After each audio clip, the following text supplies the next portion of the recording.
What's up? It's your boy 90s Star Wars Kid, and on this brisk Saturday morning, I'm walking into Game Castle in Redwood City, California to play in my first ever Star Wars Unlimited Planetary Qualifier. And it just so happens that because this is my weekly play store, I will be filming today's matchups, or some of the matchups, so that you can watch them too.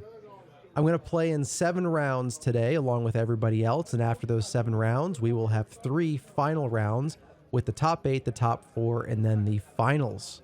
We'll do some interviews with other participants along the way. I'll also give you some updates on my relative success and failure along the way. It's looking like it's going to be a long day, so let's jump in and do this PQ.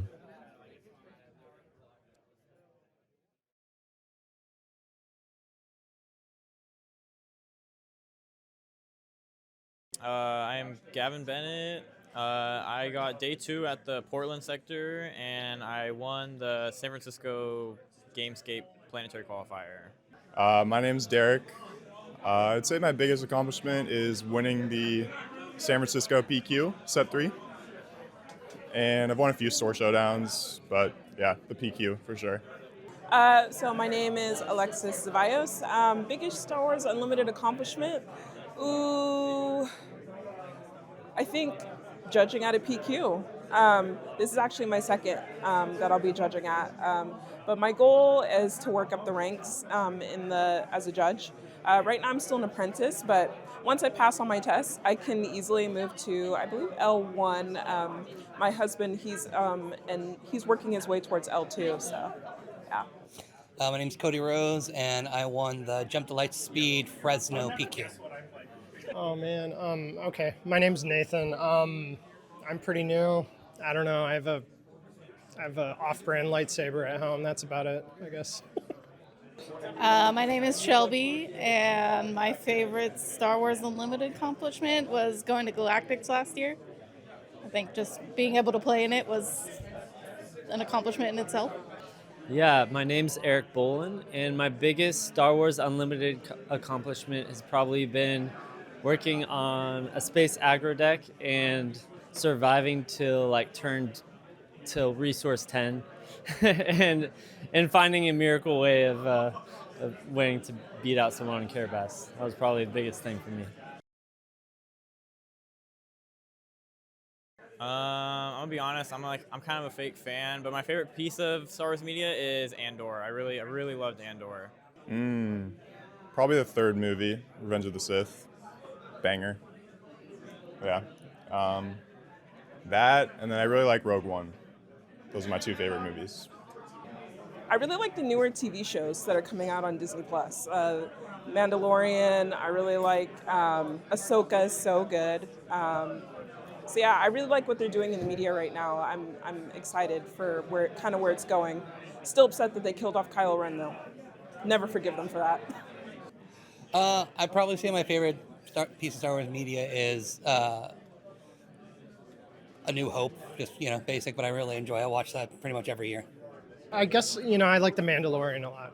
I like that show. So I'm excited about the new movie coming out in May. Probably episode 5, Darth Vader saying, "I am your father," was just epic moment as a kid, mind-blowing. And then I really like the Mandalorian TV series, especially the first season. I'll miss Hantu Blue because I love playing Luke Skywalker for 6. Ooh, Cad Bane. That's my GOAT. Yeah, that's what I won the Planetary Qualifier with, so I'm for sure going to miss that leader. I don't know, because I'm excited for rotation. Goodbye control decks. Not sad to see those go. I think I'm going to miss the leaders that we have because we have a lot of good leaders rotating. So I think probably the one I'm playing right now is Han 2. I'm on Han 2, so I'll miss Han, young Han, all the good Hans. Only Hans. I think that's what I'll miss is the leaders that we have. I think I'm probably going to miss Kira and Super Laser Blast. I really like playing a control player, and so seeing those big board wipes go away is going to be sad. I feel like it's going to be the rise of the mid-range game, but we'll just have to see what rotation brings. Sure, the deck I'm playing today has overwhelming barrage, but in a lot of ways, some of those overpowered generic cards need to go bye-bye. So I guess I won't miss it too much. I'll adapt. I think I'll miss the event cards the most because there's so many powerful like removal, like Power of the Dark Side, and then like pump cards like Overwhelming Barrage is in my deck today, and like gonna be losing that is gonna be a big hit and gonna take a lot of brain power to work around. So I hope that the power level continues to stay at a high level. I hope that because like right now it looks like it's going down. I hope they just keep it at the same where I'm dropping like Lukes, Vaders, where you keep it like where it feels an exciting game rather than like a super slow slog. I hope the player base continues to grow. I feel like this set, it dropped a little bit, but yeah, I'm hoping they keep printing powerful cards that make new players want to try it out because it's a really fun game. This is super niche, but I think it'll be really cool. So you know how in I'm forgetting the movie, the one with Jyn Erso and Cassian, Rogue One. So you know in Rogue One, how basically everyone dies at the end. I want a base where you're basically on a countdown timer, and it's super high health, but at the end of maybe phase 6, like you lose the game. So I feel like that could be really cool. Like some kind of base that gives you a really big advantage, but you're on essentially a countdown timer. I think it would be so cool. It would be super fun. My biggest wish would be that the game just continues to grow and that everyone who jumps into it is able to get all the supplies they need and be able to jump right into PQs. One wish is that it continues for the next 15 years. That would be awesome because it's an amazing game. I mean, the community here, I mean, you see all the players in the background and people here are so friendly, and it's a really good community in my opinion, and I've learned so much from the game, from other people going to other shops, and I'd love it to just continue for a really long time. I'm going to be playing Hantu Data Vault. I was originally on ECL, but I like the Data Vault a little bit more. Feels safer, more comfortable. I'm playing Kira Data Vault. Main reason I'm playing it is it was really bad into Anakin when the set first originally came out, but I think Anakin's a little bit less prevalent and Yoda's a lot more prevalent, and I just feel like it has a much better playline in there, and I'm a lot more comfortable with that deck. I'm playing a Vader Swarm deck. Bring out a lot of tokens and try to hope they don't have anything in space or know about the cards that destroy the space arena. We'll see. They're gonna be. I'm running Boba Data Vault, and although it's not meta right now, I know there'll be a lot of Yodas and Hans. It's still a fun deck to play, and I think getting more comfortable with a leader that'll be around post-rotation is something that I want, and I still have fun with it. Probably Revan. He's a really cool Star Wars character and not really playable right now. The leader kind of sucks, and then the units, But yeah, Revan. That's a tough one. I feel like Finn deserves a better leader card. That one is so it was just so unplayable, and it was early on in the game too, and it was still even then just not good. So I feel like Finn deserves redemption in the movies and with a new leader card. I think we need a good Chewbacca leader. Rey is rotating out. So the good Rey, she's rotating out. Gray Rey, it's really niche. I feel like we need another Rey leader card. So yeah, there are a few. I really hope Hera gets some real love this set. Her leader just was not able to step up, and with all the extra Spectre love that's coming, I hope she gets an awesome leader this set. That's my hope. It's kind of funny. I like the generic cards. I like the units you can play on turn 1 or 2, and they have unique art. So I'd like to see more of that, I guess. Just generic something. Yeah, I think Bad Batch is my favorite. So, like, we've had a hunter leader, but I think having, Wrecker and, like, Tech and Echo and Crosshair as leaders would be, like, really cool and really fun to play. So, more Bad Batch representation.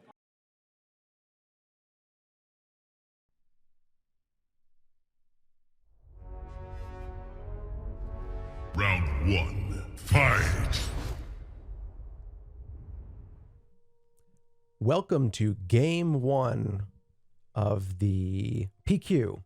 Round 1, Game 1, or Game 1 of Round 1. We're starting with Player 1 playing Palpatine, Player 2 playing Piet. That's Player 1 on top. That's Player 2 on the bottom. And it's going to be difficult to see the cards. There's going to be glare. It's kind of a blurry camera. I'm sorry about that. It is what it is. I'm also not great with remembering the names of cards, even if I recognize them. So I'll try to walk you through what I see as best I can, but you'll probably have to keep a pretty close eye as well. Now, it should be pointed out that both of the bases being played here in this game, in this round, are data vaults. So that's a Palpatine, which is blue, with a green data vault.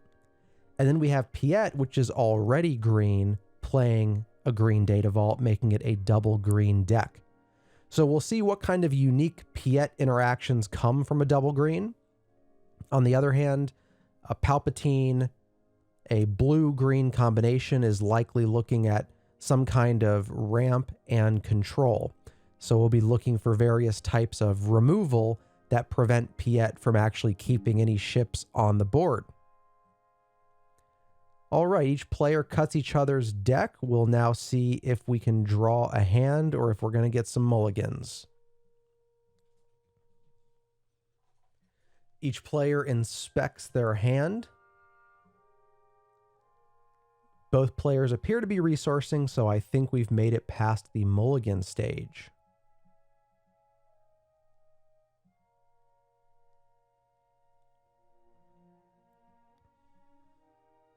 And we'll have to discover here which player has initiative based on who goes first.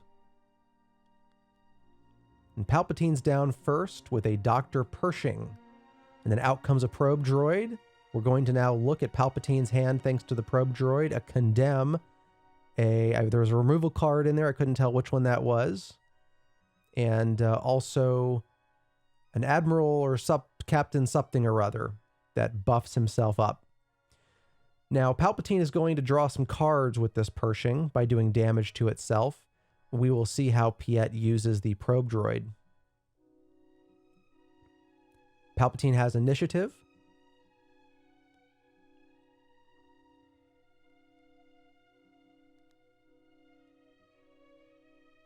Palpatine pays out the gate to remove the probe droid. There was that removal that we saw with the hand. And then Piet takes initiative, which allows Palpatine to use Pershing to draw a card. And then we move on to the next turn.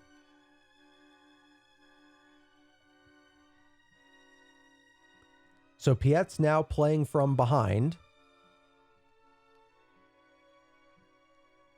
And in the meantime, Palpatine is drawing extra cards. So this is not a good place for Piet to be.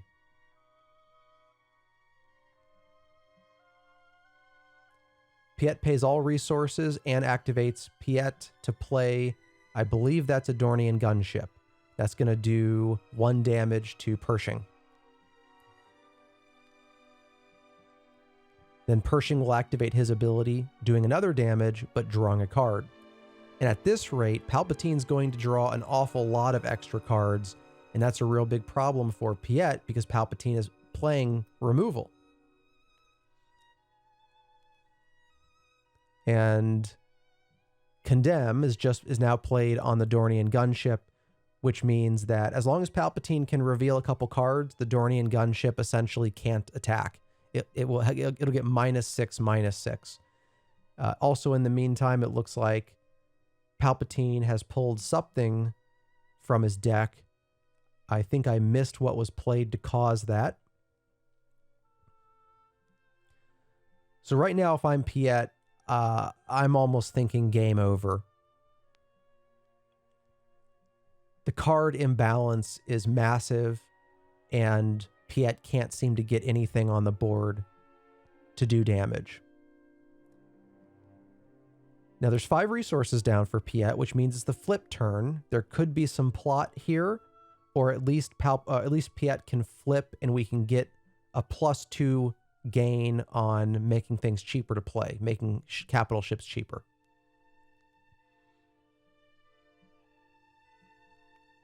Dornian attacks, which is just going to force Palpatine to reveal. Looks like Palpatine opts to not... Oh, nope. Now we got some conversation about the condemn. Now Palpatine will reveal. 1 blue. And I guess that's enough to stop the attack. Then Pershing activates his ability. Palpatine draws another card. Piet's ability will be used to play, it looks like, a Prestige Invisible Hand. This allows Piet to search the top however many cards of his deck looking for a droid. If that droid costs 2 or less, it's played for free, or can be played for free.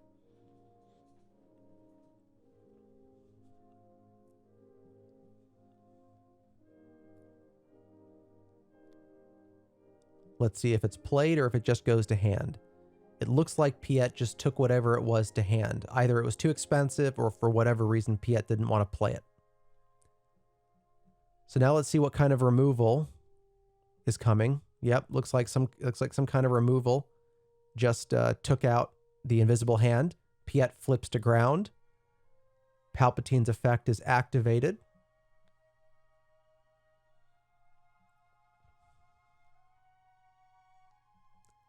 Piet does 2 damage to base, which is actually, no, I'm sorry, 2 damage to Pershing so that he stops the card draw. But I do think Palpatine has the initiative now. We'll see if Palpatine starts making moves with all those resources.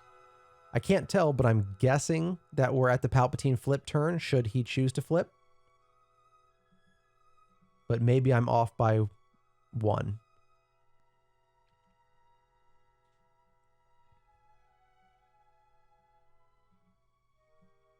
And still 0 damage on either base. Welcome to the control removal game of Palpatine.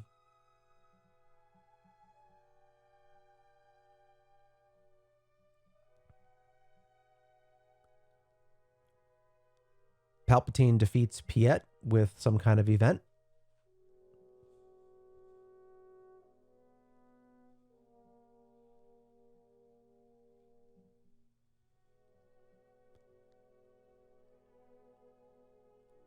Piet is going to play an event. It looks like a double green event, but I'm not sure which one that is. What it did do was just buff up the Dornian gunship by 2. Let's see if there's a second effect. Looks like maybe that was it. Then there's going to be an attack by the Dornian gunship. Once again, we see a card revealed, which reduces the attack to nothing. I'm left to assume that Piet simply has nothing he can do because these are desperation moves to attack with a ship that's been condemned. I also do wonder if Piet will sideboard in some confiscates for the next game. That condemn has definitely gotten its money worth against Piet. Now, out flips Palpatine, and let's see what kind of plot madness Piet is forced to deal with.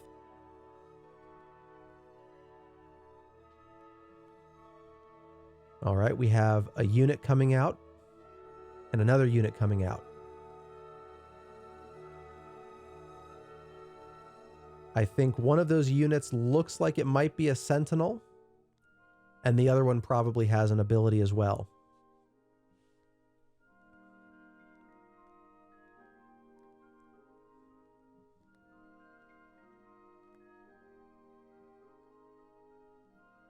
Piet is sitting here with 8 resources, plus Piet's ability, if he chooses to use it.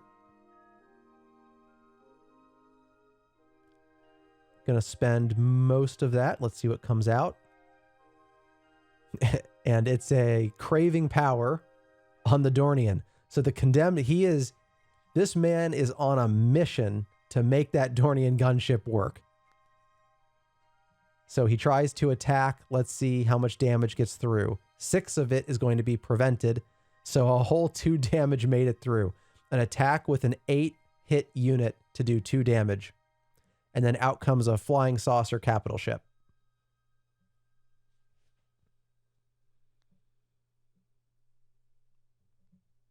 And by the way, I should mention that Craving Power, not only does it buff the unit, but it does damage equal to another unit equal to the power of the unit it's played on, and that's what was used to get rid of the Palpatine. But there's still a couple of units in the ground that can do some damage to Piet, and Piet, his bigger ship, is still condemned.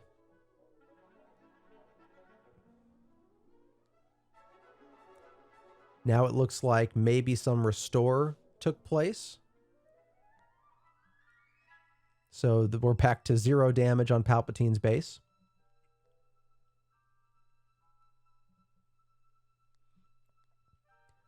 Now some damage is finally done to Piet. Looks like we're going in for 4 damage on the ground.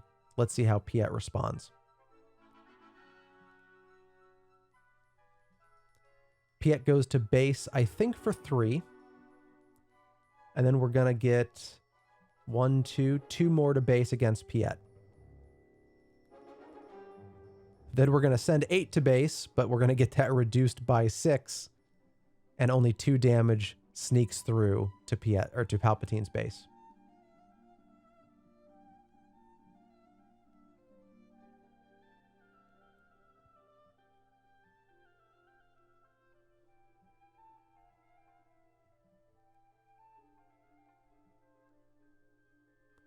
I think we're waiting on Palpatine to decide what to do at this point.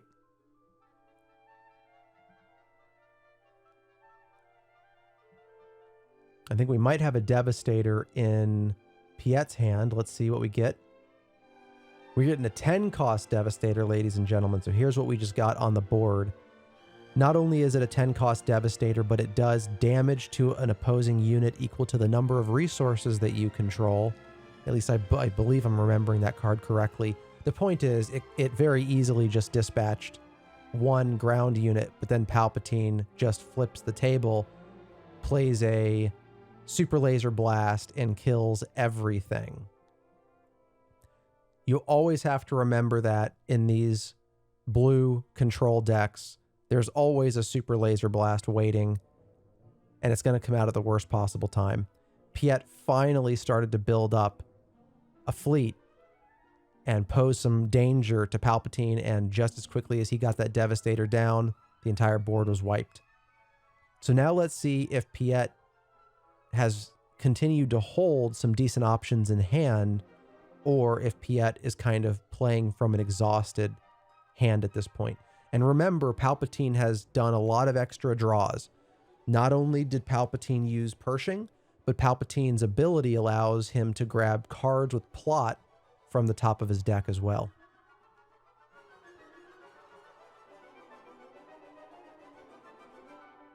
Piet has initiative. Going to activate, pay a bunch of resources for... That might be a Relentless. Although I can't quite tell. If it is, then the first event that Palpatine plays each turn does nothing. Which means Palpatine will have to play 2 events to get one of them to do anything.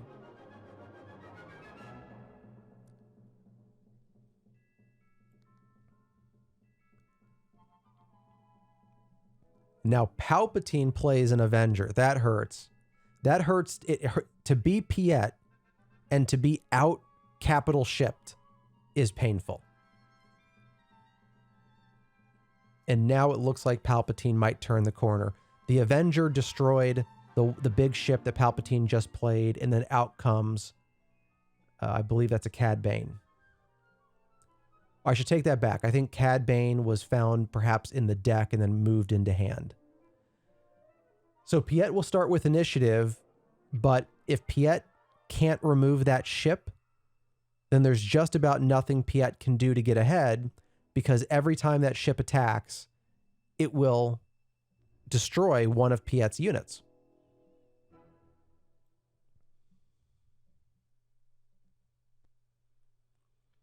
So I'm guessing Palpatine will wait to attack with the Avenger until Piet plays something. And now Piet's going to play something, and whatever it is, unless it removes that Avenger, it will be gone next turn. And that's exactly what he needed to do. He needed to find a way to get rid of the Avenger. He played another 10-cost Devastator, which did 9 damage to the Avenger and killed it. But if Palpatine has another Avenger, then this Devastator's gone. If Palpatine has another Super Laser Blast, it's gone. A number of removal cards. Palpatine can really ruin Piet's day here.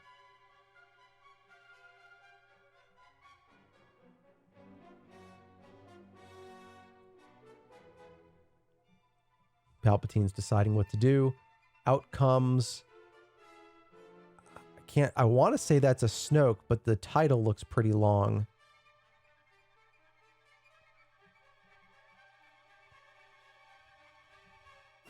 Oh boy. So not only is there going to be some minus amount on the Devastator, but it's also condemned. And between the condemn and what I believe is Snoke, that Devastator might actually be down to 0 or almost 0 damage, which is incredible.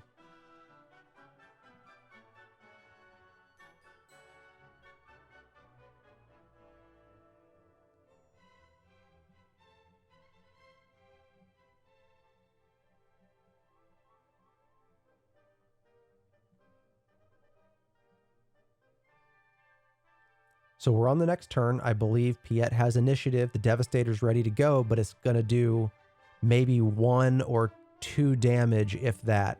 Probably just 1 damage on attack. So it's pointless to attack with the Devastator. It does still work as a Sentinel, which means that Palpatine cannot compete in space. All Palpatine can hope to do is remove, because that Devastator is so big.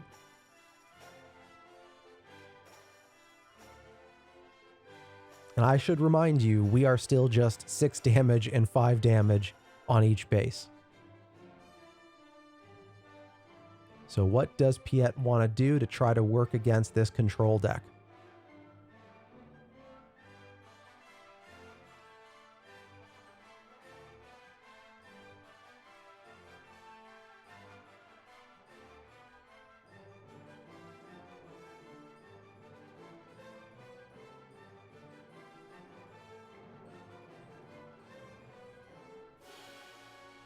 Piet pays about half of his resources.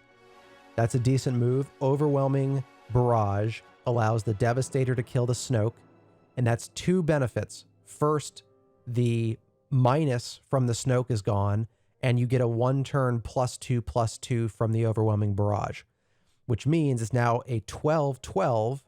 So if it attacks, it'll still get 6 damage. But oh wow, look at that. Palpatine plays a second Condemn, which means even with 12 damage, that ship will now be reduced to 0 damage. Piet will respond by paying for another capital ship. This time it's another Relentless. And that means that Palpatine, the first event played each turn, will do nothing. And Palpatine has an unbelievable number of resources over there, and he's paying almost all of them for a walker. This allows Palpatine to restore damage from his base. He'll be able to repeatedly restore, and that walker will attack for a good chunk every turn. So a decent size attack and also restore that Piet's going to have a very difficult time to get ahead of. But I think Piet does still have the initiative, which still gives him a chance to do something interesting here. We'll see if he chooses to start with an attack to get some damage in, or if he tries to do something about that walker before it starts restoring a bunch of health to the base.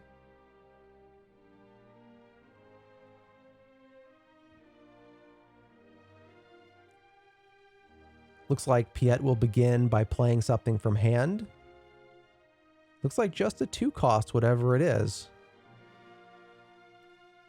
And it looks like Piet just captured the walker. Excellent move. I'm not sure. It looks like an upgrade was played there, but just captured the walker, getting that 6 attack out of there and getting that 2 restore out of there. Piet's done a really good job of hanging in here. I still don't know if he can pull out against the control of the Palpatine. And it looks like Palpatine just played something to defeat the Devastator, which means that Walker goes right back. Now, I do wonder if that is the Relentless. I do wonder, did Palpatine honor the first event doing nothing? Or did Palpatine actually bypass that rule and nobody caught it? I couldn't quite tell.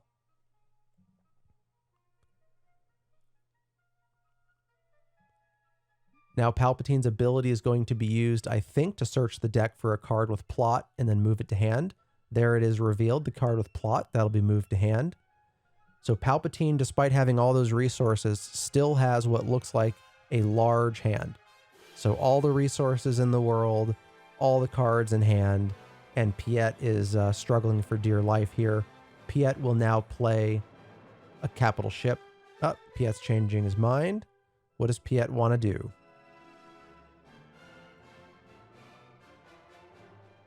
If it's an Avenger, it can kill the Walker. I can't tell which one that is. It looks like a big Imperial ship, but I don't know which one, and I can't tell what it hits for. It looks like double digits on the damage and the HP. So, maybe it's an Executor? Just can't tell with the current camera. Palpatine is deciding what to do about these big ships. Looks like Palpatine does something to buff up the Walker. The Walker will now be hitting for 9 and restoring 2. So if Piet can do something to remove that Walker, he probably wants to, but also any turn, any action that Piet goes without attacking base risks that any one of a number of control cards will be used to remove his big ships. So let's see if he goes in for this double-digit attack here with the big ship on the right.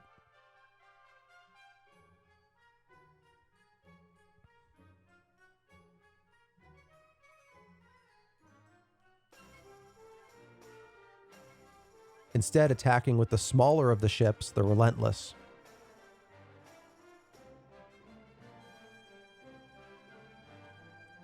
And maybe I'm wrong about what that ship is, because now he's applying... I think that might be a different ship.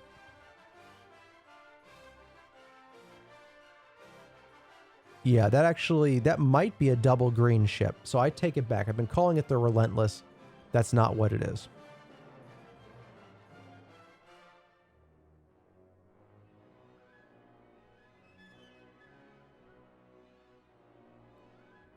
All right, the Walker is big time buffed up over here.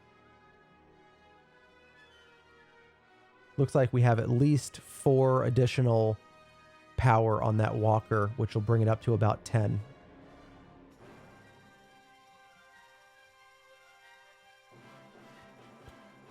And 3 damage was just done to one of Piet's ships. And it looks like some effect was done to the other. Was it exhausted or is he attacking with it? Let's see. Is damage coming down? Nope, he did attack with it. So 16 damage to base was just done. That was a massive hit by that ship. 28 is where Palpatine currently sits. 28 damage on a 33 health base. And will Palpatine now hit with the Walker? Palpatine does. To clarify, if I said the wrong name, Palpatine's base was sitting at 26. Now there's Restore on that. Palpatine is sitting at 25. And now Piet is sitting at 20. That said, if Palpatine can't get rid of this big ship, I do think Piet has lethal. And I should say lethal in 1 attack next turn.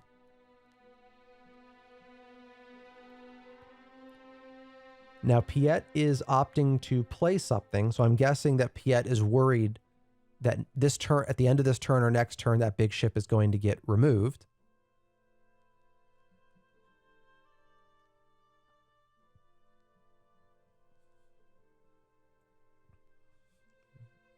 Piet plays a smaller size capital ship.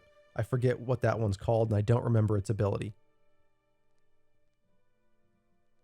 I think it has ambush, but ambush doesn't help when there are no space units to attack.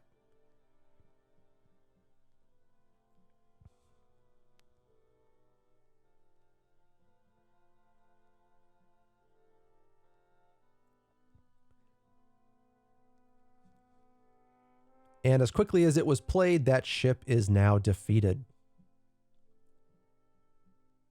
And it looks like more damage or destruction is being moved around.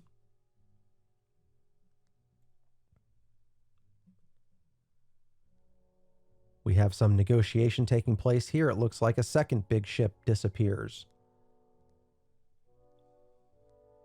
Nope, now it's back.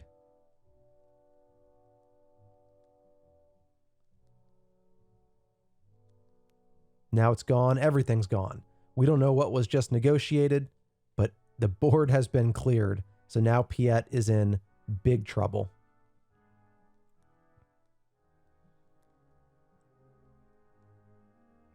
We might be close to game.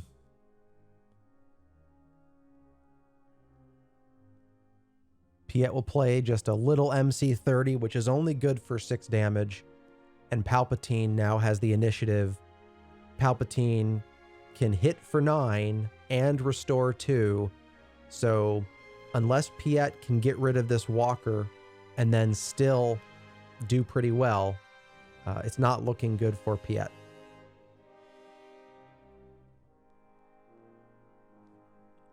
And Palpatine still has a gazillion cards in hand. It's crazy. We're going to go into base for what I think is 9. And that's going to restore 2 or 3. Actually, that went for 12. I don't know how it got buffed that high, but it looks like 12 damage was just put on base. And I think that's going to be game.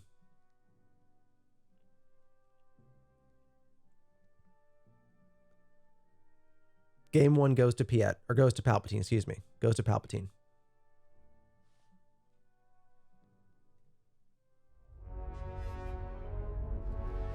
Round 2, fight!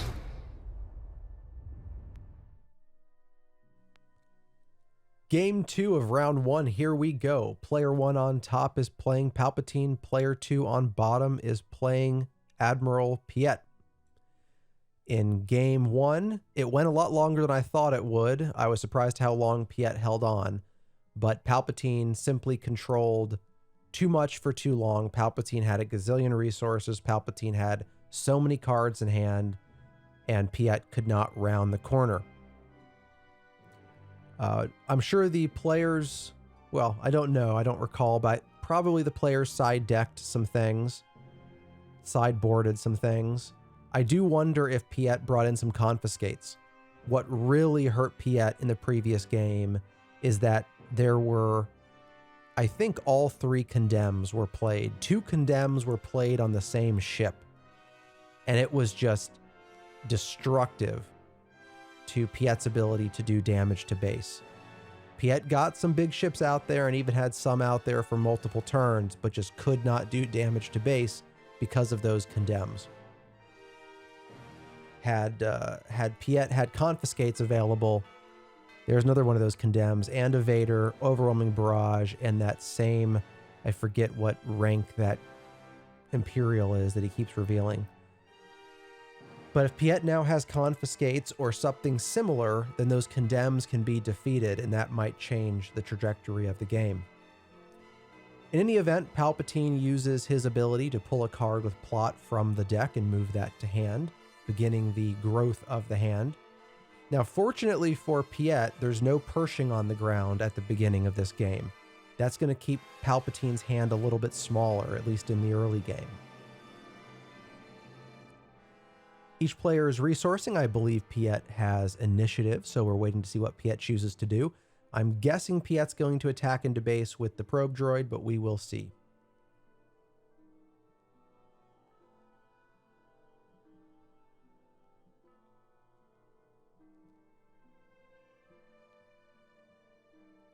That's exactly what happens. Droid into base for 3. That's 3 damage against Palpatine. And Palpatine comes in with the super laser tech to ramp. Piet plays a resupply. Now Piet is at 4 resources. We go to next turn. Of course, once this super laser tech hits the droid, then the droid will be dead, and Palpatine will also be at 4, now 5 resources. We're waiting for Piet to resource.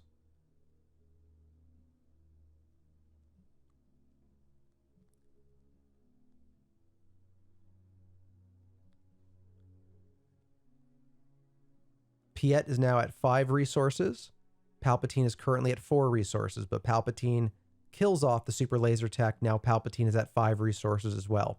Piet flips now that 5 resources are available. And out comes a big ship. It's the same one that I incorrectly thought was the Relentless last game, but I don't think it is. I just can't read the name.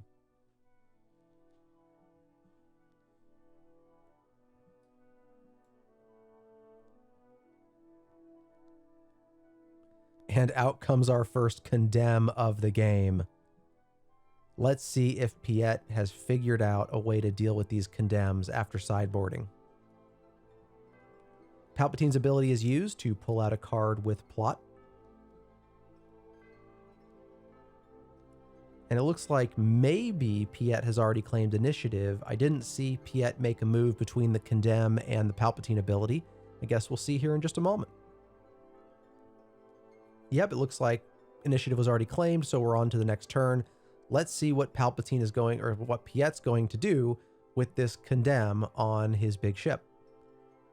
Does Piet just move forward playing another big ship? Or does Piet try to get rid of this condemn and attack base?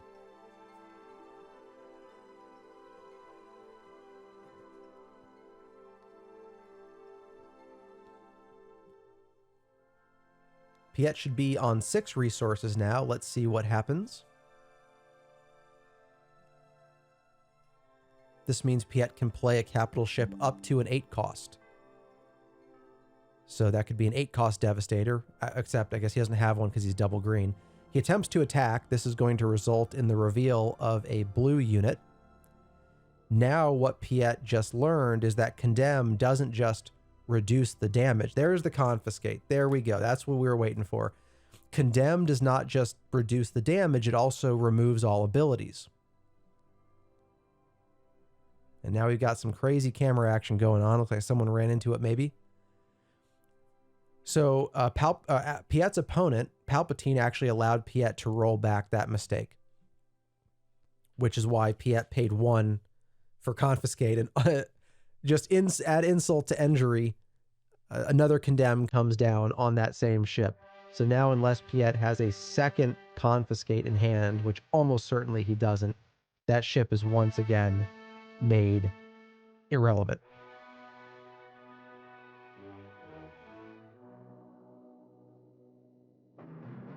And it really is something how many of those condemns. I mean, there's only 3 condemns in the whole deck, and we've already seen 2 of them.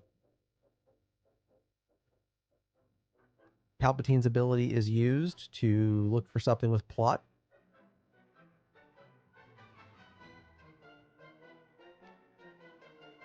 And we're on to the next turn. It looks like Piet had nothing that could be played on 5 resources.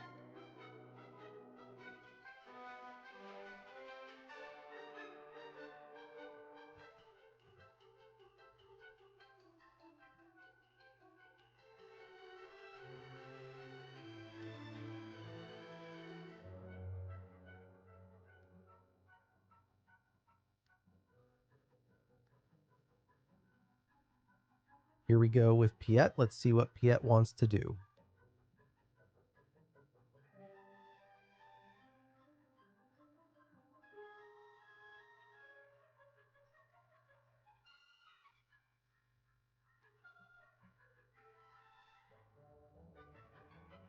Decisions.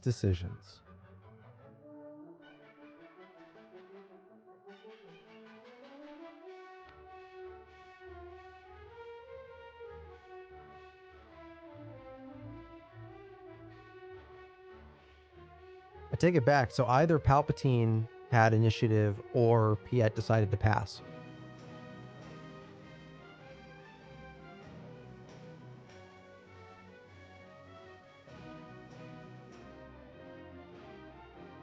It looks like perhaps Palpatine is about to flip, and if so, we will likely see some plot shenanigans.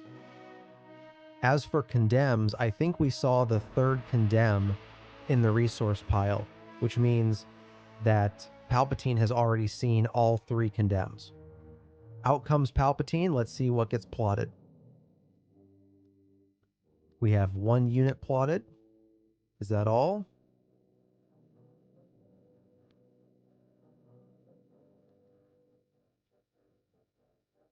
It looks like that's all that Palpatine decides to play, despite all the plot cards that were pulled into hand.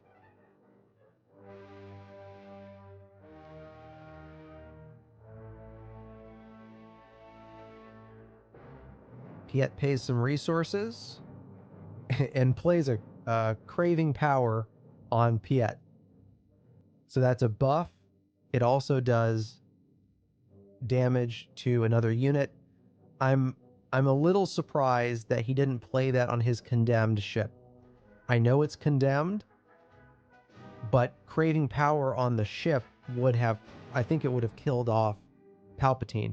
I can't quite see the power of the ship because the camera's too blurry, but I have to imagine that craving power on that ship would have killed Palpatine.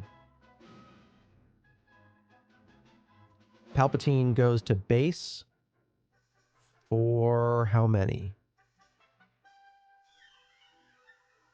Having some trouble here with the damage counter.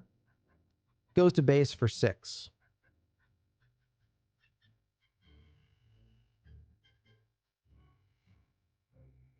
Piet's going to attack with the ship, which simply forces a reveal. A Vader comes out, so we know that Vader's in hand. Although Vader was in hand from the beginning, I guess it's still there.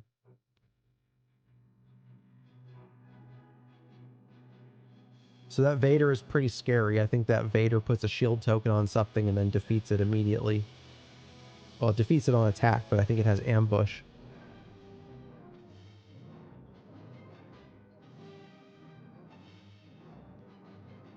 It's interesting that Piet chose not to attack with his leader and instead claimed initiative. Piet's going to really have to figure out some plan here if he wants a chance.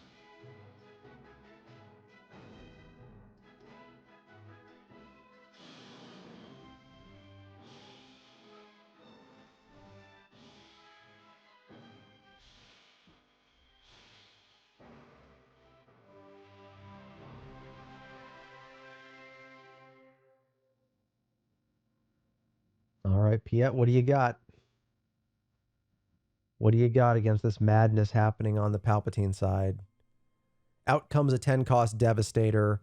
The Palpatine leader is killed by the Devastator. The Devastator has Sentinel. Do we now get a Vader?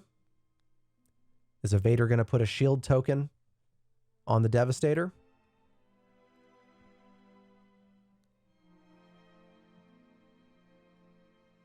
There's the Vader.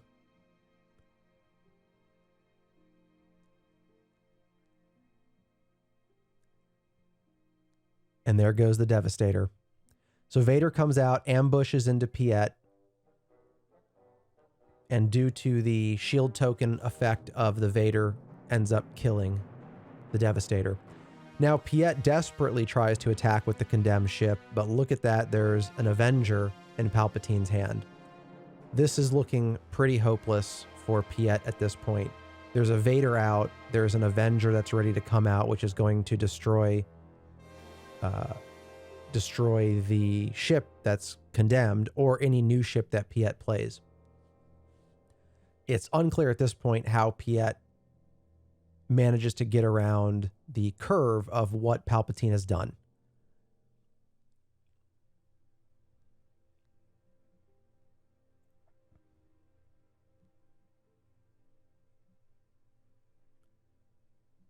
Let's see if Piet can do anything here to get control back of the board. Looks like a turbo laser salvo, and now maybe he's taken that back because maybe that's not enough. Yes, a turbo laser salvo. I do notice, oh, the reason that Vader didn't take any damage is because Vader came out with a shield, and then the shield was lost during the ambush. I think what we're going to discover here, though... No, I think that's correct. So the turbo laser salvo will do 5 damage in that case to all the ground units. But that might be too little too late here. And it looks like Palpatine has an overwhelming barrage in hand, which is going to be awful. So many deadly cards in that hand, I think. Buffed up the Vader.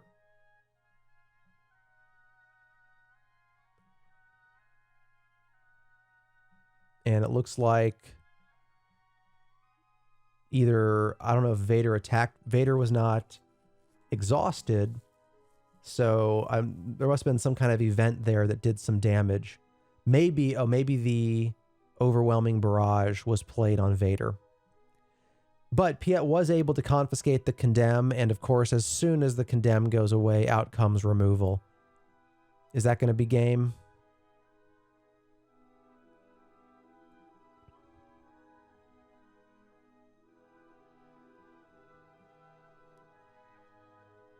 I don't think there's anything Piet can do here.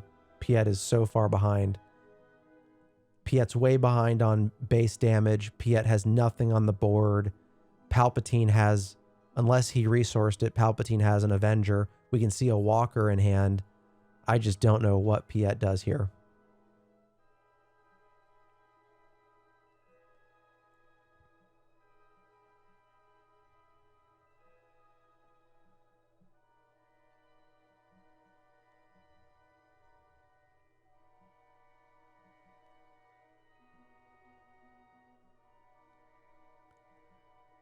Out comes a resupply carrier. I don't know what Piet's trying to do. Maybe give a removal target or a damage target.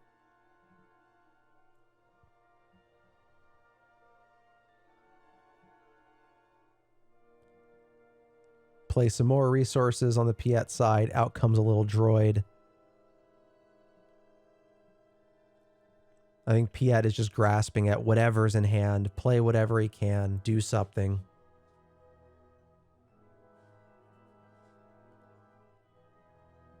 $24 damage on Piet's base. 9 left.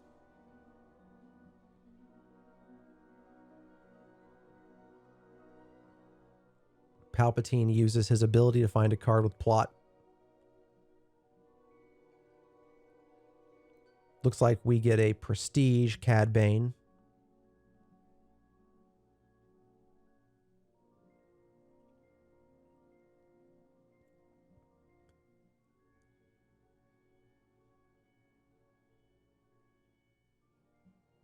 Out comes a Walker.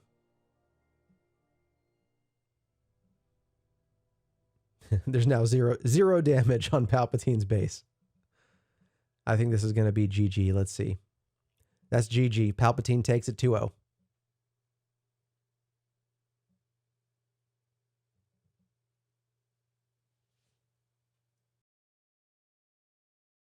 It's your boy 90 Star Wars Kid. Just got done with round 1 of the event. Dominated the first game. Then I got dominated the second and third game, losing the round. Got destroyed. You know, I played a Devastator, and yet I got devastated. How's that for irony? But anyways, just doing a quick update. I'm getting some caffeine right now, getting overpriced cheese and fruit plate from Starbucks. And then we're on to round 2. I have a feeling it's not gonna get any better from here. So, you know, let's see if we can go 0 for 8 in today's round at this PQ. I'll check in with you after round 2. Peace.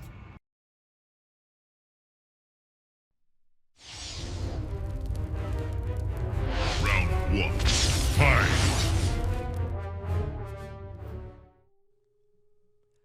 Here we are in game 1 of round 2. We have player 1 Palpatine versus player 2 Darth Vader. In the previous round, we had a Chancellor Palpatine. In this one, we have Emperor Palpatine. And it looks like it's a Palpatine Tarkin Town, if I'm reading that correctly. And Vader, I think it's a Vader Yellow. I think that's a generic 30-point base. It's a little difficult to see with the blurry camera. And Palpatine tends to play some really wacky stuff. I doubt I'm going to be able to keep up with it. So I'll just kind of generally try to give you a sense of the direction that things are going, but you'll have to figure out what these cards being played are. Palpatine comes out playing, looks like something on the ground. I can't tell at all what it is. And Vader takes initiative. So somehow Vader had no opening play, which seems very odd for a Vader, what is probably a Vader swarm deck. Vader should have cheap units out immediately. Not to mention Tarkin Town's going to get them. But I think we're now in turn 2. I believe Vader has the initiative. Waiting to see what Vader wants to do.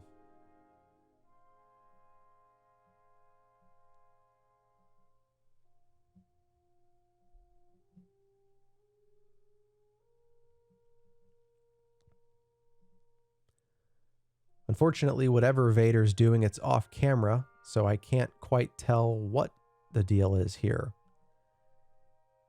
All right, Vader has resourced. Vader pays what looks like 3 for a TIE, I think it's some kind of TIE Defender, a 3/3 shielded. Maybe that's Von Red. No, Von Red's a TIE Interceptor. I think that one's a Defender. A little Porg comes out, and looks like a battle droid was created. That's now 3 units on the ground for Palpatine.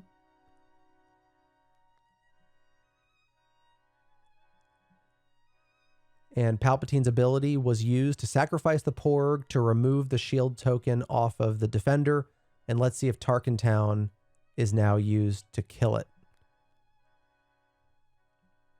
No, I can't remember if Tarkin Town does 3 damage regardless or only 3 damage to a damaged unit. This unit is not yet damaged because of its shield.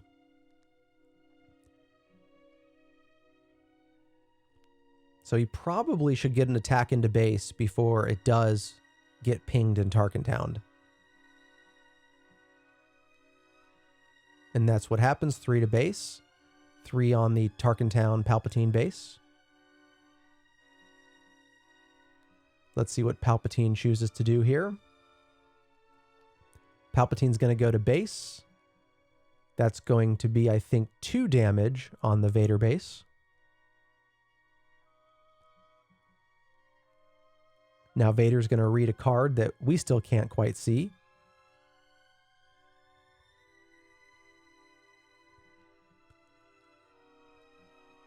And Vader can use his ability to create a TIE Fighter token because a non-token space unit did do damage to base. And it looks like Vader's going to play a ship that exhausts a unit so that Palpatine can't attack with it, though Palpatine does still have a ready droid, a battle droid.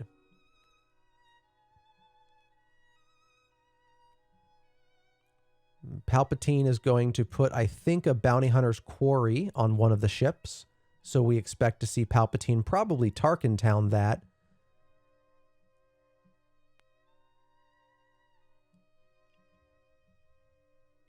And sure enough, it gets Tarkin Towned and the bounty is collected by Palpatine. Palpatine's always doing shenanigans. There's always a second or third order consequence to what Palpatine is doing. That's why he's the Emperor. Looks like Palpatine played a super laser tech, so in addition to a kind of scary looking ground arena, there's also going to be some ramp. And of course, Palpatine doesn't even need Vader to play a ground unit to sacrifice itself because Palpatine can damage his own unit, which is exactly what Palpatine does to ramp. And then he must have activated something to kill the TIE Fighter, and then also did 4 damage to kill the TIE Defender. There is now a completely wiped board for Vader. I'm sorry, I take that back. I do see a little TIE Fighter token that's still here. So Palpatine has a massive board advantage right now. And this is going to be tough for a Vader swarm deck because Vader needs to start swarming. And all Vader's got right now is a tiny little TIE Fighter. And honestly, he should probably take that to base, get the 1 damage while you can before Palpatine pings it.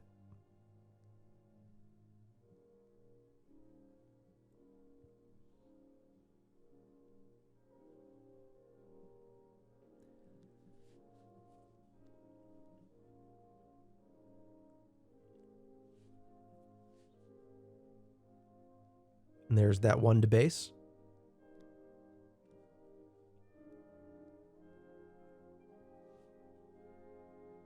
And out comes a resupply carrier. So not only has Palpatine just ramped an additional resource, but Palpatine now has a much bigger space presence than Vader does because Vader has a tiny little TIE Fighter. Another battle droid was created. Out comes a snub fighter, which is going to exhaust one of Palpatine's units. Staves disaster for 1 more turn. But it looks like that's all Vader had to play that turn. So just a couple puny little ships in space for Vader. He's not swarming nearly enough.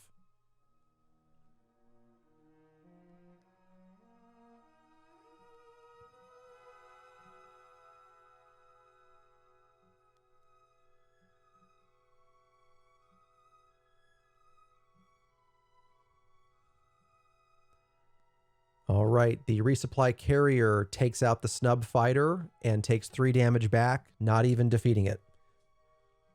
So Palpatine was able to kill off the Vader's biggest space unit without even trading. Another snub fighter comes out to exhaust one of Palpatine's units. But this just isn't nearly enough for the Vader player. Vader can't just exhaust 1 out of 5 units a turn and hope to get anywhere. Vader's got to really start playing a swarm. Looks like a sacrifice of a battle droid to take out the TIE Fighter. Out comes a couple TIE Fighters, which also creates a TIE Fighter token. Still kind of a paltry showing in space. You know, there's no Victor leader. Oh, an overwhelming barrage just cleared space. So that's getting close to GG. Vader's forced to flip to ground. That's how bad things are going.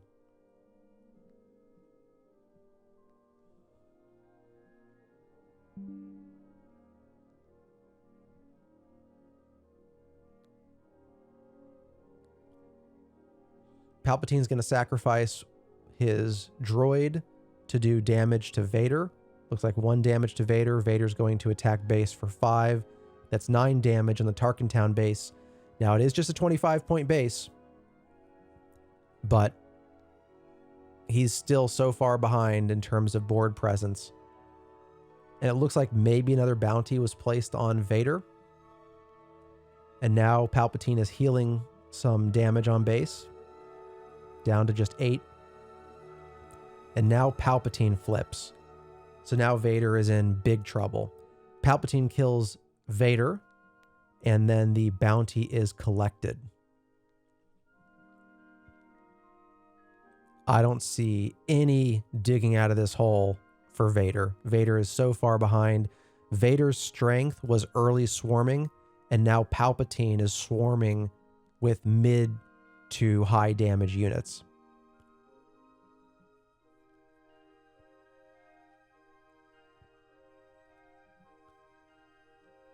We go to the next turn, and this turn, a huge amount of damage is going to be done to Vader.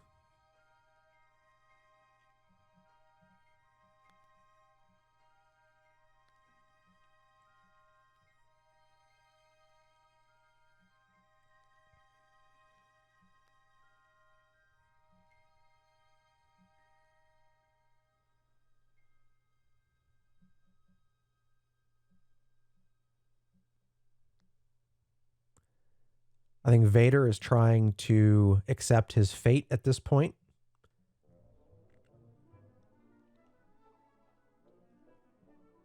trying to think, what can I resource? What can I play? And the answer is nothing. There is nothing you can do at this point.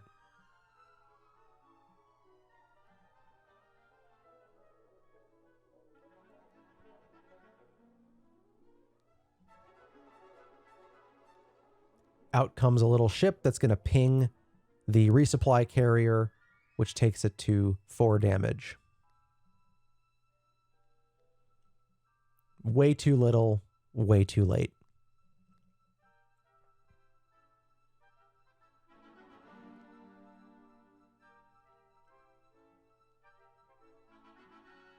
Looks like maybe 8 damage on base. Out comes a little squadron. It's going to get a +1 for each other space unit. Ideally, if there were a swarm, that would be meaningful. Right now, it's just, I think, either a 3-3 or a 4-4. And out comes a big ship, which just kills the squadron. Absolute domination by Emperor Palpatine.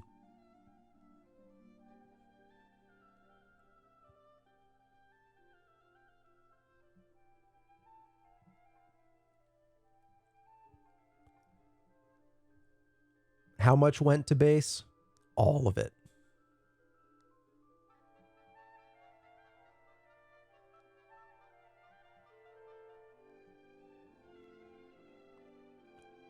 And once again, Vader has nothing on the board.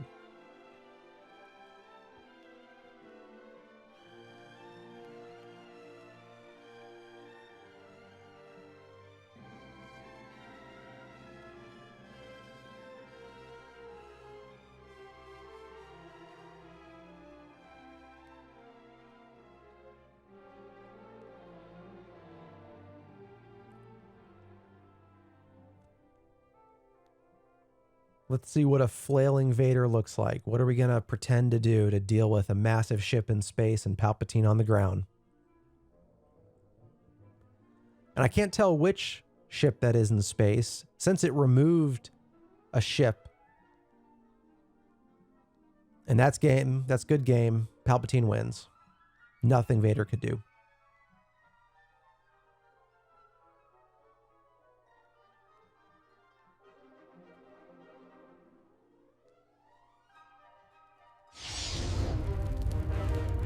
Round 2. Fight! Here we are, game 2, round 2. Vader just lost, got absolutely demolished by Palpatine. Emperor Palpatine, Tarkintown. Darth Vader, I believe, should have paid more attention to the colors. I think that's a yellow base. It could be red, but I think it's yellow. It's a Vader Swarm deck. The goal is to get a bunch of little units in space out quickly so that you can then play a squadron that gets buffed up by all the units and a Victor leader that buffs all of them. But in the last match, Vader could not get any presence in space to stay there, and it's unclear what Vader can do this time around to make it any different. Now, admittedly, last game, somehow it looked like Vader ended up with no opening move, which really put him behind the 8-ball, but I'm not sure that there's anything Vader is going to be able to do against this Emperor Palpatine deck, especially with Tarkintown. Whatever comes out first is going to get pinged or is going to get Tarkintowned. All right, Vader at least starts with 2 ships, and then Palpatine takes the initiative. So 2 ships at least make it 1 turn into the game. We'll see how long they last.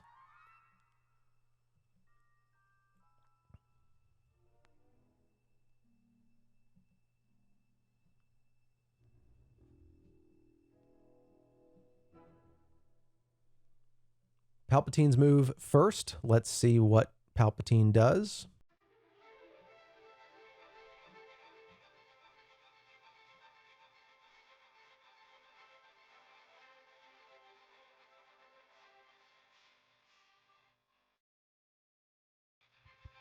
Palpatine plays a super laser tech and also simultaneously seemed to tap something else to get a battle droid out.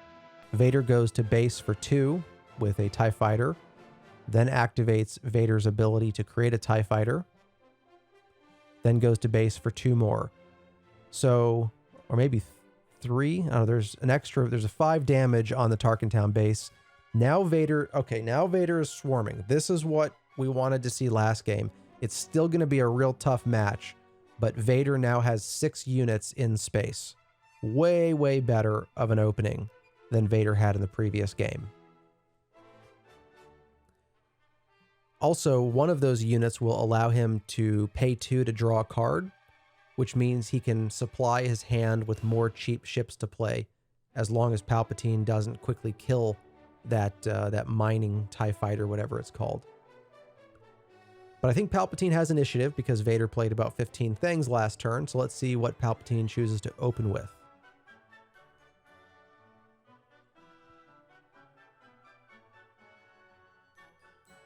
If Palpatine does nothing, he's looking at about 4, 5, 6, 7, 8, 9, something around 9 damage, 8 or 9 damage. It's a little, I can't quite see the numbers on each of those cards. Can't tell if some of them are 1s or 2s or 3s.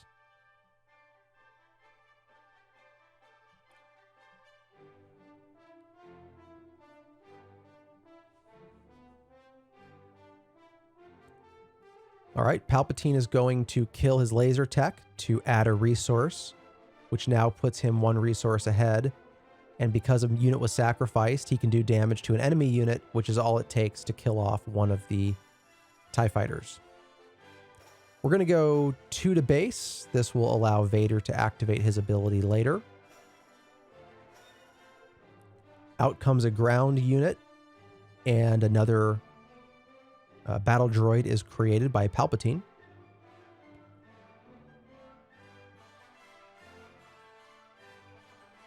And it looks like an attack and pay 2 was used to draw a card. As I mentioned earlier, that's going to help to replenish Vader's hand a little bit.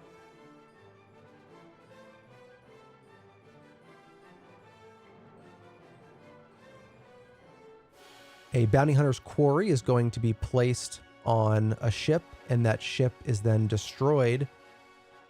I'm not sure what killed it. It looks maybe the effect of one of the ground units carried over. I can't quite tell what's on the ground, so I'm not sure. But now we're seeing a shift where Palpatine's ground is now more plentiful than Vader's space. And while there is 10 damage on the Tarkentown base, I don't know that Vader ever wants to get behind the curve here. And damage just got healed off of Palpatine's base. So little TIE fighters are attacking. Will Vader play anything else this turn? Vader will create another TIE fighter. Will Vader play... He plays an A-Wing.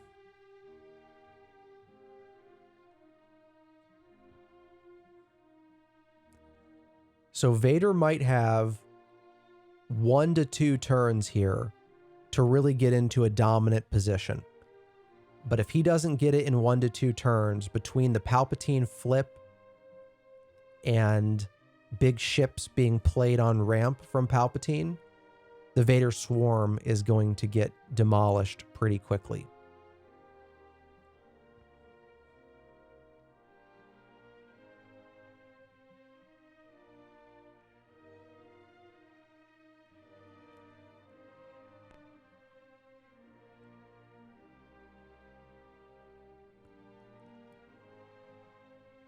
Let's see what Vader chooses to do. Couldn't quite see it, but it looks like Palpatine is giving up units to take out space units, which works because Palpatine has a ground game that's larger than the space game. Out comes a lurking snub fighter, which is going to exhaust one of Palpatine's units.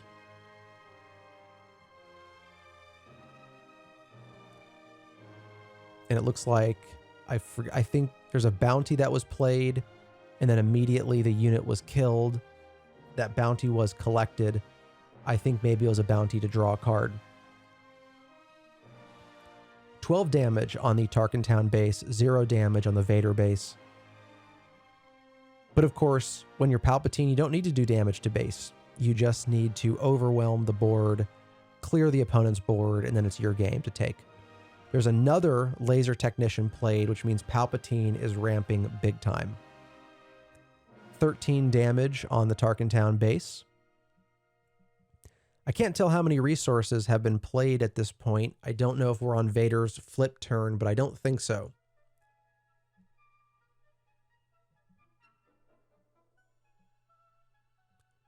Super laser tech goes to resources, it looks like, though I'm not sure how it got pinged. I think maybe Palpatine sacrificed one unit to kill another one of his units. I'm not sure. I didn't follow that move. All right, some healing was done. Now we're going to go, I think, 1 or 2 to base with that TIE fighter. It doesn't look like Vader drew any cards on that, because now Vader is going to pay. Oh, now Vader does pay to draw a card.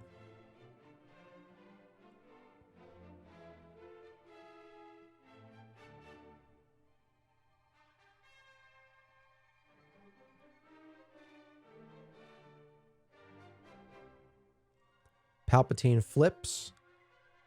And now we enter the next phase of the game. See, all that ramp allowed Palpatine to flip before Vader even flipped. That's tough. And now a bunch of damage is done to Vader. Looks like maybe that's 10 damage on base in one turn.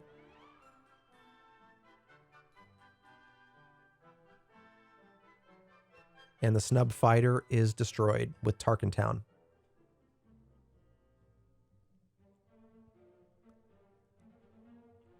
So what we haven't seen played here is a Victor leader, nor a squadron that buffs based on the number of space units.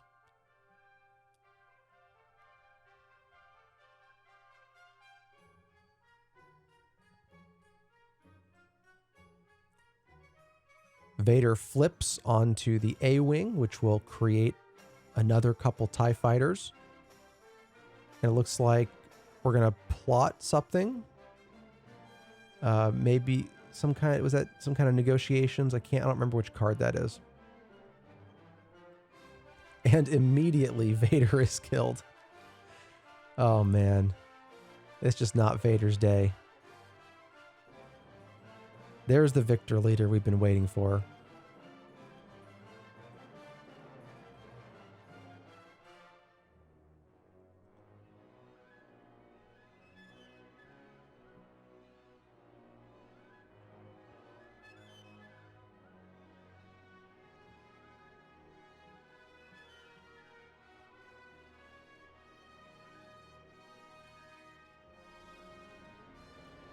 I think Vader is once again coming to terms with his fate. Even with that swarming presence, there's just not really a path for him to do enough damage to that Tarkintown base.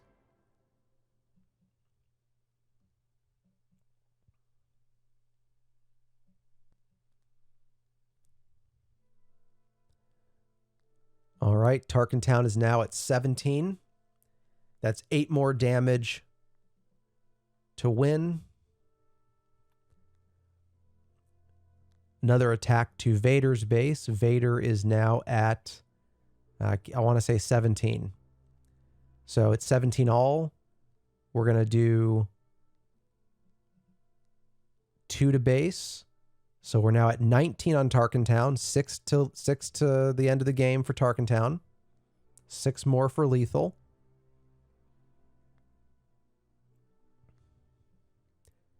And I forgot actually that Victor Leader is doing a +1 on everybody. So those remaining 2 TIE fighters will collectively go for 4. But the question is, can Vader live at least 1 move into the next turn? I can't quite tell how much damage is left to be done by Palpatine this turn. So we're 19 damage on Vader. We are now 21, so only 4 left. Only 2 left. Can Palpatine hit? Actually, I guess there's still 11 left, so maybe Vader actually pulled this out. I didn't think it was possible. I thought for sure Palpatine would have the answers. If there's an overwhelming barrage, that'll do it. If there's a turbo laser salvo, that'll do it. Oh, and that's game. It looks like I think Vader took it. I think Vader took game 2. I think we're on to game 3.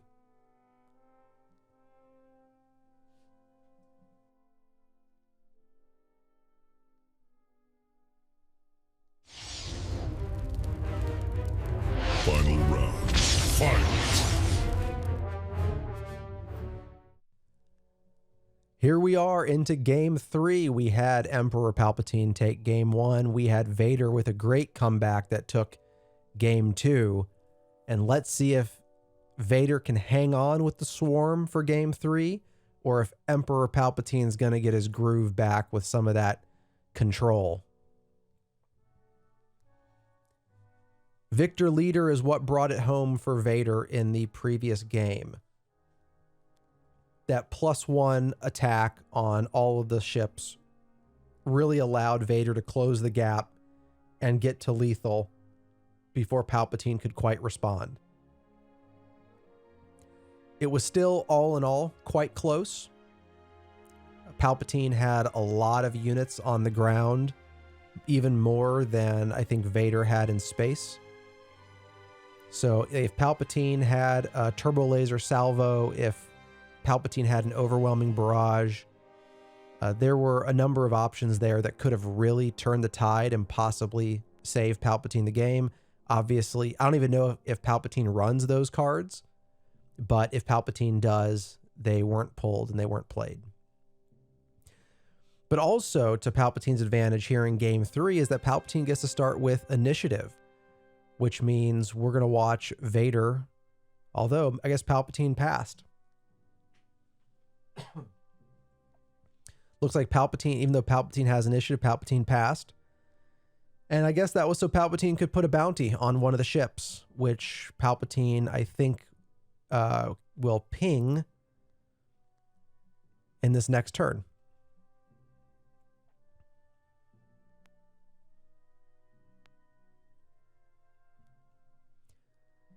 So hopefully Vader goes into base with this ship that has a bounty, because it's going to be gone here pretty quick. And also, of course, if it does go into base, then we get a TIE Fighter token out of it.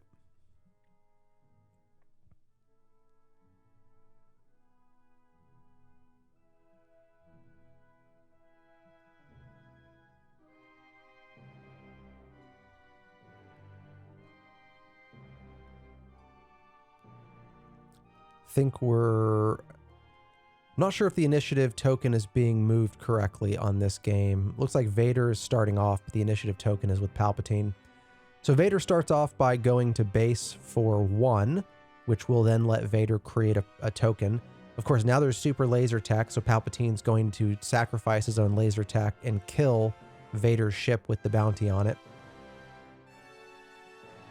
Out comes a snub fighter, which I don't know if that was probably the only thing to play. It was wasted because there was nothing to exhaust. For some reason, Palpatine's ability is not used to sacrifice the laser tech. Maybe I don't know all the text on that ability, but I'm surprised. I thought that Palpatine could sacrifice his own unit right there, but chose not to.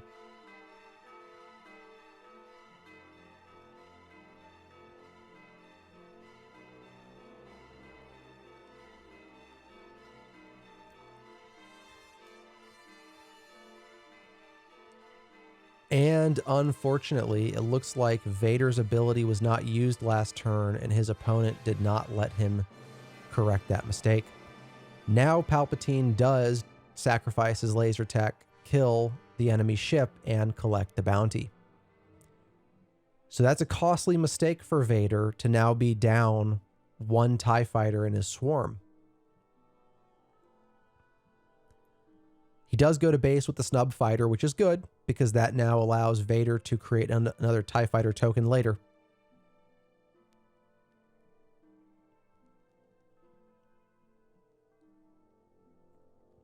And this is 4 damage on the Tarkin Town base and currently 0 damage on Vader's base. Palpatine plays a unit I still don't know what this unit is, but I think it creates battle droids.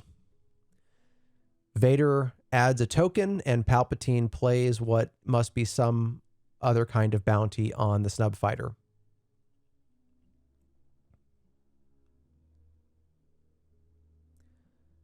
Out comes a mining tie, which will allow Vader to draw some cards, and a victor leader, which gives everything +1/+1, which allows a little tiny TIE fighter to go in for 2. There is now 6 damage on the Tarkin Town base. This is looking pretty good for a swarm, but Vader just has to hope that there aren't any Palpatine options that are going to wipe the spaceport. Remember that these are all low health units. It doesn't take much damage to kill all of them.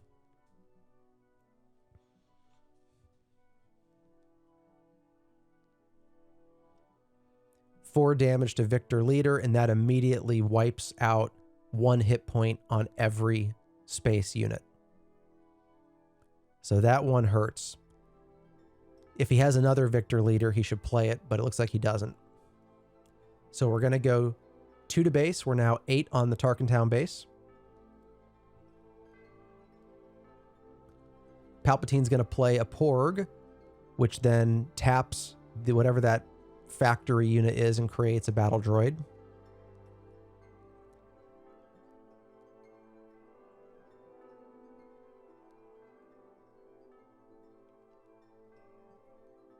Looks like Vader's trying to figure out the next move here. He was going to go in with the mining tie, which he probably should have done.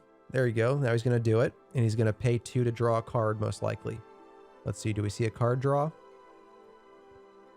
I didn't see a card draw. Palpatine does a damage to the snub fighter. We have a TIE fighter go in, 10 on the Tarkin Town, but I think he's going to Tarkin Town the snub fighter. Let's see. He does. He Tarkin Towns the snub fighter, which allows him to collect the bounty hunter's quarry.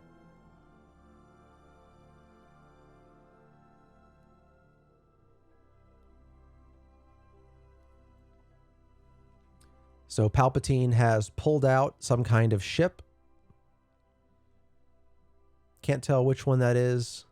I don't remember what it does. But it's definitely bigger than, I think bigger than all of Vader's ships, unfortunately for Vader. There's now 11 damage on the Tarkin Town base from the puny little TIE fighters. One more TIE fighter created by Vader.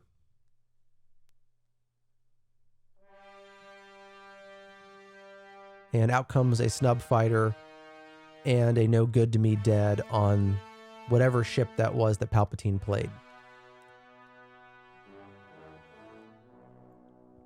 We're going to hope that Vader can really start getting damage in, because that no good to me dead probably would have had better uses.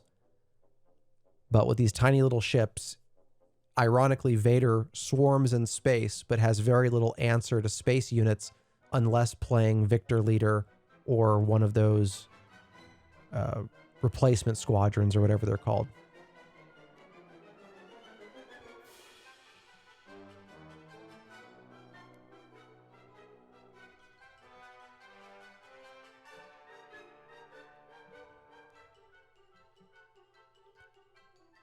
All right, since they're not using the initiative token, I don't know who actually has it. Let's see who makes the first move.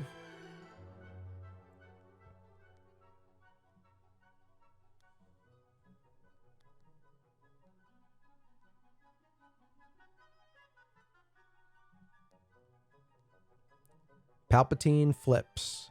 The next phase of the game begins. And this is the second game in the row where Palpatine has flipped before Vader. And out comes a Syntacaz, which means that Palpatine will get to attack with a unit. Who will Palpatine attack with? Looks like Palpatine will attack with himself. Or it looks like, so that's interesting. Palpatine, Syntacaz allows you to attack. But it looks like Palpatine activated an ability instead. I'm not entirely sure if that's the correct move, because I don't think Syntakaz says you may take an action with a unit. I think Syntakaz says you may attack with a unit. But no damage went to Vader's base, and so it doesn't seem like Palpatine attacked. It seemed like Palpatine took an action.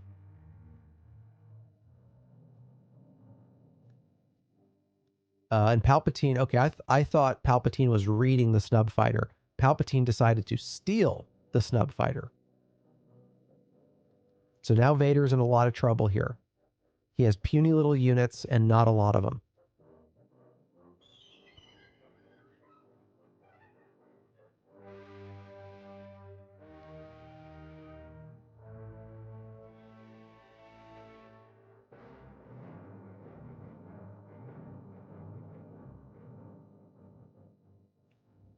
Looks like there are some discussions back and forth about what's going on.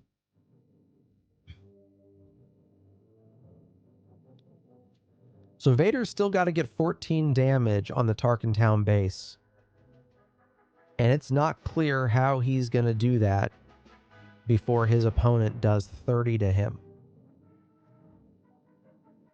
Palpatine hits for not a lot, but a decent amount. Syntakaz, I think, hits for 5. That's a lot. Palpatine has the snub fighter that was stolen. I think that hits for 3, which, might just be used to start taking out Vader's space units. And Palpatine has another unit in space that will come back ready next round.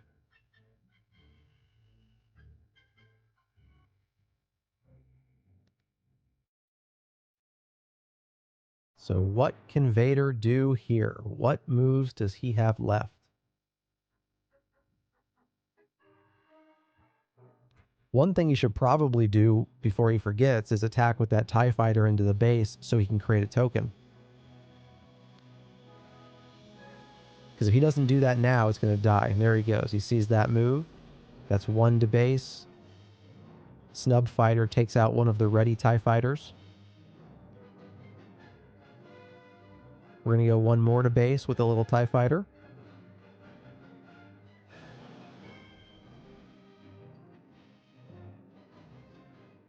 And I think maybe Palpatine has claimed.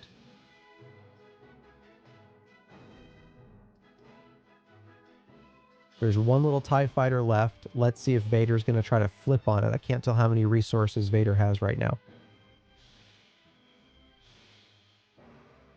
Another little TIE fighter is going to be played, which I think also creates another TIE fighter token. I can't tell which TIE fighter he played there, but I thought that was the one that creates a TIE fighter token.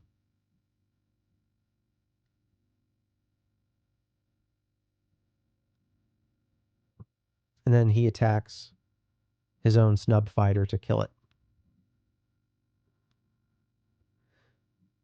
And let's see what...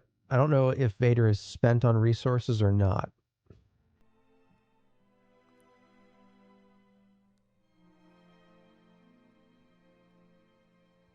Vader flips to ground. Plotted is Chancellor Palpatine, I am the Senate, which will then, I think, create 2... Does it create 2 spy tokens in that scenario? I can't remember. It doesn't look like spy tokens were put down, so maybe not.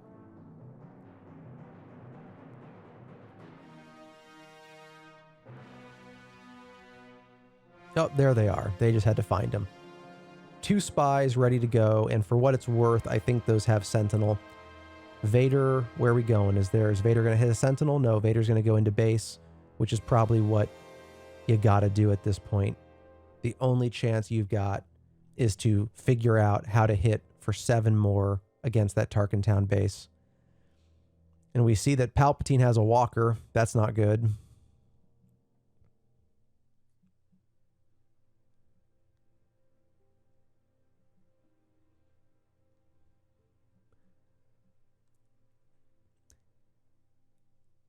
Vader can feel this win within reach. And now we're going to watch that hope get drained very quickly. Let's see if he can sequence this turn in any way that can get this 7 damage remaining on the Tarkentown base. And by the way, this walker that comes down is going to start healing the base.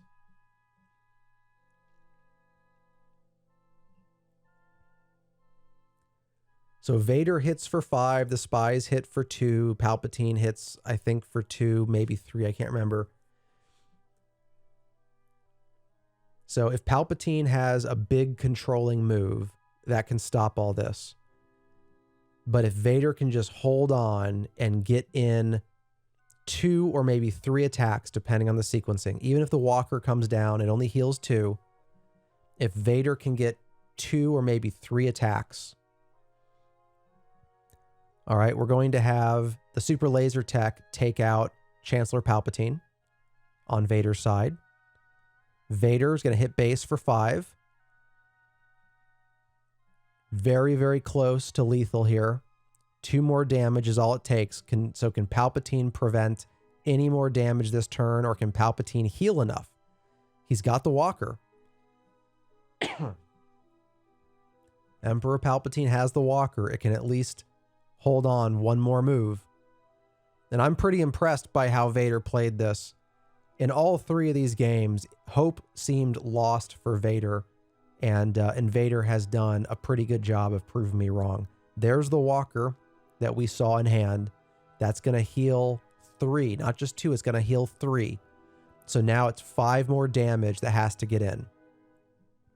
And Vader does not have a path to 5 more damage, I don't think, at the rate that that Palpatine can take out his units, but we're going to see. So we're going to get a spy into base for 2. That next spy, though, is probably going to be taken out.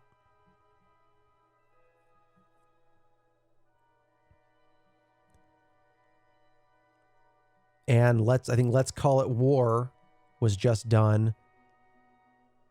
There's literally exactly enough left, but he's not going to pull it off, because even if that spy goes in for 2, there's 1 damage left, and Palpatine's going to kill that TIE fighter.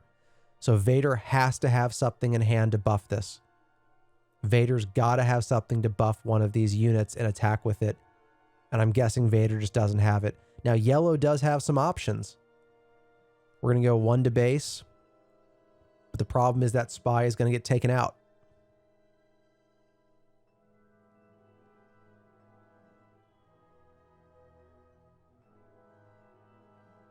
The spy will be taken out, and Palpatine has enough firepower to take out the Vader and the other spy, I think, or pretty close to it.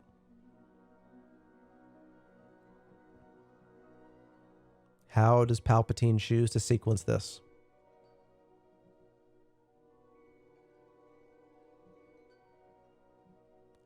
I mean, obviously, if Palpatine can't kill all the units this turn, then Vader simply claims after this and can go in for lethal. But I'm pretty sure Palpatine has more than enough to take out 2 spies and a Vader and a TIE fighter.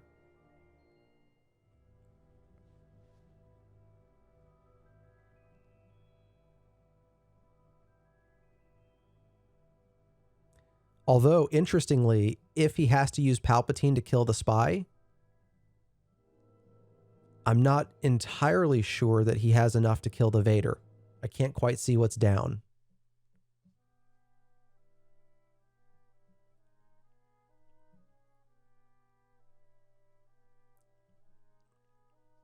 Although that might be enough. So Palpatine pings.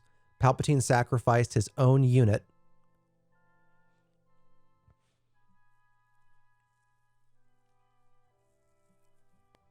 So Vader, I don't know what Vader's starting health is. I don't know if it's 6 or 7.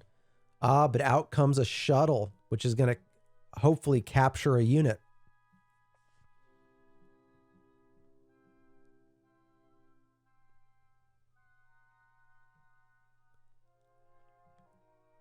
And that's a little odd. Yeah, that's not... You don't take control of it, you just capture it. So it gets captured under the shuttle. Now the problem is Vader attacked. Okay, well maybe that might be game then for Vader. Vader may have pulled that off. So I think Palpatine probably claimed Palpatine's going to look for something in hand and then probably going to be GG if Palpatine doesn't pull the answer off top deck.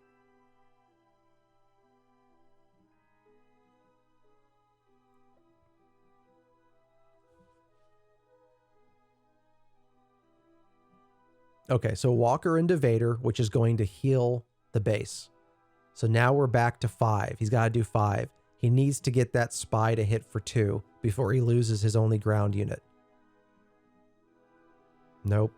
I mean, he's probably got this 1, but I think he should have gone with that spy. Although I guess he has 2 from the shuttle. So, okay, he has lethal on both arenas. Okay.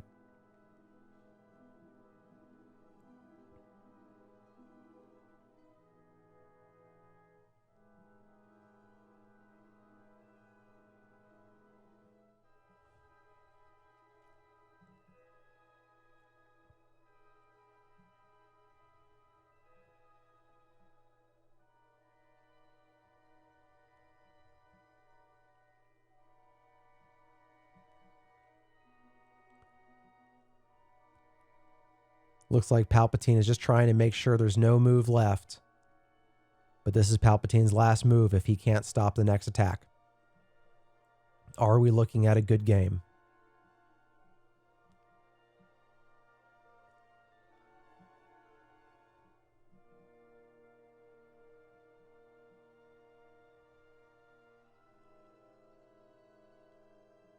Oh, we got 4 damage going to the shuttle, which is going to return the unit. Can the spy hit for game? GG, congrats to Vader, amazing. Took it in 2-1.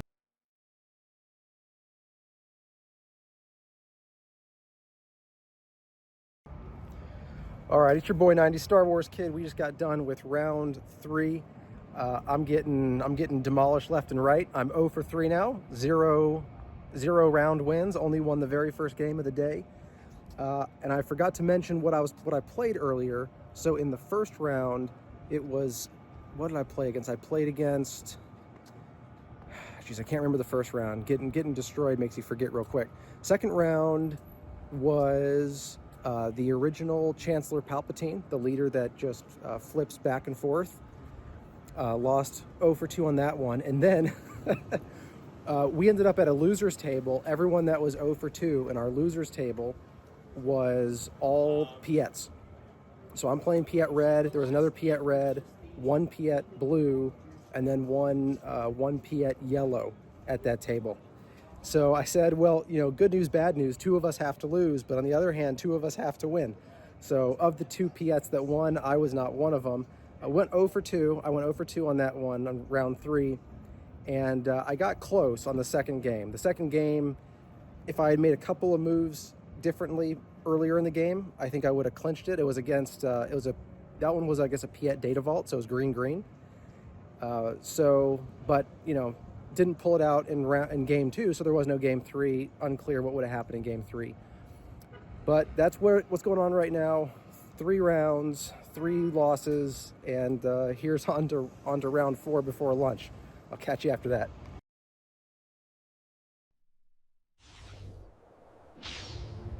Round 1, fight! Round 4, game 1. Player 1 is Piette versus Obi-Wan, player 2. And with the glare on this camera at this point, I'm honestly not even sure what bases we're looking at. I think we've got Piette red up top with a 30-point base, and we've got maybe Obi-Wan yellow. Piette opens with the 3-3 droid. Obi-Wan opens with a Gunji, I think a 2-4 Gunji.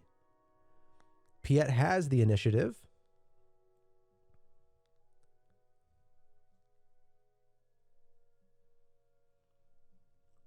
Piette plays a super laser tech looking to ramp. In the meantime, Gunji goes into base, giving Obi-Wan the Force. Then we go 3, I think, to base. 3 to base against Obi-Wan. Obi-Wan uses the Force and buffs up Gunji with the +1. And then we have a sneak attack, which is going to kill the droid, and that will also kill off that unit at the end of the phase. Interesting use of sneak attack, seemed pretty early.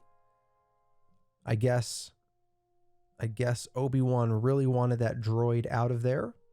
We'll see how that works out. Into the next turn, we have the super laser tech doing 2 damage to Gungi, sacrificing itself to ramp. Then Gungi is going to do, at this point, I think 3 to base. So Piet now has 5 damage on base. Piet will be activated to play capital ship, and in comes the invisible hand, which will be used to search the deck for a droid and possibly play it if it costs 2 or less.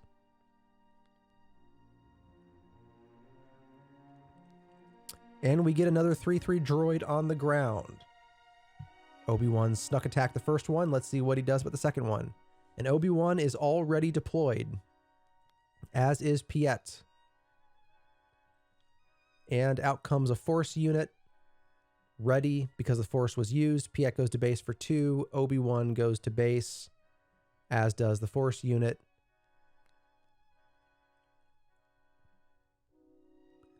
Looks like 12 damage on Piet's base. That's quite a bit this early in the game for the current board state. I think Piet still has the initiative, so we'll see what Piet chooses to do. Piet has the invisible hand, which on attack can find another droid, and that's exactly what Piet will do. It'll be, I think that's 6 to base on the invisible hand, and possibly another droid to the ground or space. And Piet does find a droid. Unfortunately, it's off camera, so we don't know which one it might be. It might be another 3/3 droid, or it could be something smaller. Obi-Wan plays an event. I can't tell which one it is, but out comes Maz Kanata. Things are happening, and now damage is being done to base, and Maz Kanata is buffed up. So this is very quickly getting out of hand for Piet if he can't do something to corral these buffed up force units on the ground. Out comes a big ship. I can't tell which one that is. It's a Prestige, and unfortunately, it's beautiful art, but when you have the glare, all these Prestige ships looks very similar. It could be a Chimera. It probably is what it is. Although I take that back. I think Chimera is blue, so that wouldn't make much sense. It might be an 8-cost Devastator.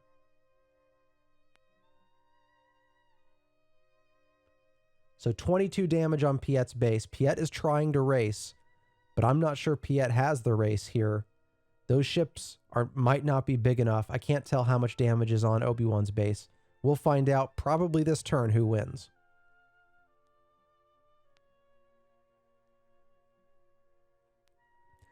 There we go. Turbo laser salvo. That's going to kill probably everything on the ground, and that's the kind of game-changing move that Piet needed to make.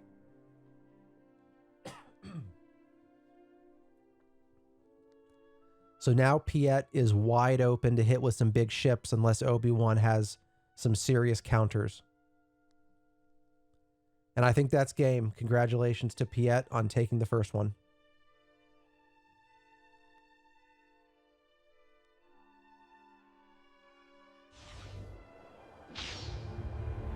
Round 2, fight!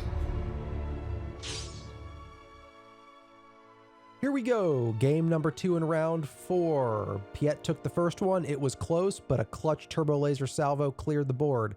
Now Obi-Wan gets to start with initiative, and we'll see if that change in who goes first manages to help. We do see that Piet has 2 laser techs in hand. Resource is one of them.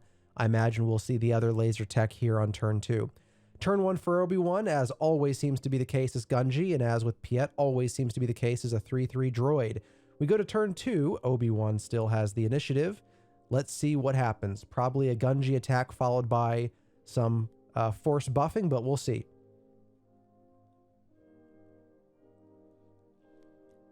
No, instead of attacking, we get a Maz Kanata. Although I think Maz Kanata allowed Gungi to attack, so Obi-Wan was able to steal an action. Piet plays Super Laser Tech. Obi-Wan uses the Force to buff Gungi. We get 3 to base from the droid. Initiative is claimed by Obi-Wan. We go to the next turn.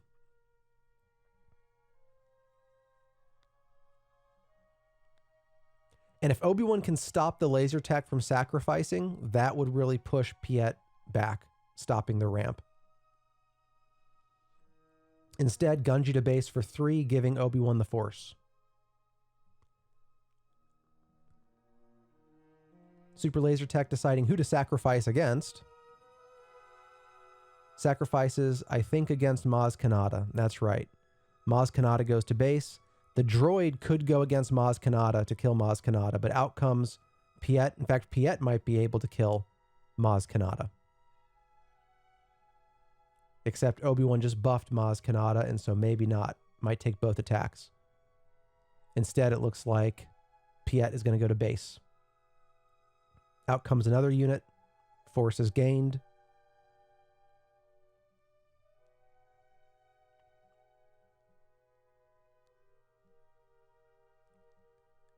Piet is going to play an overwhelming barrage on that little 3/3 droid, which is enough to take out Maz Kanata. And it looks like, where else is the damage going to go? 2 damage to Gunji. Initiative is taken. The droid trades with Gunji. All in all, not bad. Not a super game-changing move, but it does buy Piet some more time. We go into the next turn, and I believe Obi-Wan has claimed the initiative, so we'll see Obi-Wan make the first move.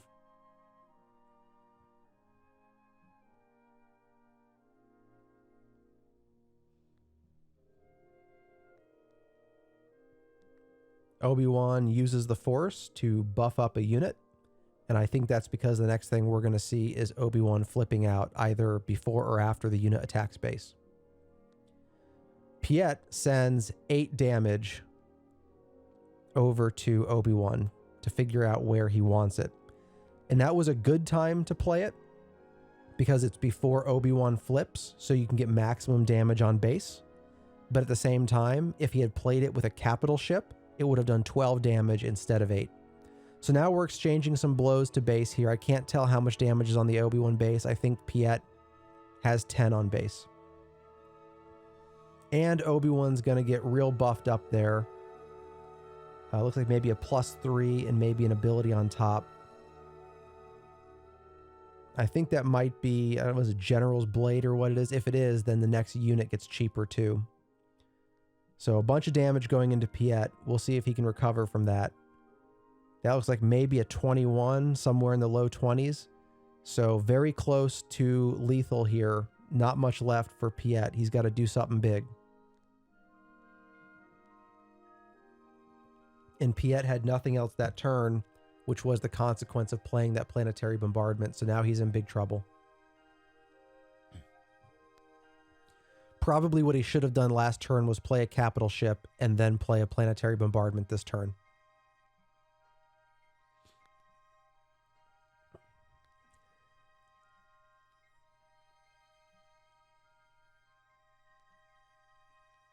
Is this going to be the end of the game? Let's see. It looks like all he's got is a Devastator coming out, and I don't know if that's going to be enough to turn this around. I guess he was still resourcing. Out comes the Devastator. Where does he want the 4 damage to go? He's going to kill off one of the units. And then put a little bit on base. But can he even survive the turn?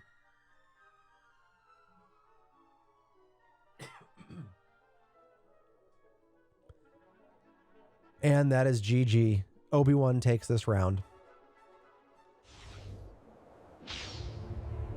Final round. Fight! Here we are on round 3. So Obi-Wan just took round 2. Piet took round 1. We expect Piet to start with the initiative here. I think maybe they haven't reset the board from the last round. So they've already drawn their hand and they're resourcing, but the base damage has to go back to 0. The leaders have to go back to their starting point and initiative needs to be assigned. All right, now we've got a clean board state. Let's see what Piet wants to do. Can Piet pull out the win? Out comes a Gonk. Okay, we're taking a different ramping strategy this time. Gunji every single time for Obi-Wan. Every single time. That's the opening move. Not just this round, but another round that we did as well. Now we're going to get 1 into base, which is going to make the next thing cost 1 less. Out comes, I think that's the General's Blade, which is very bad. MC-30, capital ship, and a whole bunch of damage to Piet's base. I think that's a 5 damage on base. And out comes another unit and immediately gets buffed. So Piet is very quickly falling behind on board state.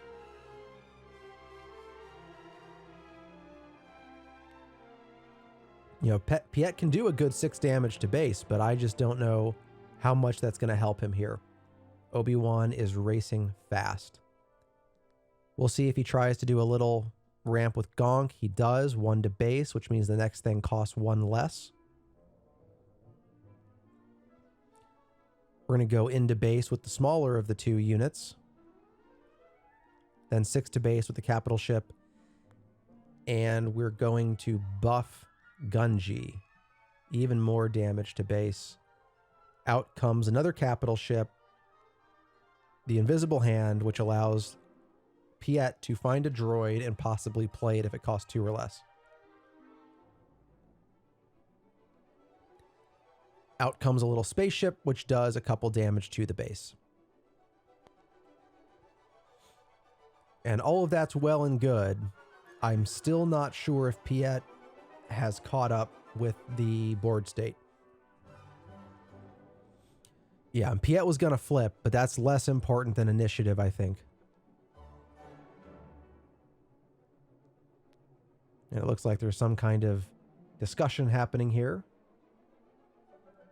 A Millennium Falcon comes in ready and goes on the attack.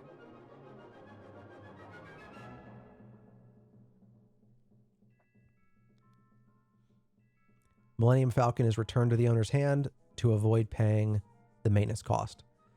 Now, does Piet have a move? Overwhelming Barrage might be decent right now. Planetary Bombardment might be decent right now. Instead, we're just going to get an attack from the Invisible Hand and another search for a droid.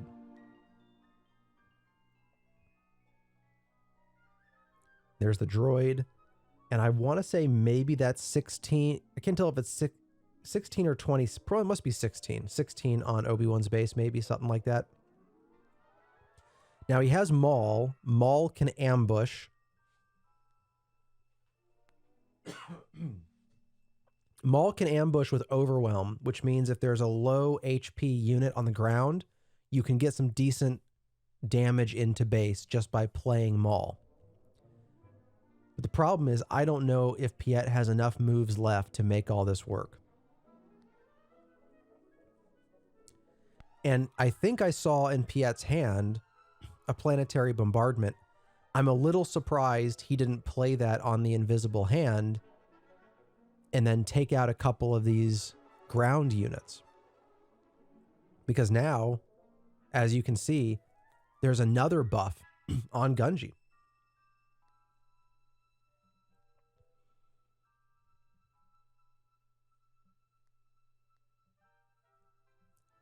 $27. So what can he possibly do?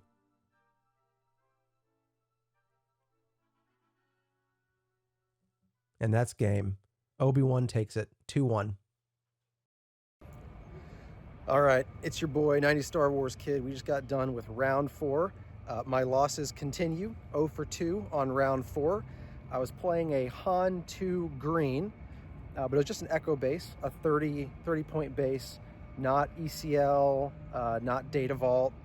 I think ECL is green. In any event, it was just a regular vanilla 30 point base with Han 2. In game 1, he comes out with a ready Millennium Falcon on turn 1 and hits me for 3. Turn 2, he adds a Chewbacca to it, hits me for 6. So it went downhill real quick. Although I think by the end of the game, I think I had 22 damage on his base. So it wasn't a complete blowout, but it started real bad. And then game two is already a blur. It started better, but I just couldn't keep up with all the things getting played out of that Han 2 deck. Just stuff was coming at me left and right, space and ground, and just couldn't pull it out. So we are zero round wins. 1 game win, 0 round wins. Now it's lunchtime. Gonna go eat a sandwich, and then we're back for the second half of the day, which my understanding is when a bunch of people head out because they lost as much as me. But we're gonna stick around, gonna try to stick around until the end. See what happens.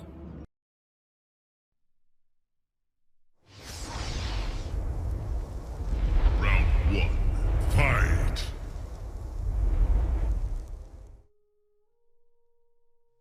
Round 5, game 1, here we go. Player 1, Palpatine. Player 2, Obi-Wan. We've got what looks like an Obi-Wan yellow, and I'm guessing a Palp yellow. It seems to always be Palpatine yellow.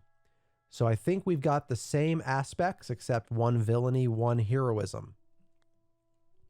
And what we're going to see here is if the force power race of Obi-Wan on the ground can be stopped by Palpatine's kind of soft control.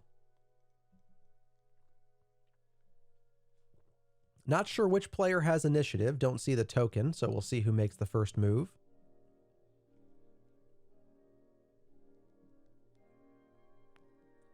And it looks like Obi-Wan is using a force base. And if that's correct, it's going to be a 28-point base. And I'm guessing Palpatine is sitting on a 30-point. Out comes Gungi, literally the automatic first move of every Obi-Wan game ever. And it looks like Palpatine may have just claimed.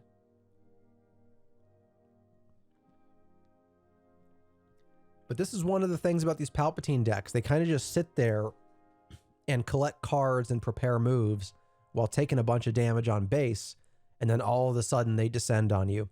We'll see if that's how this works out. Out comes the Super Laser Tech. So we're going to have some sacrifice for ramp here. And out comes another unit, which is ready with the Force, which attacks, which then gives the Force, which is then used by Gungi. So a bunch of essentially move cheating right there, thanks to the Force. Now Palpatine, I'm sure, has initiative, so I'm guessing we're going to see a sacrifice right here from the get-go to ramp.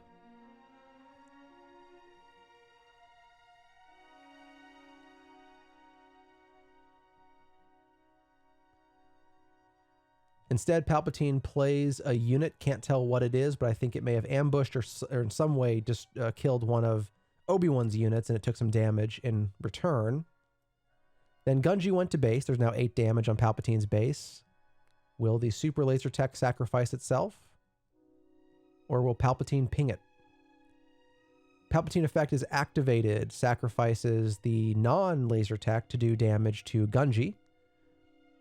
Now, if Gungi has less than 3 health, 2 or less, the laser tech can take it out.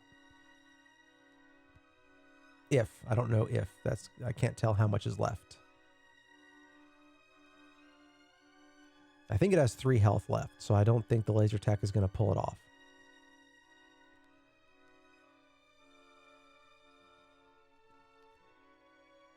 Laser tech instead attacks the other unit, which came in ready. So 2 damage to that. Palpatine ramps. Palpatine's base goes to 11 damage.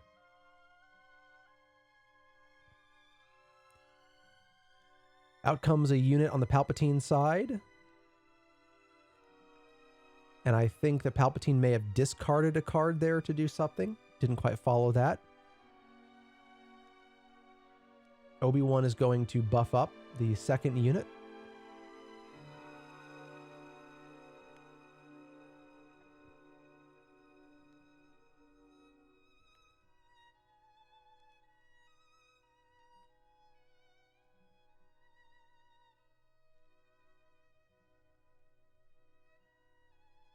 I think we're waiting on Palpatine to decide what to resource and what to do.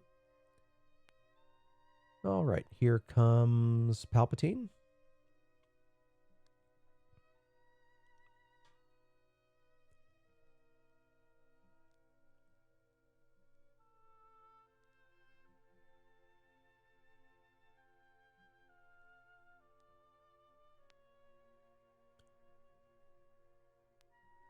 Looks like Palpatine's still deciding. Palpatine plays a lurking snub fighter and exhausts one of Obi-Wan's units in the process.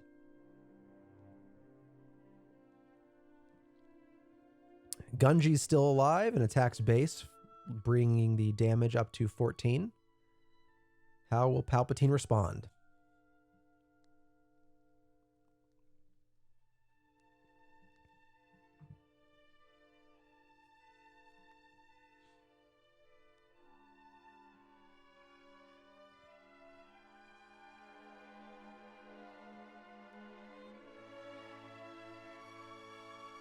Looks like Palpatine's going to go to base for a couple hit points there.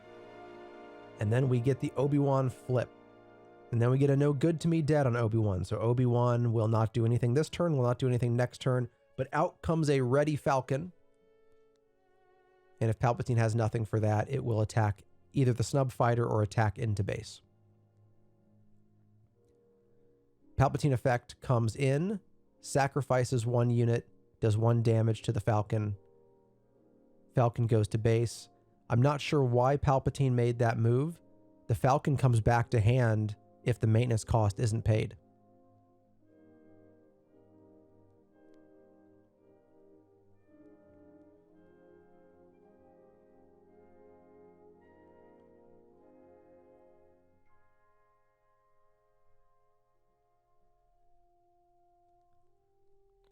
Yep, very strange move because the Falcon went right back to hand. The damage is gone. And now the Falcon, if desired, can be played again and it won't be damaged. So let's see if Palpatine has anything to kind of take back the board. Is very much outnumbered now in terms of units and damage. Well, out comes a Vader. That might be the kind of thing you want. So Vader, I believe this is the Vader that's going to put a shield token on something and ambush and then kill the thing with the shield token. But I don't know if you can do it to a leader unit or not. If you can, definitely do it to the leader, but usually those kinds of things exclude leaders.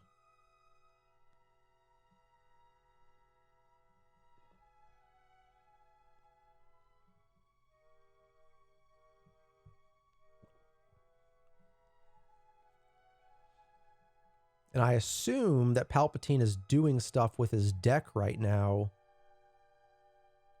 because I imagine he's going to ambush. I would hope that he ambushes with the Vader. I don't know that he'd want to just play it and not ambush. Okay, so he's doing something with his deck.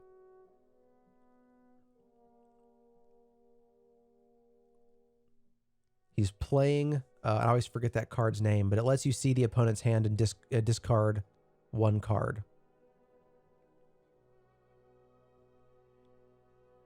Bazine is what that is. It's Bazine.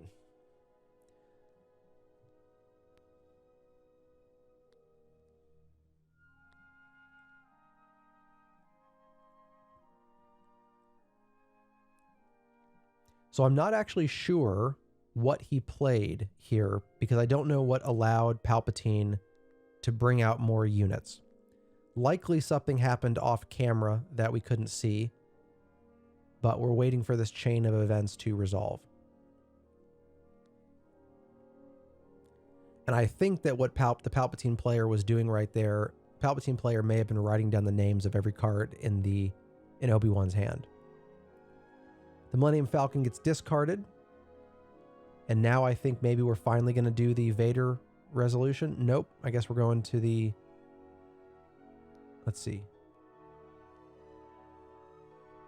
So Vader definitely finally ambushed, but I don't think I saw the shield token maneuver as far as I could tell. So maybe I'm wrong about which Vader that is. Not sure.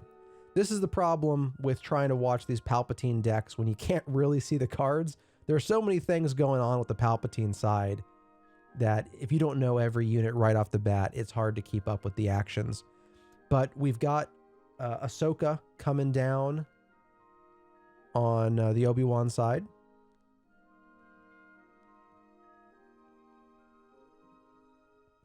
And remember, Palpatine has yet to flip.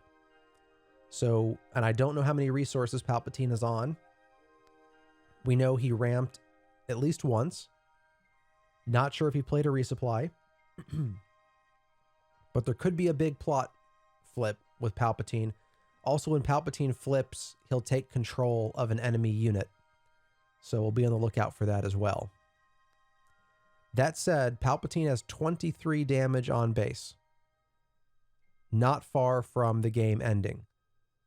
Now, Palpatine often has healing stuff hidden in there too. We'll see if we start getting some restore. But as of right now, we'll be interested to see what Palpatine can do before Obi-Wan does 7 damage.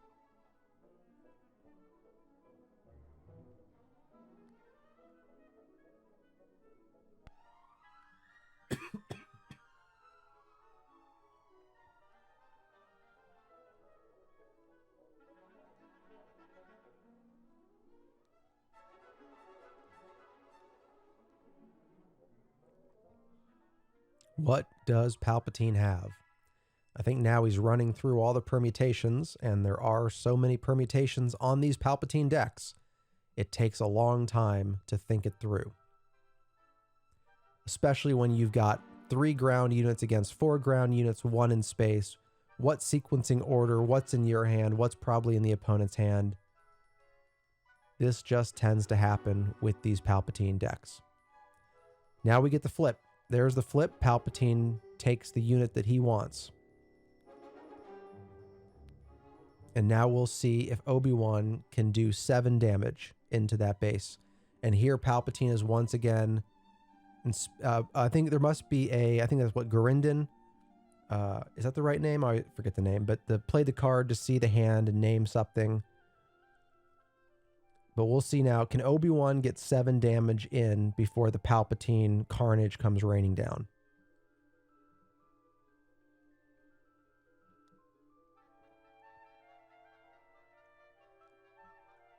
Ahsoka to base. We're at 25. 28. Next hit is lethal. Does Palpatine have anything?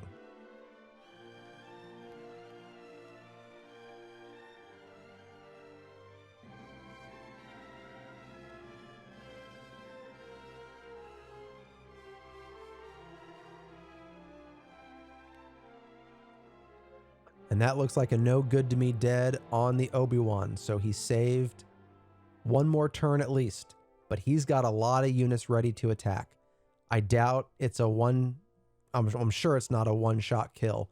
But that's a lot of damage. Obi-Wan plays another unit to the ground. And now, probably what Palpatine actually needs to do is try to clean up the board.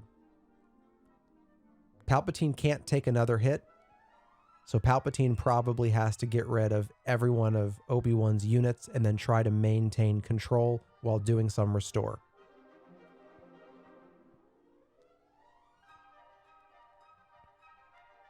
He attacks 1 unit on the ground. Obi-Wan plays another unit on the ground.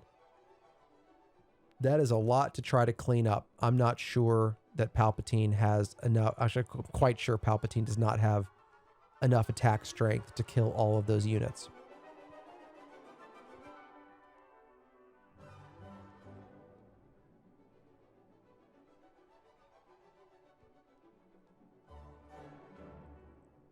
Palpatine does a little more damage to a ground unit. Vader's the big hitter. Where does Vader go? Vader takes out Ahsoka. Does that kill Vader, though? Surely Vader can't survive that attack. He only has 2 HP left.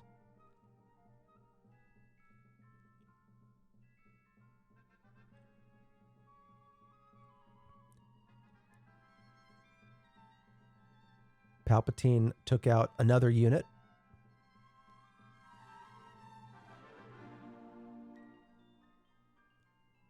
And of course, Palpatine can no longer get initiative. It's long past that point. Palpatine sacrifices a unit, attacks to kill, and sacrifices to kill. And actually, because Obi-Wan was no good to me, Obi-Wan is not going to reset next turn. So that was just enough for Palpatine to survive that turn. Now, Obi-Wan comes in with initiative. We'll see what that lets him do. But If Obi-Wan cannot play a whole bunch of units this turn, he likely will not. Likely his board will be cleared if he cannot play a lot of units. But if he can have just one unit live to the next turn and claim initiative, he's going to be able to pull out the last 2 HP. What I would be worried about on the Palpatine side is a reinforcement walker, because that starts healing the base. Obi-Wan comes out and kills Vader. Killed Vader with some kind of unit effect. It looks like maybe that's a Yoda.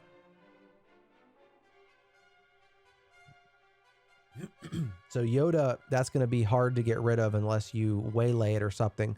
But if you waylay it, then it'll come back down next turn and kill something else.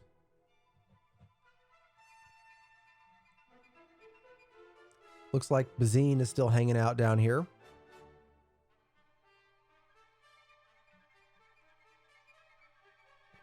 And I think that Yoda may have tapped out Obi-Wan. So if that Yoda tapped out Obi-Wan, then at least Palpatine still has quite a few resources to play with. So we'll see if he can come up with something creative.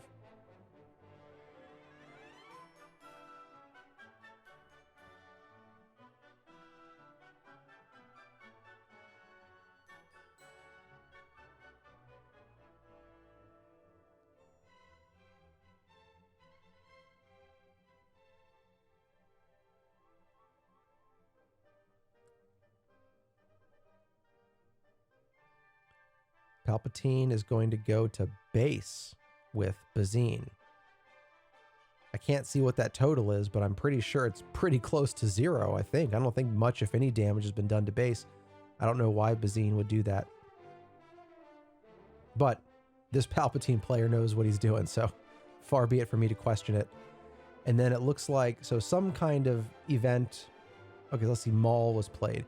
I don't know why Bazine ended up dying there. So there must have been some part of that move that I missed. But Maul was able to ambush. And I thought Maul also had Overwhelm. Maybe it was the exact right amount. So we just saw a bunch of damage go to base. And then a unit got pinged. And I think it just got no good to me dead. So Yoda got pinged and no good to me dead. Snub Fighter goes into base. So Palpatine is hanging on by the skin of his teeth. He's removing just enough from the board. He's keeping enough tapped, and he's getting some damage into base. But now that he has Maul, that's a good hitter. And Yoda remains tapped. So Obi-Wan is going to have to struggle here to claw something back. And let's see, something was just played against Maul. Is it going to kill it or going to bounce it? Maybe tapped it. Maybe Obi-Wan had a no good to me dead. I couldn't tell. Couldn't tell what that was played. But Maul is now tapped. That was the heaviest hitter. So once again, Palpatine's in a position where he needs to figure out what to do with the Yoda. Now this is a good move. A legacy run comes down. That legacy run is going to be sacrificed, and that lets you do 6 damage to any units as you choose.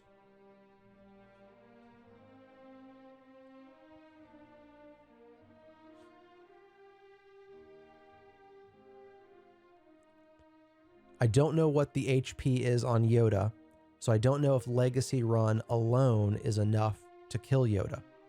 But he's going to have to kill Yoda this turn one way or the other, because otherwise Obi-Wan claims, and then Yoda's more than enough to end the game. And Legacy Run cost 5 resources to play, so Palpatine has some remaining, but not a massive amount.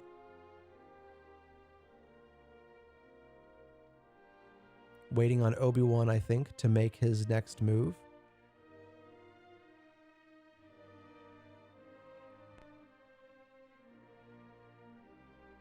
Nope, looks like Palpatine was making a move. So Palpatine played a unit. I can't see which one it is. Maybe another Bazine. We're looking at Obi-Wan's hand. He has a sneak attack and a whatever X-Wing that is, the 3/3 with ambush, I think. But so that sneak attack, I mean, that probably could have or should have been the end of the game. If he snuck attack out the space unit, it comes in ready. Maybe the snub fighter can kill it. But if the snub fighter can't kill that ship, you sneak attack out the ship. Although I guess I take it back, because in this particular case, Legacy Run would immediately be sacrificed, even if the snub fighter couldn't kill that ship. But there it is right there, coming in ready on the ground with ambush. Well, it's not ready, it's going to come with ambush. But it doesn't have overwhelm, so I think all it's going to do is kill a unit. Unless it was played with sneak attack. If it was played with sneak attack, then it really is ready.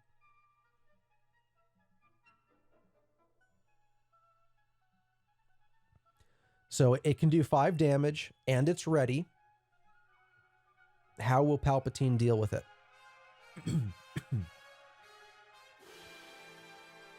If Palpatine can exhaust it,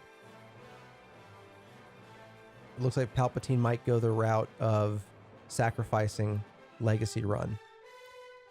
So Palpatine attacked one unit and sacrificed Legacy Run in the process. So Palpatine has 6 damage on his leader, and there's 7 damage on Yoda. And somehow there's a heal, so we're down to 27 on base, and Yoda dies. So now I think Palpatine finally turned the corner and is probably in a commanding position at this point, especially with Maul still sitting down there on the board. Let's see if Obi-Wan has anything he can pull out at this point to stop the onslaught.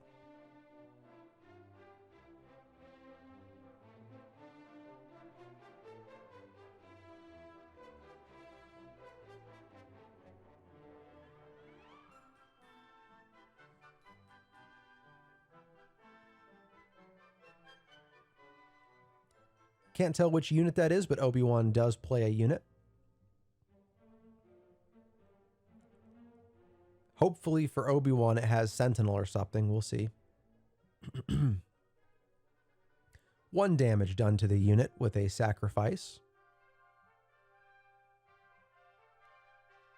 Is there anything else for Obi-Wan to do? And actually that unit might be an Obi-Wan. Might be a younger Obi-Wan. Out comes the replacement walker. This is where the tide really turns. If you can't deal with the walker, if the walker comes out behind a bunch of big stuff, it's just going to sit there and attack you for a bunch and heal a bunch, and then you're just doomed. So is that walker essentially the end of the game?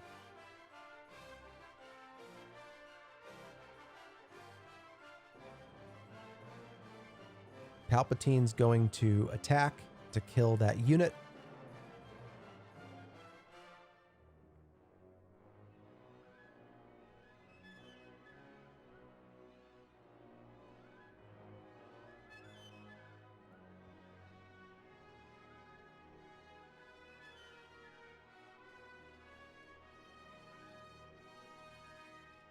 We're just waiting for the inevitable here.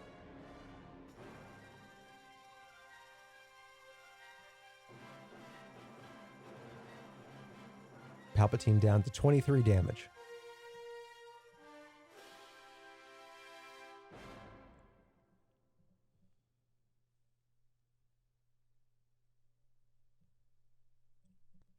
We're going to go to the next turn. We're going to see. That's game. Palpatine takes it. Round 2. Fight! Here we are in round 2. Player 1, Emperor Palpatine. Player 2, Obi-Wan. Palpatine took the first game. Obi-Wan got within 2 damage of killing Palpatine, and then things went the opposite direction. We're starting off with the first move that happens literally every time Obi-Wan plays, which is Gungi comes down. And Palpatine played a unit, can't see which one it is. But now Gungi has just been beefed up. I don't know if that's General's Blade or which one it is, but it looks like it might be a +3, which means Gungi will be hitting for 5.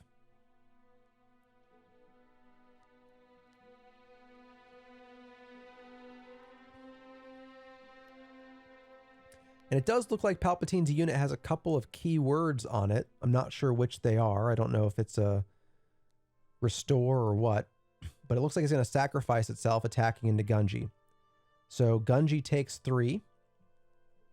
Gungi attacks base for 5 and gives Obi-Wan the Force. So get ready for the buff that's coming there. Out comes a super laser tech. Out comes a Force unit on the Obi-Wan side. Obi-Wan flips to buff it, and Emperor Palpatine takes the initiative. On to the next turn.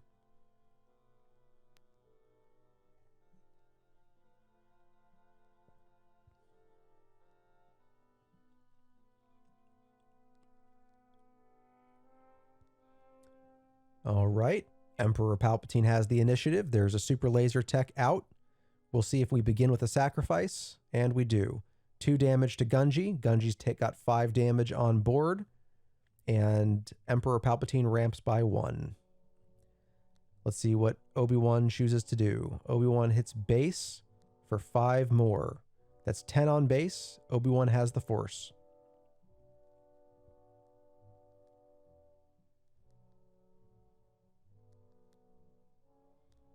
Waiting on Palpatine to choose a move. And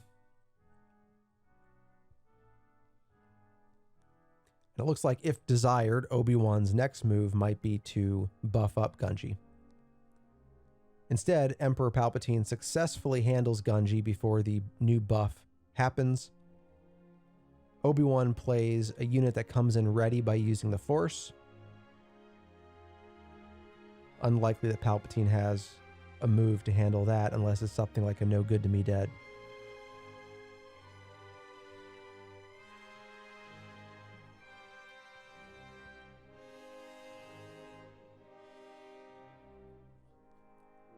We've got some discussion going on here.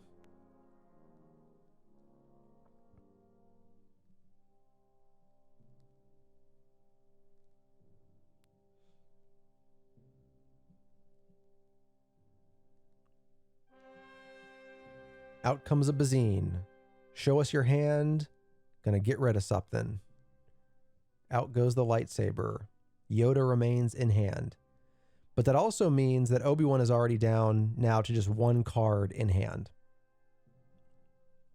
Obi-Wan attacks, gains the Force. Obi-Wan buffs the... Forget that character's first name. I pronounced the last name Rutro. Venestra, is that what it is? Venestra Rutro? Well, Venestra just Rutroed up to 18 damage on Emperor Palpatine's base. So Palpatine is already real close to losing, and the question is, does Palpatine have enough control to hold off until there's more ramp?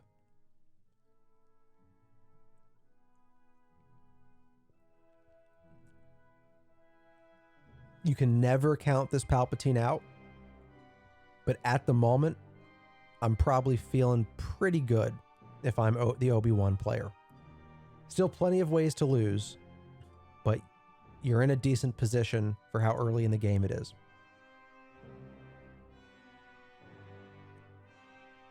Another super laser tech comes out, but that means that Obi-Wan is going to get another shot to base. And that's just, instead Obi-Wan flips. I'm a little surprised. I figured against a control deck, Obi-Wan would have gone for the damage. Obi-Wan sacrifices the super laser tech, does a damage to Venestra Rutro. Out comes Leia Organa in space, the most ridiculous thing ever.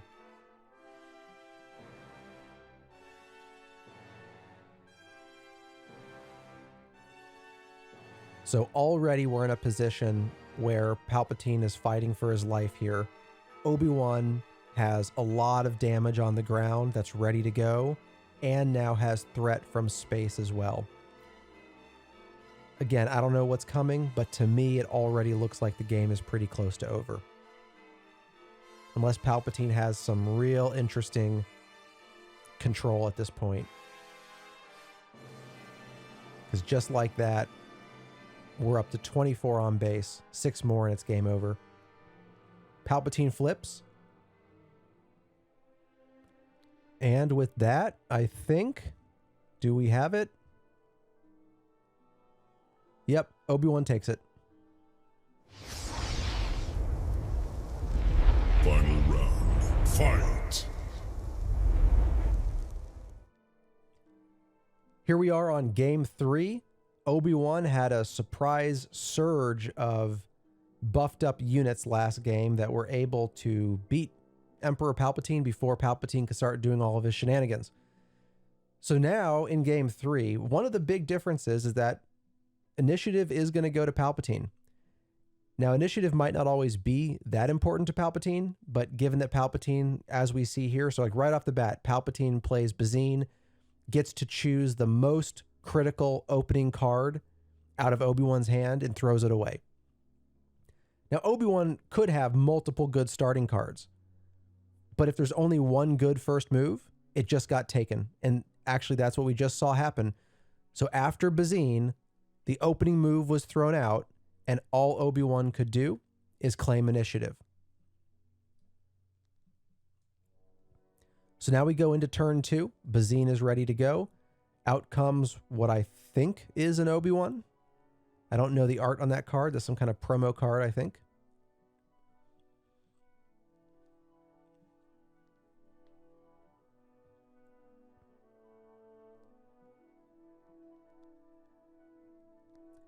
Out comes a super laser tech on the Emperor Palpatine side, looking to ramp.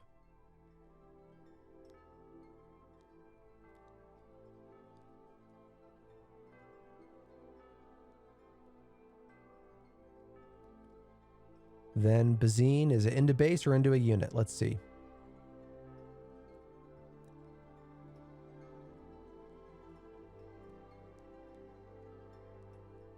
And it looks like maybe Palpatine claimed, although I'm not sure why Palpatine didn't attack there, because I think Obi-Wan already claimed. Yeah, I didn't follow that last move. I'm not sure what happened there. In any regard, Obi-Wan goes to base for 3.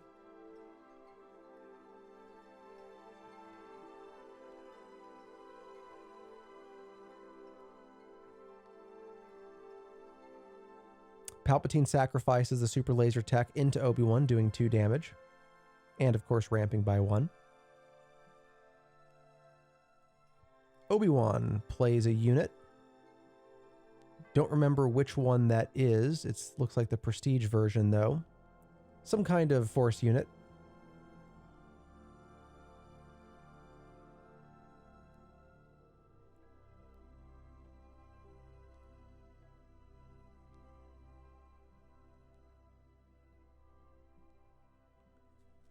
Waiting for Palpatine to decide his move.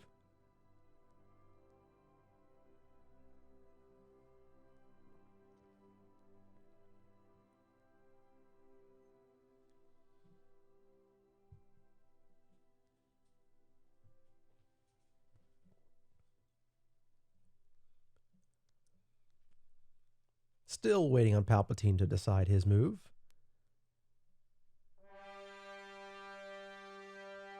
Palpatine's going to use his leader's ability, sacrifice Bazine, and do just 1 damage to an enemy unit.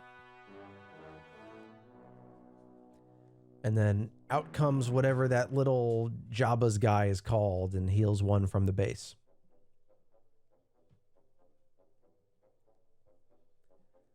And I'm guessing that Obi-Wan has already claimed, and now we go to the next turn.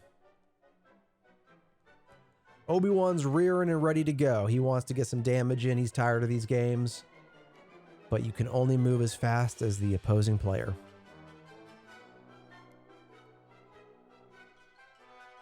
All right. Obi-Wan's saying, let's do this. Plays a unit to the ground. A Gunji, of course.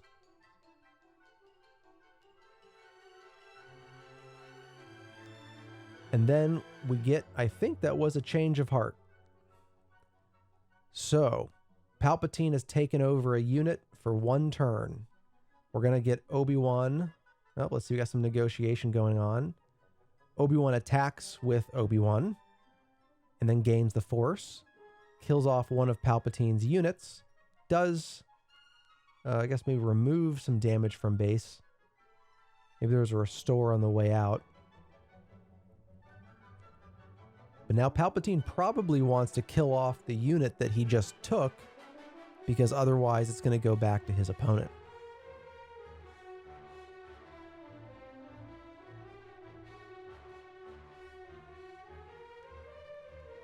And that's exactly what he does. Trades his opponent's unit into his opponent's unit, so his opponent is down 2 units off that change of heart.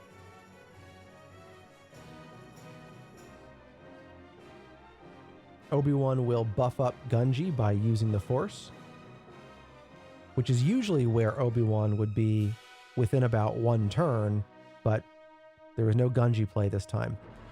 Obi-Wan brings his leader out, attacks base, brings out a Millennium Falcon ready, buffs it up, attacks base, and gains the Force on the attack. That is now 9 damage on Palpatine's base. So I would not feel great right now if I'm Obi-Wan, but it is a promising position. I think Palpatine is going to have answers to what we're seeing here, but Palpatine's board is currently clear. Obi-Wan's got 3 units out, and those 3 units are hitting for some reasonable damage.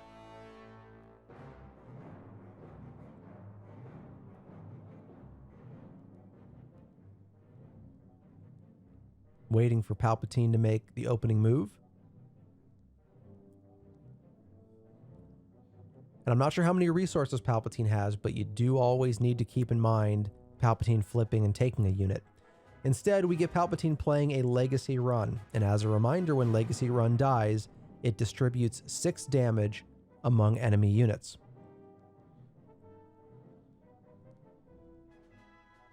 So let's see if we get an immediate sacrifice of the Legacy Run to kill off Gungi.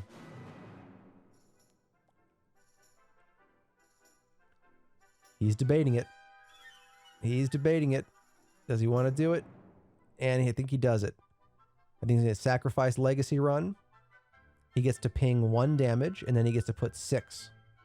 So it looks like 6 to Gungi. And is there 1 overflow? I guess 6 was exactly what was needed for Gungi. Out to ground comes whichever fighter that is that can go to ground, and then we get a no good to me dead on Obi-Wan. So Obi-Wan is exhausted for this turn and the next turn, but there's that flip I was talking about. Out comes Palpatine and takes the Millennium Falcon. Interestingly, though, Palpatine will now have to deal with the maintenance cost on the Falcon. And I do wonder, if you steal the Falcon as Palpatine and you don't pay the maintenance, does it bounce back to your hand or your opponent's hand? Palpatine's deciding what to attack. Palpatine attacks whatever that fighter was on the ground. And that's a smart move. Palpatine sacrificed the Millennium Falcon that he stole, which means you don't have to pay the maintenance cost. And this is kind of what I was worried about. This is how quickly Palpatine flips the board. So now it's leader versus leader at this moment. Obi-Wan's only saving grace is that he has initiative, but it actually doesn't matter because his leader was no good to me dead. So Obi-Wan's leader is stuck unusable for this turn.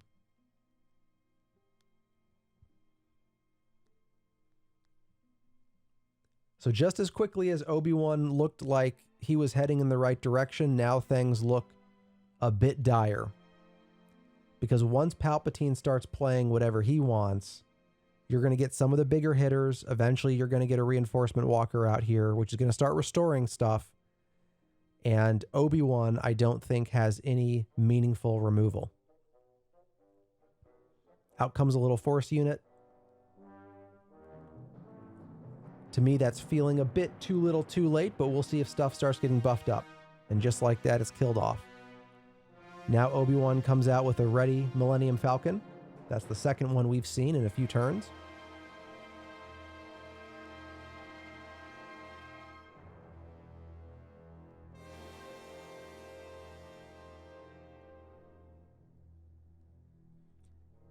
I was going to say, it would be funny if there was another change of heart. And sure enough, there it is. And so now we're going to watch a Millennium Falcon, attack its original owner, and then be sacrificed. Yes, things are looking very dire for Obi-Wan at this point. Sacrifice the Millennium Falcon with Emperor Palpatine, do a damage to Obi-Wan, and attack into base. So many powerful things right there. So many moves in one. Now, I can't see the damage on Obi-Wan's base, but I'm guessing it's getting up there. Now, finally, Obi-Wan resets.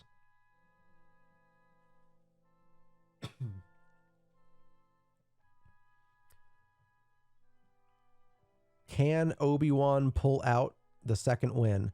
Well, there comes a buff. I think maybe a General's Blade. Oh, but just as quickly as it was looking good, out comes a 10-cost Devastator, and you got to figure that's game. You got to figure there's no coming back from that. Out comes a tiny little Obi-Wan that isn't going to do anything against that massive spaceship.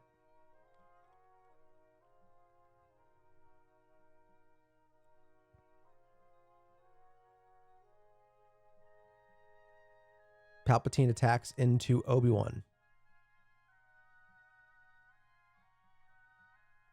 Does 4 damage. And we go to the next turn, and that's just because Obi-Wan was a Sentinel, I think.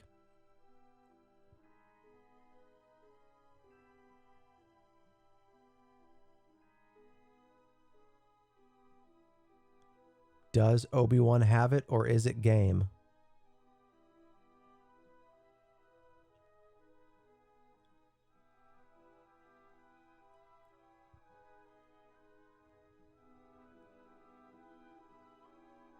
Yoda comes out on Obi-Wan's side, uses the Force, kills Palpatine, but what are you going to do about that Devastator?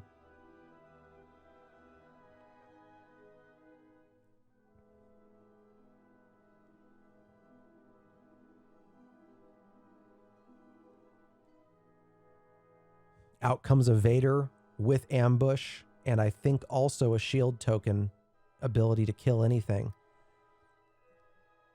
Or maybe I got this wrong last time as well. I don't know if that's the Vader I think it is. That Vader seems to be letting him pull something out of his deck. So that must be a different Vader. I'm thinking of the wrong Vader.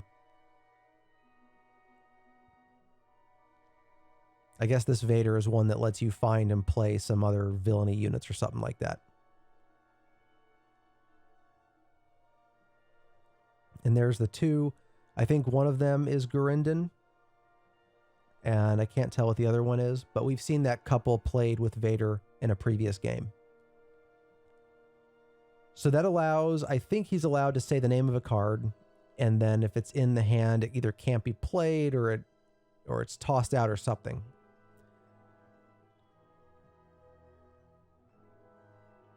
Yep, and it looks like the correct card was called and it was tossed out, and Obi-Wan is down to 1 card in hand. And there's just no way Obi-Wan has an answer to what we're seeing on the board right now.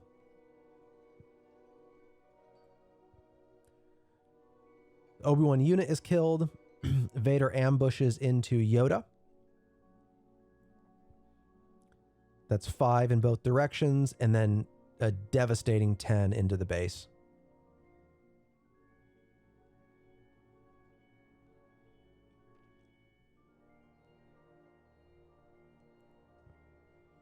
And Yoda is hit with something.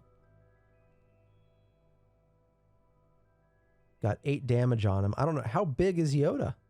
He's got 8 damage on him right now.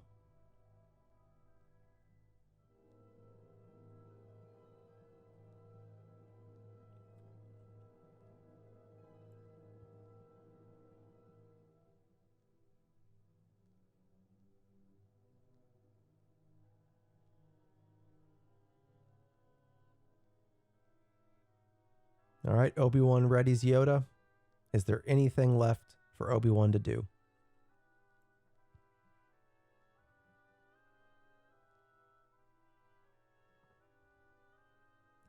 Obi-Wan plays an event.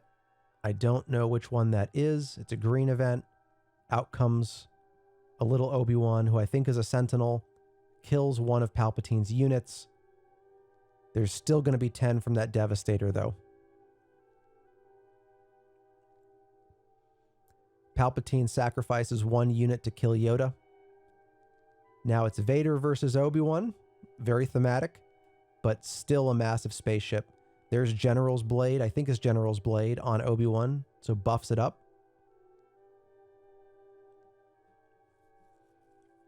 If Vader wants to attack, I think he has to attack through the Obi-Wan, which I think will kill the Vader. And I'm not sure the Vader can kill Obi-Wan, but the big ship hits for 10, and there's no way that there's enough life on that base left to survive one more attack from that ship.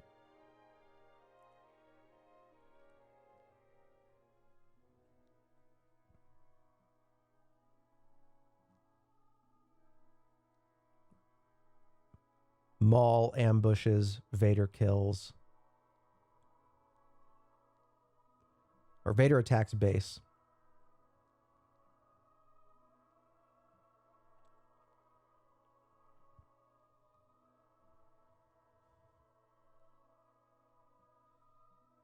Sneak attack. Keller and Beck.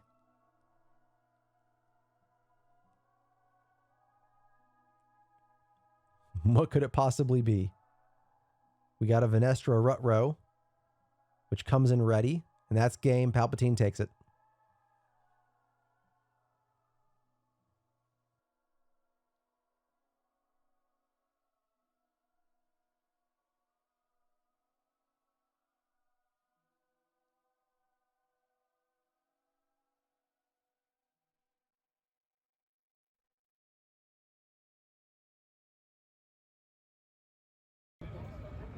It's your boy 90 Star Wars Kid coming after round 5.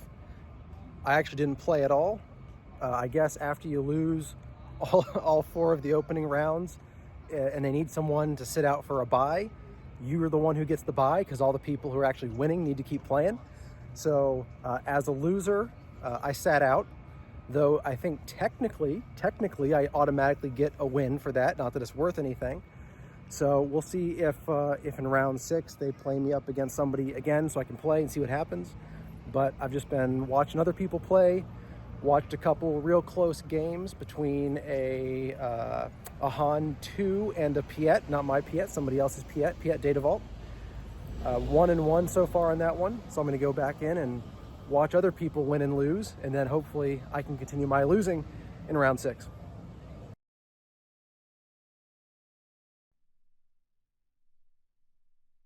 Round 1, fight!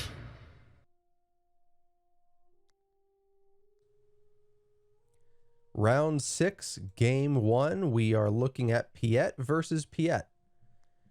And on the bottom player 2 is Piet Red, although it looks like top is Piet Red as well. So we've got a couple Piets that are going to try to burn each other. But player 1 does have the showcase of Piet and player 2 doesn't. So maybe that will be the difference in the game. What do you think? We're waiting for the players to finish shuffling, grabbing their hand, deciding whether or not to mulligan. We're also not sure which player at this point has the initiative, but we will find out. Looks like maybe player 1 is up there shuffling still. Can't tell if player 2 has pulled a hand or not. Player 2 is now cutting player 1's deck. And player 2 does have a hand and has already resourced. So we're just waiting on player 1 to catch up.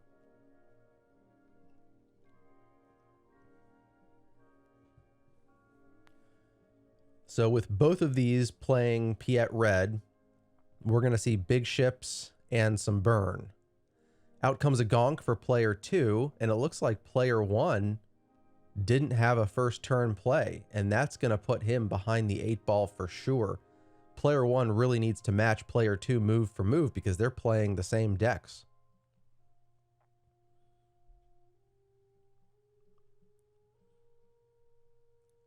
So I expect player 1 to move first with initiative. It looks like maybe he resupplied. We can't see the resources, so I'm guessing he resupplied, but player 2 hit with a gonk to reduce a cost by 1. Out comes another gonk. So player 2 is all in on the gonk ramp, and then we have another ground unit come out for player 2, It looks like maybe an HK-47, but it's promo art, so it's a little hard to tell. HK-47, if that's what that is, does 1 damage to the enemy base for every unit that is defeated.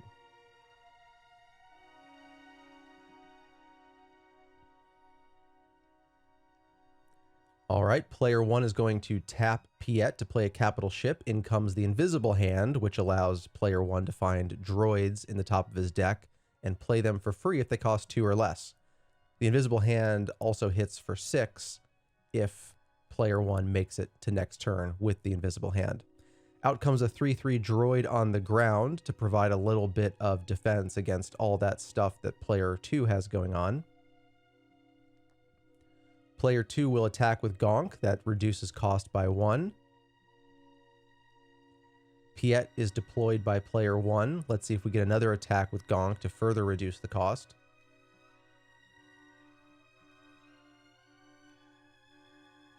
Looks like player 2 is deciding what to do.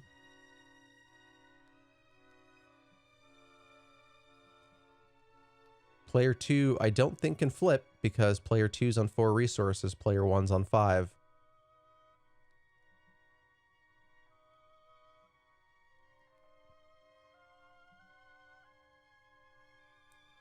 Player 2 taps Piet to play also the Invisible Hand, just like player 1 did earlier. And the reason that player 2 was able to do that is because one of the Gonks attacked, reducing the cost by 1. Let's see if player 2 is able to find a droid.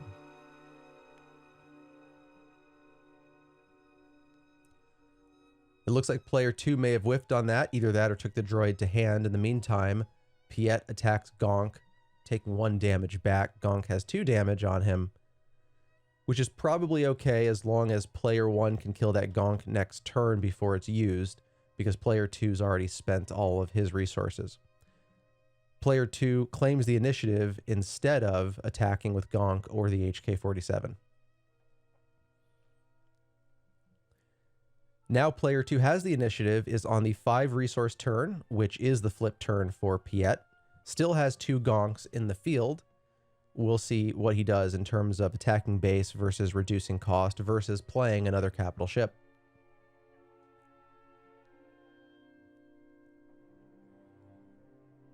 Resources are now ready. The field is now ready. Player 2, go. Player 2 plays an overwhelming barrage on the Invisible Hand. That's a good move. It's going to take out player 1's Invisible Hand, and it's also going to spread a couple of damage on the field, on the ground. And it looks like both of those damage points are going to go to the 3/3 droid, which now makes that droid the target, a possible kill target for Gonk. While he can, player 1 attacks with that droid to kill one of the Gonks. So now player 2, not that it matters with all those resources played, but player 2 can only gain 1 decrease in cost with the remaining Gonk. In the meantime, player 2 attacks base with Invisible Hand for 8. Also searches the top of his deck for a droid, possibly playing it for free if it costs 2 or less.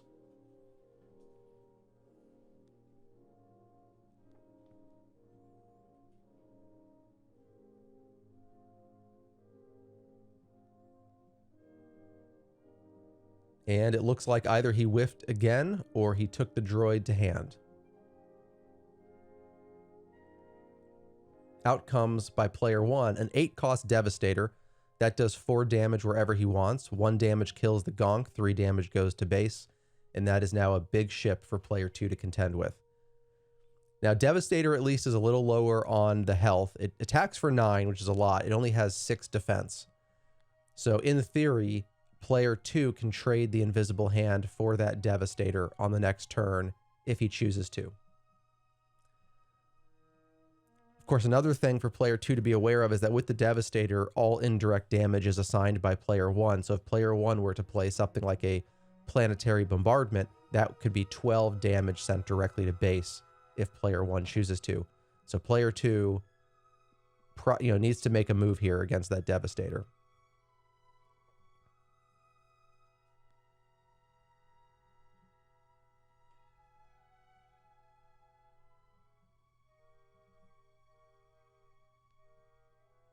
Waiting on player 2 to make that move.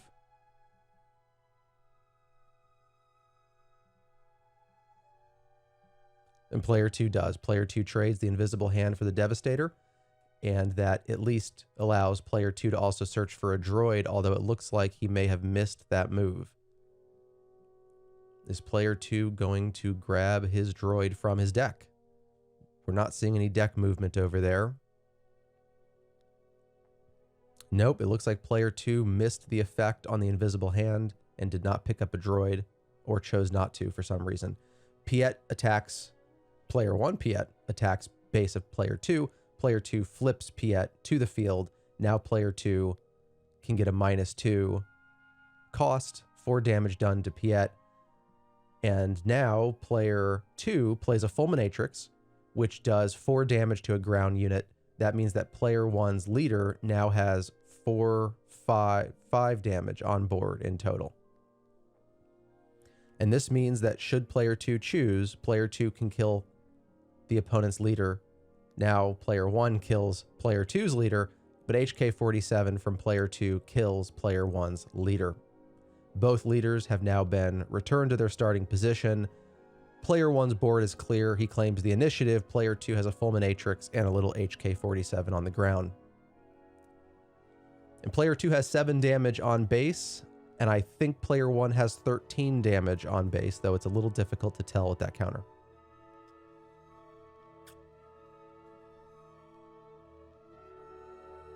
Will player 1 let that Fulminatrix get an attack in, or will we see a big ship to get rid of it? A 10 cost Devastator would certainly get rid of it. We're going to see a Planetary Bombardment come in. That's 8 damage distributed however player 2 wants to. Player 2 puts 1 on HK-47.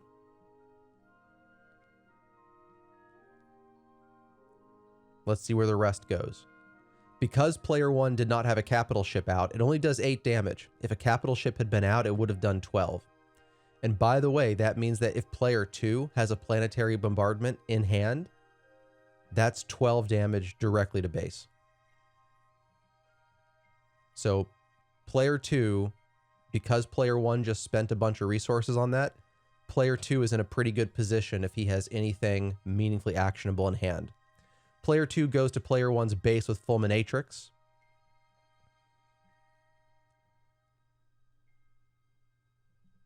And then with HK to base, that's 24 damage on base. And now let's see, player 2 is playing a little droid. And it looks like we're going to the next turn. So it's really lucky for player 1 that player 2 did not have a Planetary Bombardment in hand, because that may have been game or just about game. And it looks like that is game. I think player 2 just took it. Round 2, fight! We enter game 2 of round 6 in this mirror matchup of Piet Red versus Piet Red. In the previous game, player 1 did not seem to have an opening move, and then later chose to resupply on turn 2, which put him behind the 8 ball, it would seem. It was a little neck and neck there, but player 2 was able to maintain a 1 big ship advantage long enough to do enough damage. Now we're seeing, again, player 2 relying on Gonk to get that early ramp, whereas player 1 comes out with a little fighter. What we have not seen at all in the previous game are any laser techs. Player 1 is going to attack base against player 2 with the little ship. We're going to see player 2 this turn, or this time, play resupply. And then we're going to see, I think player 1 also resupplied, player 2 takes initiative.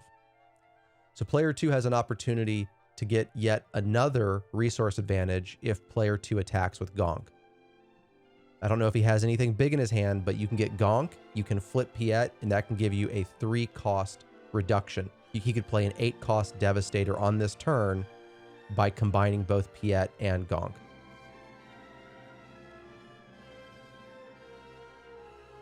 So Gonk goes to base. That reduction is now baked in. We'll see what player 2 chooses to play with it. Out comes an HK-47. Player 2 flips his leader, very likely coming out with an 8-cost Devastator here this turn. Instead, it's a Fulminatrix, but roughly the same play. 8 cost, does 4 damage to a ground unit to player 1. Player 1 then flips his leader.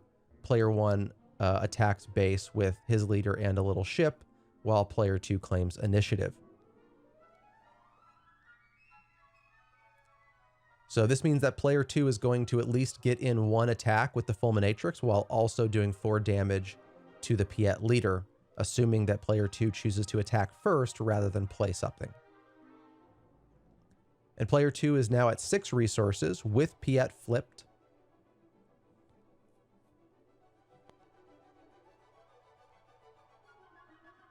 And instead of attacking, player 2 plays Craving Power. This allows Fulminatrix to kill off the leader, which means that player 1 will not get any cost reduction this turn at all. Regardless, player 1 has 6 resources, out comes an Invisible Hand. Player 1 will search his deck for a droid and possibly play it for free.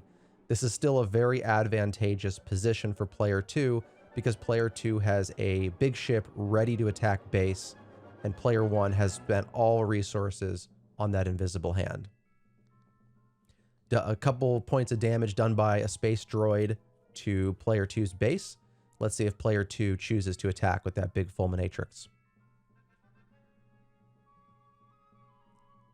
Instead of attacking base, player 2 chooses to do some board control by taking out the Invisible Hand. Then player 1 attacks the Fulminatrix for a few more points. There's now 8 damage on the Fulminatrix, which means there's maybe just 1 hit point left. And that's why I think player 2 took the initiative. I believe he took the initiative there, and that's why there was no attack by Piet or the Gonk.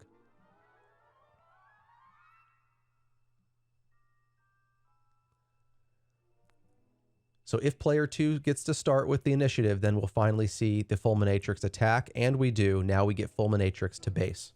There are no ground units currently, so the ground attack from the Fulminatrix does nothing. And I think we're looking at about 11 damage on player 1's base. Out comes a Relentless. I don't know if that's going to be a great play in this game. It will in the sense that Planetary Bombardment just got a lot more difficult to play. But player 2 has not relied heavily on events, at least not in game 1.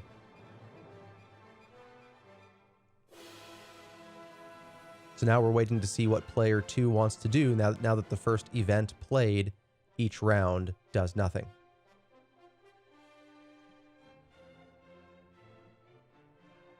Looks like they're having a little bit of a discussion about that maybe. And if player 1 has exhausted all resources, and if player 2 has no ship to play, then you might just grab initiative, get that Fulminatrix back, and kill the ship. Instead, we play an event that does nothing. Actually, well, it looks like the event did do something. So I'm not sure how the Relentless was bypassed. Maybe that's what the conversation was.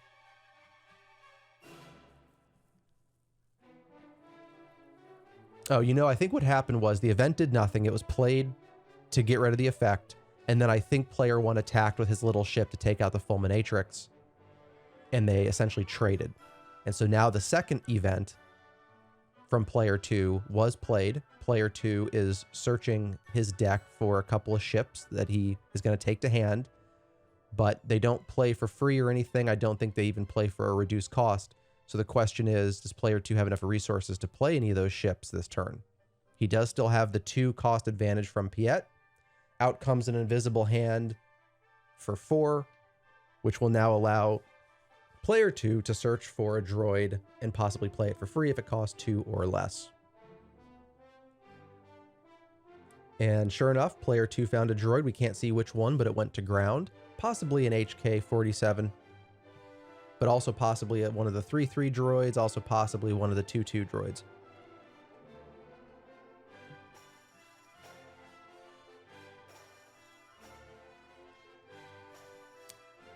And then some damage to base from the ready units, but this now means that player 1 has initiative. So now player 1 has the big ship with initiative, which gives him the first opportunity to decide what's going to happen to the board state. Does player 1 attack the invisible hand? I can't tell if the Relentless has enough firepower to take out the invisible hand, but I assume that it does. And if it does, then player 1 could trade and get rid of that, but then of course player 2 will come back with a big ship. So we will see what kind of sequencing we're going to get in space on this turn. Also, a planetary bombardment could create some problems for player 2. Now, player 2 has a lot of places to put the planetary bombardment, but right now with a capital ship out, a planetary bombardment would do 12 damage instead of 8. Piet's ability is used. It looks like we're going to get a capital ship. We get a 10-cost Devastator. The Devastator does damage equal to the number of resources, in this case, chosen to send it to the Piet leader, killing the Piet leader, so now player 2 will not get any cost reduction on capital ships this turn. That 10-10 Devastator, not only is it huge and does that damage, I believe it's also a Sentinel, which means that player 2 can't attack base and can't even attack the Relentless with that invisible hand. This is a big problem for player 2 at this point, if he does not have an equally big ship to drop down. Instead, we're going to get a little bit of damage on base from the ground arena. The Relentless is attacking. Does it attack the ship or the base? It attacks base. There is now 14 damage on player 2's base. There is now, I think that's 18 damage on player 1's base. I believe that player 1 has probably claimed the initiative. I'm guessing player 1 has no resources left, so player 2 comes out with his own big ship. We saw player 2 draw that, but I don't know which ship that is. I can't tell if that's an 8-cost Devastator or if it's a Chimera or if it's... I'm not sure what else it would be.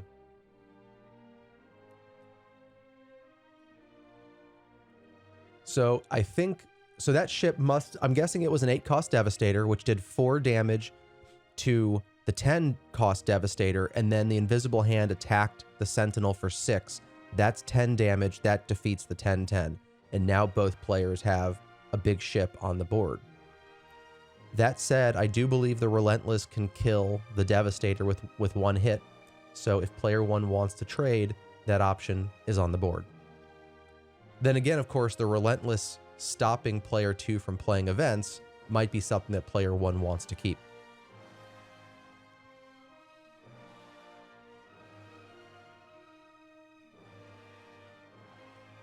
We have an overwhelming barrage played on the Relentless, which will probably clear out the ground arena. In fact, it clears out everything. It clears out all of player 2's board, so that hurts a lot.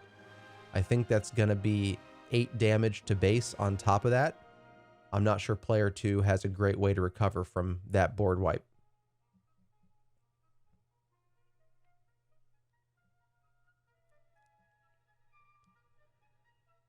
Player 2 is going to give us some kind of capital ship here. Just a little invisible hand. This is likely player 2 kind of playing whatever he can at this point. I don't think he has any ideal moves. He's just trying to hang on to see if, between pulling out a droid and top decking, to see if he can get something to fight back against this player 1 Relentless that's going to hit for 8. Out comes a little droid to the ground.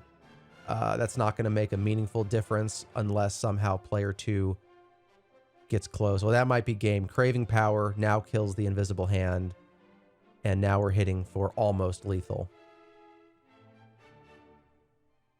Initiative goes to player 2. Player 1 attacks base. There is now 26 damage on player 2's base. He has one move to make a big difference. Otherwise, it's GG. And that's GG. Player 1 wins. Final round. Fight! Here we go into Game 3 of Round 6 with the mirror match of Piet Red on both sides. Each player has taken one game. We saw player 1 start slow in Game 1, no opening move, followed by a resupply, never turned that corner again and couldn't pull it off. Then in Game 2, player 2 looked to still be in a commanding position, but somehow player 1 brought out just the right big ships to counter. We open this game with a gonk coming down for player 1, which was previously player 2's move. We'll see what player 2 does on the opening move to counter the gonk. Do we get gonk versus gonk? Do we get an HK? It looks like player 2 this time had no opening move. Player 2 chooses to resupply on turn 2 and still has a wide open field, leaving player 1 to get the discount from gonk and Piet and play an MC30 into space. An MC30 is going to hit for 6 if player 2 doesn't have a counter. So this is somewhat similar to game 1, except it's inverted. Player 2 is way behind. Now, there's plenty of big ship action for player 2 to come back and gain control of the board, but it's going to be really tough. So first, Piet discount comes in. Now we get an invisible hand. We're going to search the deck for a droid. If it costs 2 or less, player 2 might play it. Now, if that droid is played, then you're seeing, and as it is, there's a droid played there. There's roughly an equivalent board state here. The problem is player 1 has units ready, player 2's are exhausted, and player 1 hasn't used any resources yet.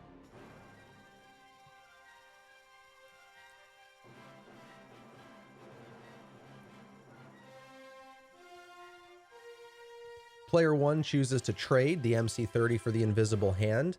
Piet flips on player 2.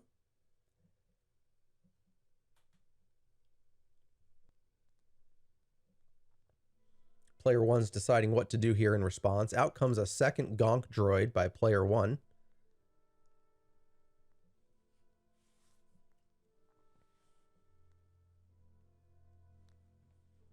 I think player 2 is deciding whether to claw the base for a couple points with Piet or claim initiative. And it looks like the answer will be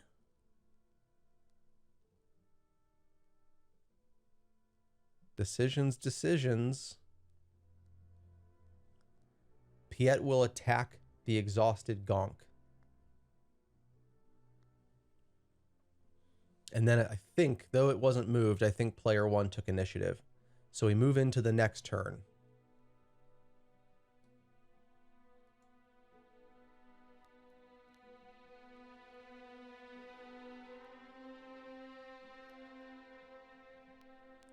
All right, 1 gonk is killed. Still 1 gonk remaining for player 1. I am quite surprised that player 1 did not have another big ship to play last turn. Player 2 comes in this turn with a fulminatrix. Player 1 flips his leader, so now he gets the 2-cost discount. Player 2 attacks with his leader to player 1's base for just a couple of damage, and now we're going to see what big ship player 1 wants to drop down. Out comes another fulminatrix. We have a fulminatrix versus fulminatrix. The difference now is there's 5 damage on player 2's leader and 0 damage on player 1's leader. This means that, well, this means in this case that player 1's leader is going to kill player 2's leader.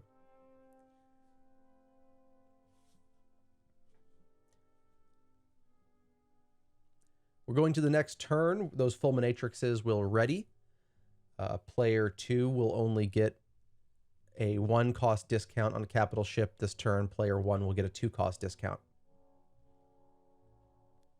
And even if player 2 attacks with fulminatrix, it's only going to do 4 damage to player 1's leader, and that's 1 short of killing it. So unless we get an overwhelming barrage or a craving power, player 1's Piet will live long enough for player 1 to play a big ship. We see player 2 trade with player 1. So fulminatrix kills fulminatrix and then does 4 damage to Piet, but Piet lives, which means player 1 gets to play another big ship for a lot less. And out comes what is probably a Devastator, which does 4 damage to base. Player 2 is going to use Piet to reduce cost by 1 and play a capital ship. Another Devastator. So we have quite the mirror matchup. This Devastator kills player 1's leader by doing 1 damage, and then player 2 will distribute the remaining 3 damage to base. Take that back. We'll distribute 1 damage to the opposing Devastator, 2 damage to the opposing Devastator, and 1 damage to base. And that brings the opposing Devastator's HP down to 4, which means that you could use open fire. I think it's open fire, the 4 damage event, to kill it if desired. This also probably convinces player 1 to trade with player 2. Player 1 knows that his Devastator can be killed multiple ways. He can either opt to get the damage into base while he can, or he can trade, take out player 2's Devastator so player 2 can't get that damage into base.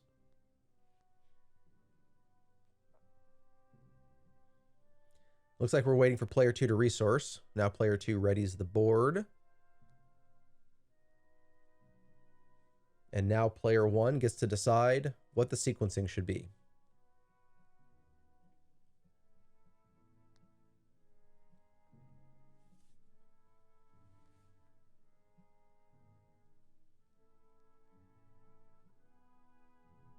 Player 1 making decisions. Player 1 plays an overwhelming barrage. Good play, kills player 2's Devastator and keeps player 1's Devastator ready to attack. And that also means that an open fire cannot kill that Devastator this turn, because for the rest of this turn it has 6 health, not 4. Out comes an event with some kind of Emperor Palpatine on it. I think that just rescued the Devastator from the discard pile. So I think it's play, I don't know what the exact effect is. Maybe you just play something from your discard pile for the same cost. But when the Devastator came back, it did 4 damage to base. And now player 1 has to decide once again, does player 1 trade or does player 1 go to base? Player 1 chooses to go to base, and that's probably the right move because the overwhelming barrage is doing extra damage, so you might as well take it to base, force player 2 to make the trade that you don't want to make, or force player 2 to use an event to kill the other Devastator. And of course, if player 1 happens to have a 10-cost Devastator in hand, that can be played to kill player 2's Devastator. So if player 1 uses an event like Open Fire to kill the Devastator that's damaged, player 1 still has an opportunity to play another big ship to take control of the space arena. Let's see what direction player 2 will move. Only 7 damage on player 1's base, 16 damage on player 2's base. So he's getting into a defensive position here if he wants to stay alive.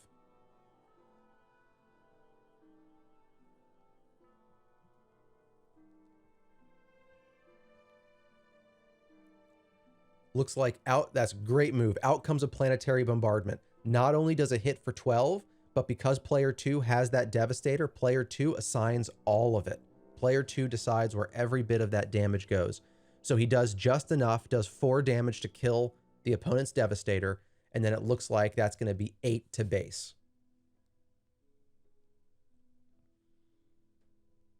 And we can't quite see where that counter is, but I'm guessing it's at 15. I'm guessing it's 7 plus 8 at 15. Now does player 1 have a counter for that Devastator?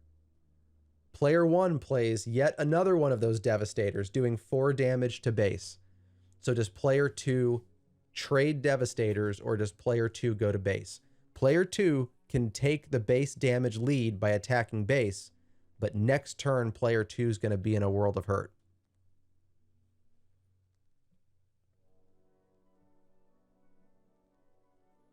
And by the way, if player 1 has a Planetary Bombardment and the Devastator remains, that's game over.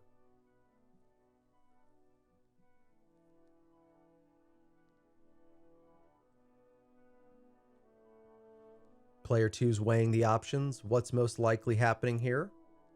We can't see how many cards in hand either, by the way, so we don't know how many options player 1 has in that hand.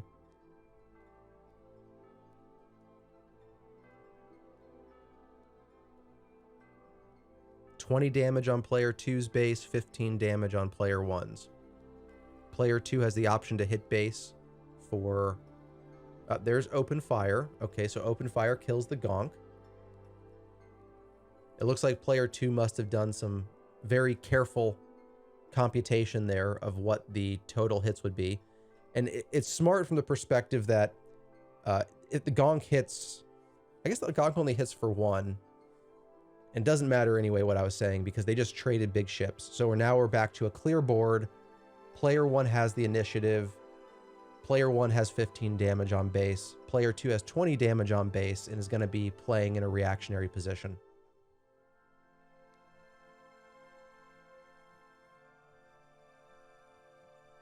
Let's see what player 1 wants to drop down. Now, obviously, if you just play big ships and there's no other impact, then you want to play first, take initiative, and attack next turn. But the other thing about playing against big ships is ships tend to come with other effects, like the 10 cost Devastator is going to kill whatever's out there. So out comes a Relentless. That kind of prevents events from player 2. But if player 2 has a 10 cost Devastator, that thing's dead.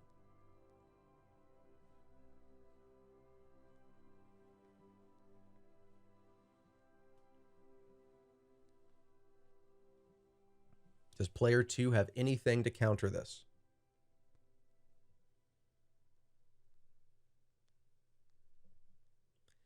Player 2 is looking through the discard pile. Might have another one of those Palpatine events, although the event wouldn't work anyway because of the Relentless.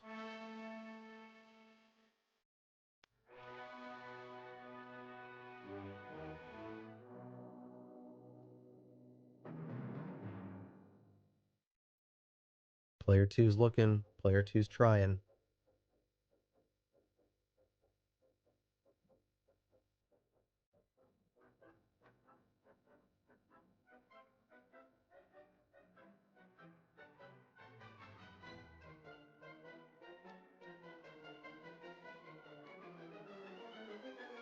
Looks like there's an open fire in hand. That's no good with the Relentless out there. Can't see the other 3 cards, though.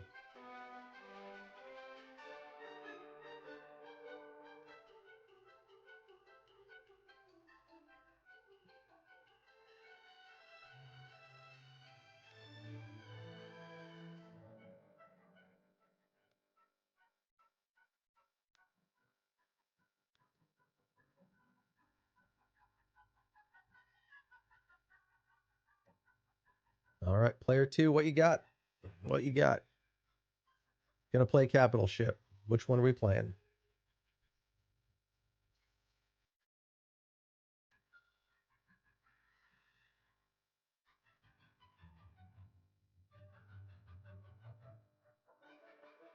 Out comes another 8 cost Devastator. Gonna do 4 damage somewhere. Where's it going?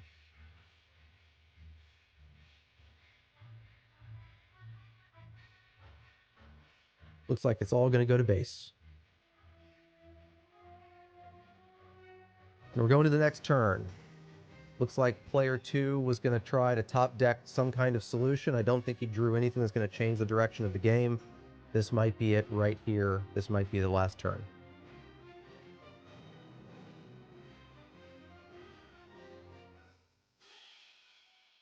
Player 1 goes to base. That is 28 damage on base. Next hit kills player 2.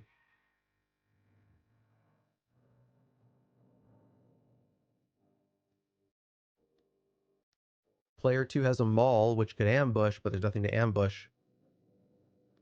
An event is played as a throwaway.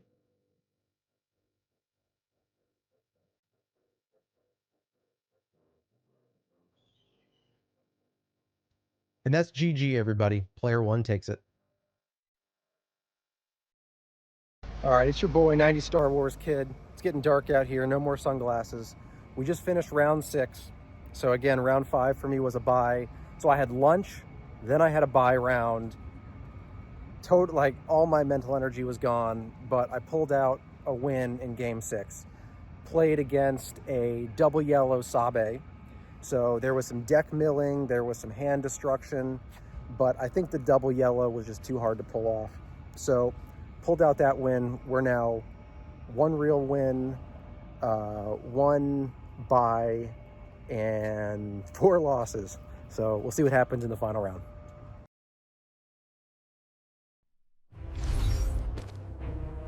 Round 1. Fight!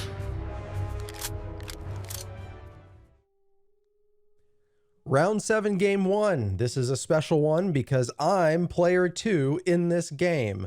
I'm playing Piet Red, which if you just watched round 6, I know you got plenty of Piet Red, but I'm playing Piet Red and I'm playing against a Boba Data Vault. I come out on turn 1 with a Gonk. My opponent comes out with an Allegiant General Pride. Pride, not a great play without initiative, but we'll see if my opponent can get the initiative. In the meantime, I'm going to try to make some stuff really cheap.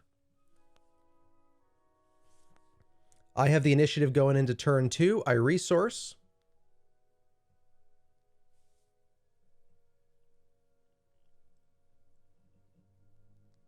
And I play a Super Laser Tech. So I've got a Gonk that can get me a reduction with an attack and a Super Laser Tech that will sacrifice itself sometime soon. My opponent starts to claw at the base for 2. I claw at base for 1. And I believe that was a mistake on my part. Getting 1 into base was irrelevant. I should have stayed with the initiative to keep the General Pride from using the initiative on the next turn.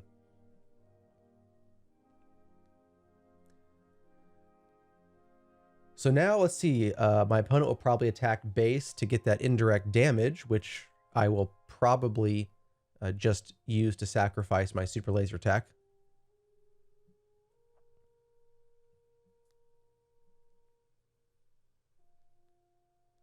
Instead, my opponent plays a ship in space. I can't remember which one that is. Is that an IG 2000? It's the one that does a damage to up to 3 units. So my opponent is going to do 1 damage to the Gonk and not do a damage to the Super Laser Tech. Actually, 2 damage was done there. I'm not sure why 2 damage was done. In any event, my Super Laser Tech is sacrificed against the Allegiant General Pride, so my resources now go up to 4, I think.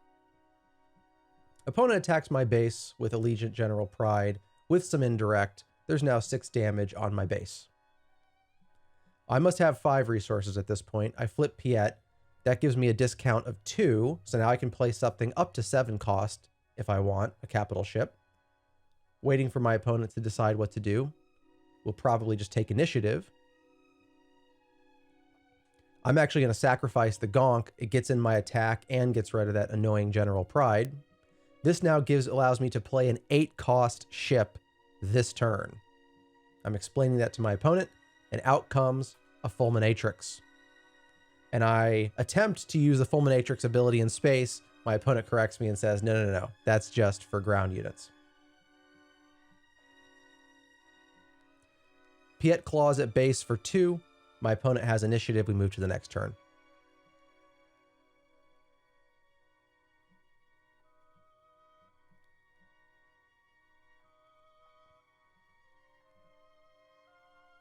And this turn, my opponent will be at 5 resources, I believe, but Boba does not flip until the 6 resource turn. So I've got to continue to command the board before Boba Fett comes out. I don't want that Boba flip to really kill me. See what my opponent does with the initiative. My opponent has 1 ready space unit.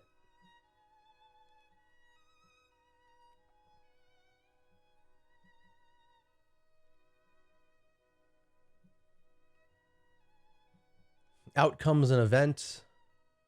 Some cards are shown to me. And my ship is captured. But the funny thing is I have more ships. So out comes an 8-cost Devastator. Does 4 damage to my opponent's ship, killing it, and I get back my ship. So my opponent was able to prevent an attack, but now my opponent is way behind on board state. I've got 2 massive ships in space, and my opponent is playing a burn deck, which means there's not going to be a lot of heavy firepower in that deck. We're also not, there's no blue, so we're not going to see removal cards in that deck either. My opponent has ramp with green and has burn with red, but does not have removal from blue. So I'm hitting for a lot. Out comes a little Ruthless Raider, which is a great ship, but it is much smaller than my ships. So now I have 8 on base, 3 damage on Piet, and I have 2 ships ready to attack. I'm going to attack with the Devastator into base. This way, if my opponent plays a ground unit, I can do 4 damage to it. And I guess we moved to another turn maybe and I missed it. So we're now on 6 resource turn. Boba flips. Boba gets to do 4 damage. Let's see where my opponent puts that damage. Decides to kill Piet. No more 2 cost reduction there. I'm going to use the Fulminatrix to attack base, because that puts me within lethal unless my opponent can do something about both of my ships next turn. And by the way, I don't know, there might be a planetary bombardment somewhere in here.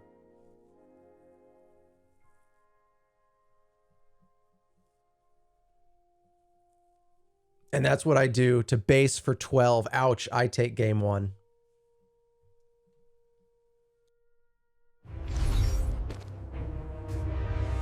Round 2. Fight! Here we are, game 2. I took game 1. I'm player 2 on the bottom. Took game 1 with a well-timed a planetary bombardment. Now we're opening in a very similar way, except my opponent starts with initiative. So my opponent plays an Allegiant General Pride. I play a Gonk, same opening, but now my opponent can hit me with the Allegiant General Pride and get that indirect damage from having the initiative plus Boba's additional burn. I think we're waiting to see what my opponent wants to do here on turn 2. My opponent plays a super laser tech, so now my opponent's ramping. Ramping is my game, but my opponent's coming in ramping with that super laser tech. I'm going to say, okay, I'll play my super laser tech. Ramp for ramp. The nice thing is, if my opponent attacks and does indirect damage, I get to kill my laser tech first. So Allegiant General Pride goes in to base. And it looks like my opponent uses the indirect to kill her own unit. I actually have to go reread that because I thought Boba's indirect was only opposing units or 2 opponents. But obviously if a card says you can do indirect damage to any player, you can choose yourself to sacrifice your own unit to ramp, which is what happened here. So now we go into the next turn. I've claimed initiative, which means I get to attack with Gonk so I can get that extra little bit of cost reduction. And this will again put me in a position, if I sequence it correctly, to play an 8 cost ship. So we attack with Gonk. Next, if I flip Piet, that gives me a 3 cost reduction. I can play a Devastator. I can play a Fulminatrix. Out comes a Fet's Fire Spray on my opponent's side. That's going to do 2 indirect damage. I sacrifice the Gonk because I think this is the last turn that I need that ramp. And if I play a Devastator, I can kill that Fire Spray with the Devastator effect. Into base for 2. I have the initiative, so no indirect damage. What am I going to play for 8?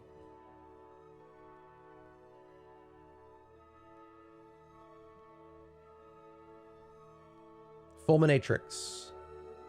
Killing the ground unit. So I don't know if I had an 8 cost Devastator or not. I think that would have been a preferable play to kill Fet's Fire Spray, but I may have only had a Fulminatrix in hand.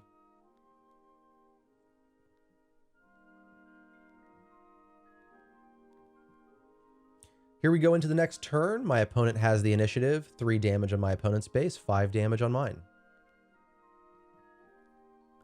And I think we're still 1 resource. Actually, my opponent ramped, so I think this might be the Boba flip turn. We'll see if my opponent flips Boba immediately onto that Fire Spray. And there it is. There's the Boba. 4 damage is going to be placed on the Fulminatrix. Let's see, do I have an overwhelming barrage by any chance? And Topple the Summit got plotted. Good move, killed that ship. Good removal. I still have a 2 cost reduction. I can still play an 8 cost ship if I choose to.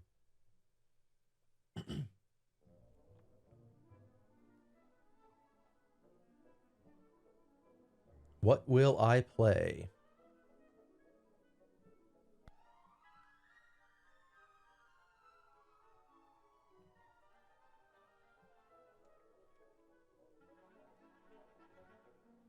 I play another Fulminatrix. I guess that's all I had.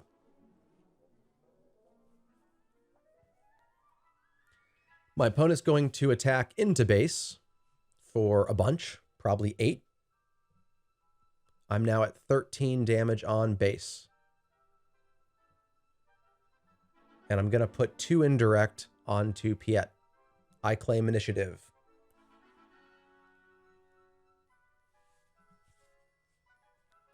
So again, probably what I'm looking for here is some kind of event. I could do a planetary bombardment and just make my opponent figure out where to stick 12, or I could do an overwhelming barrage and kill my opponent's unit and then get in an attack.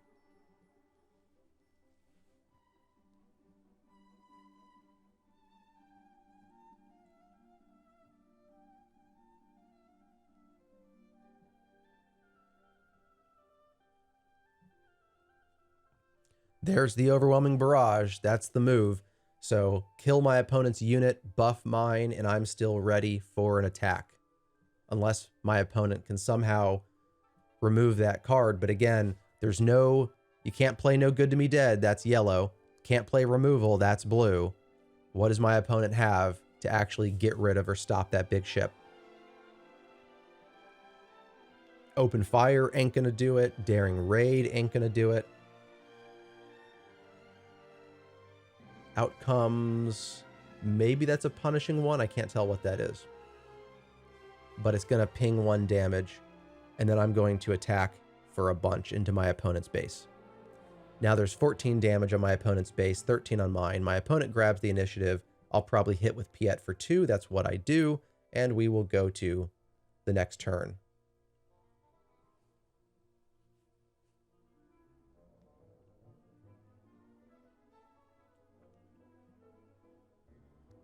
So my opponent has got to do something about that Fulminatrix, because 2 more hits with the Fulminatrix and my opponent is gone.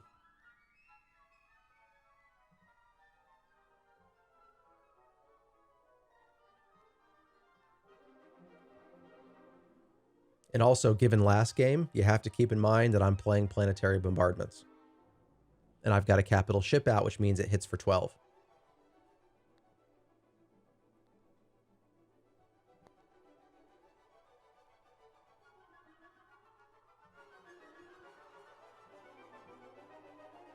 My opponent sacrifices to do a little bit of extra damage.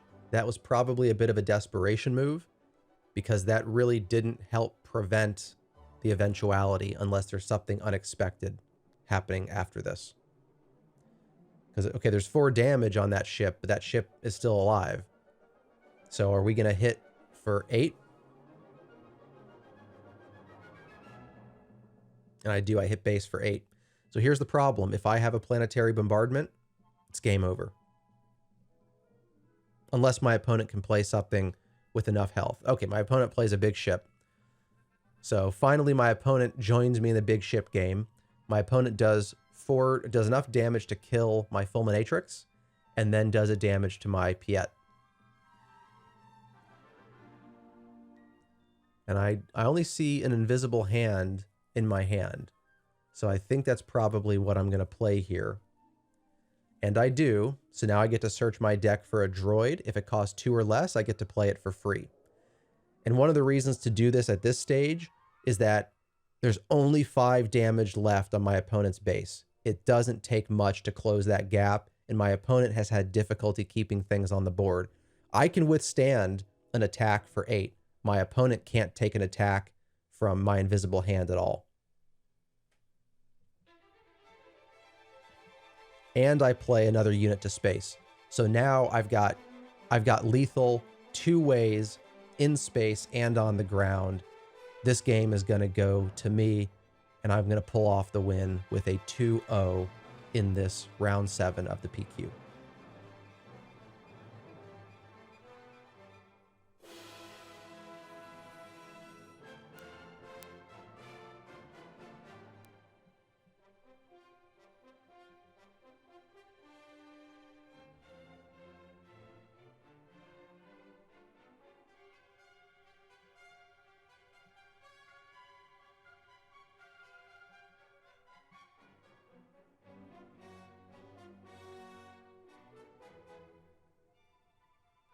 Overwhelming Barrage, great play, great attempt. I don't think it's going to be enough.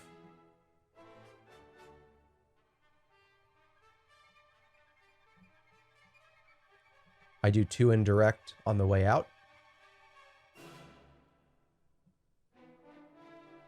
So all that's left is Piet. But I don't need much here. Gonna do 1 extra burn with Boba.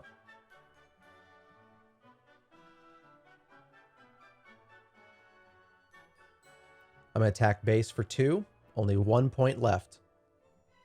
If I play a Planetary Bombardment, my opponent can't stop it.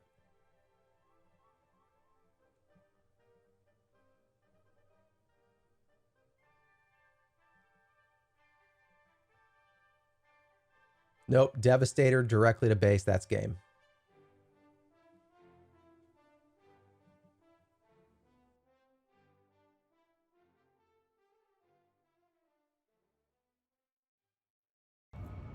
It's your boy 90 Star Wars Kid. Just finished up round 7. I don't know. Can you tell that I'm like only half here? I played against a Boba for Data Vault and won the first 2 matches. So I don't know if Boba Data Vault just isn't, well, it's definitely a bad matchup, I think, against Piet Red. Because Piet Red has the aggression and it has the indirect damage, but it's also got the big ships. So I didn't notice any mistakes. My opponent played all the stuff that I think I would have played, but I just had too many big ships too fast. I ramped too fast. And so I managed to pull out a win in round 7. So I won 7, I won 6. I got a bye on 5, so it's a pretend win. I won round 5. So technically I finished the day 3 and 4, which sure is a heck of a lot better than 0 for 4 when I went to lunch. I'm gonna stick around here. I think at this point, normally I would leave. Normally anyone who isn't in the top 8 in this case would leave after this, but I'm gonna try to capture the top 8 games, record some of those if they'll let me. So I'm gonna stick around for that, and obviously if I manage to record those, you'll see them here, and if not, we'll just have some kind of ending for the video. But that's it for me. That's 2 actual wins, 1 fake win, 4 losses, which I'll take it. For my first PQ, anything is better than, even 1 round win is better than what it could have been. So I'll catch you later.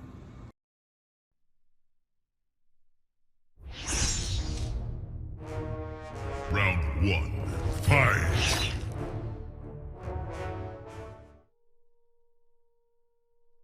Now we start playing for all the marbles, folks. We are in the first round of the final 8.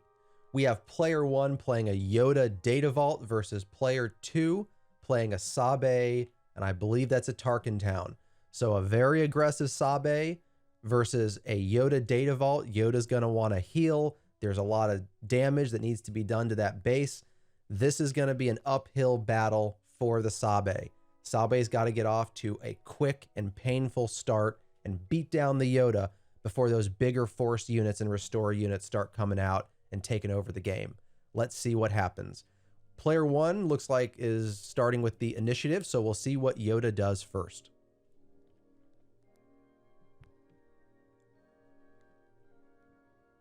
Unfortunately, we have awful glare in this game on these. So Yoda plays something to space. Player 2 plays, looks like a little A-wing to space. Player 2 uses a daring raid to kill Yoda's space unit. At the moment, Sabe now has a little bit of board superiority. Next turn, a space unit ready to attack. Yoda has a clear board. But Yoda does retain the initiative. And Yoda is going to play lots of units with various side effects. So it's still very possible that Yoda plays something that gets in the way of Sabe. And as a reminder, with Sabe, Sabe has an ability that allows the Sabe player to look at the top 2 cards of Yoda's deck, throw one away, put the other one on top, and then when Sabe flips and Sabe attacks the base, then Sabe gets to discard a card from the opponent's hand, and then the opponent draws another card. Out comes I think that's a Mina Bonteri, The player 2 A-Wing attacks base for 3. I guess just 2. I thought that was a 1 plus raid 2. Maybe it's a 1 plus raid 1. Mina's sitting out there, I think as a 2/4, but has a restore 1, I believe. So the healing is already on the board. Sabe's effect is used, and player 2 just discarded a Luke Skywalker. So if we get to the later game, that might hurt.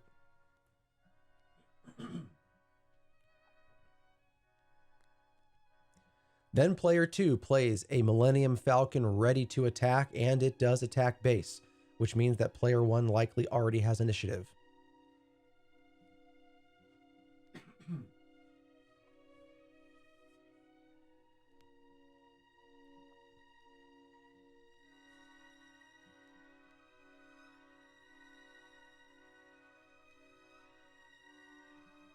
Looks like maybe there are some discussions going on, or maybe we're resourcing. Okay, we're resourced, we're readying the board, we're on to the next turn. Player 1 has the initiative. What does player 1 want to do? What's Yoda got for us? Attacks with Mina Bonteri, restores 2. So that's real painful. Doesn't do a lot of damage, but 4 health is a lot to kill Mina. Oh, there it is. Okay, so it's actually just restore 1, not restore 2. I was going to say, restore 2, that's a lot. That's powerful for such a cheap unit.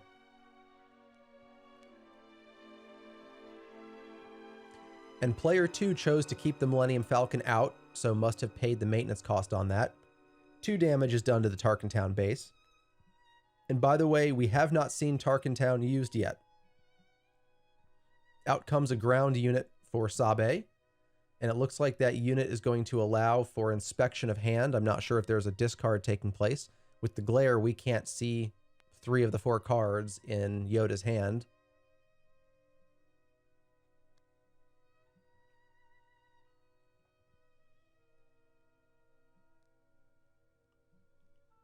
Sabe players deciding what to do here. Looks like Captain Typho was selected. I don't know if that's selected for disposal or selected as unplayable, because I don't remember the effect of the ground unit. A space unit comes out. Looks like, I think it ambushed into the A-Wing, and then the Millennium Falcon is going to attack base for 3.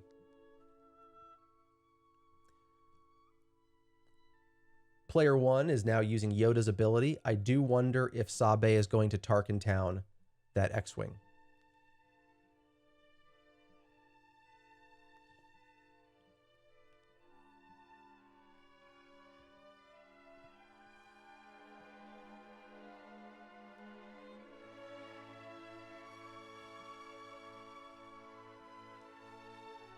The problem, if Sabe were to Tarkin Town, the problem is initiative then goes to player 1. So you lose initiative, and I don't know if killing that little ship actually gains you very much at this point in the game.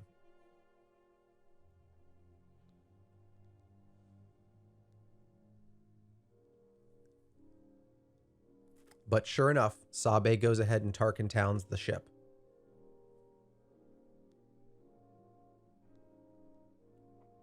That then results in player 1 claiming initiative, so player 1 gets to set the pace for the next turn.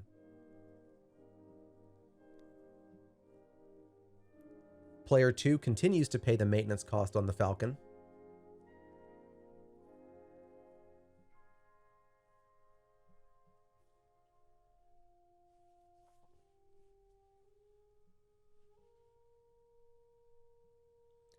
What does player 1 want to do?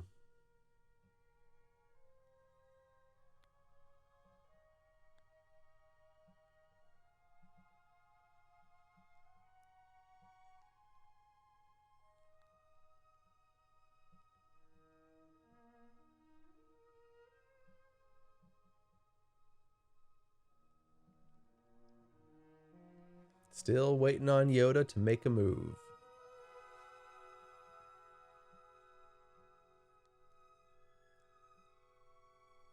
There's 7 damage on player 1's base, 2 damage on player 2's base. Looks like player 1 played some kind of event that killed off Sabe's ground unit. Couldn't see what it was. Now we'll see how Sabe responds. Do we get 3 to base from the Falcon, or does Sabe play a unit or an event? We're going to get 3 to base, which then allows Sabe to use her ability to discard 1 card from the top 2 of the opponent's deck. And I couldn't see what was discarded there, but I'm sure it hurts.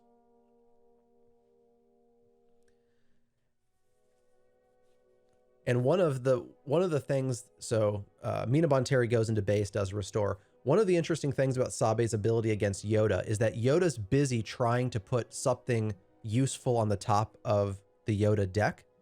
Sabe looks at what's on the top of the deck and throws something away. So Sabe actually has a unique opportunity to mess with Yoda's plans.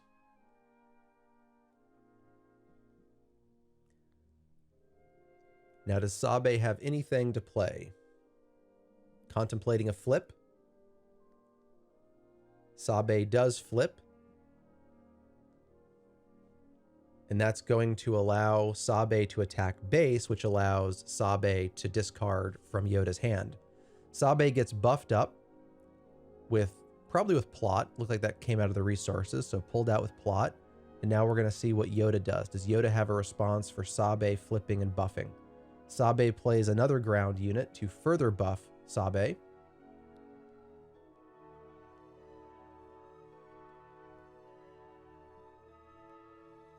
Player 1 claims initiative. Player 2 attacks base for a bunch, going up to 17, and now gets to discard from hand. So get rid of that Amidala. Get rid of the Amidala. You know you hate Amidala. You don't want to deal with that. 2 spy tokens and preventing damage. Typho is annoying for sure as a sentinel, but Amidala is going to flood the board, and I don't know that Sabe has an easy way to deal with that. And sure enough, the Amidala is gone. Of course, Yoda gets to draw a card to replace it, and who knows what Yoda draws, but Amidala is dangerous.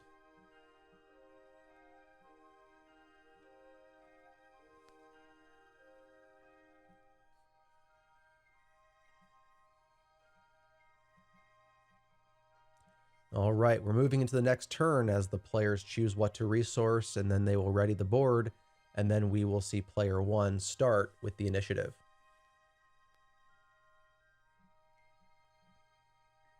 You have to figure that Yoda's going to try to do something about Sabe here, because Sabe is buffed, and Sabe is going to keep throwing away cards from Yoda's hand.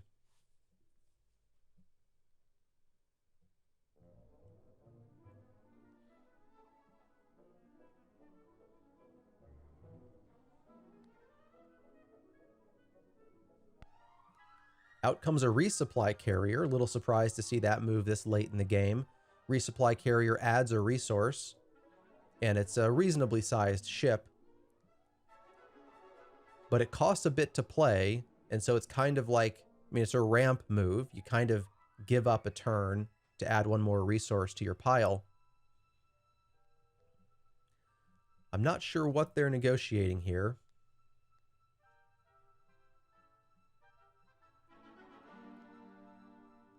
But what this likely means is that whatever's coming out next turn on the Yoda side is going to be huge.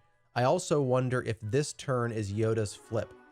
If Yoda can flip this turn, that might explain why player 1 took the opportunity to play a resupply carrier.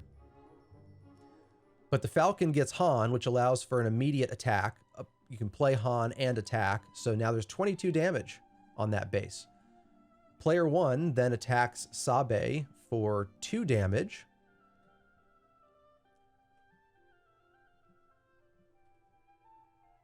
Something was revealed there, so player 1 did some kind of effect by revealing cards in hand.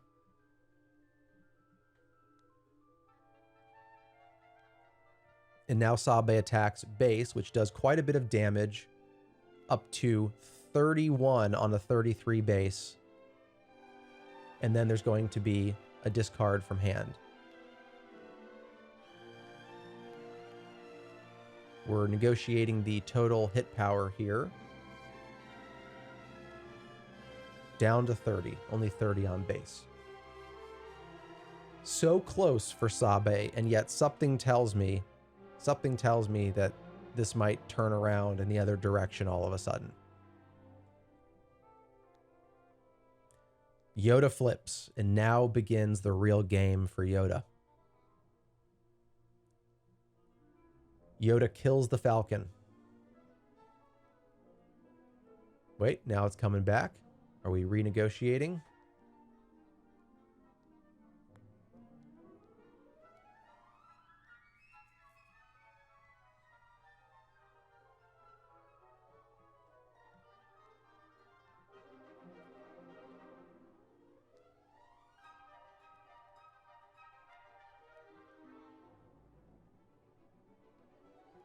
Nope, the Falcon is gone.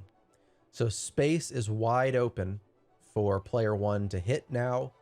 And if Yoda attacks Sabe, then by far the biggest hitting unit on the ground is gone.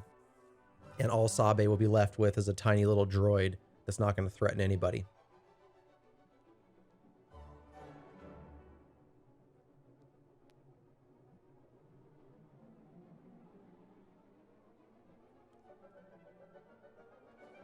Sabe attacks base for 1. That's 33 damage on a 31 damage on a 33 base.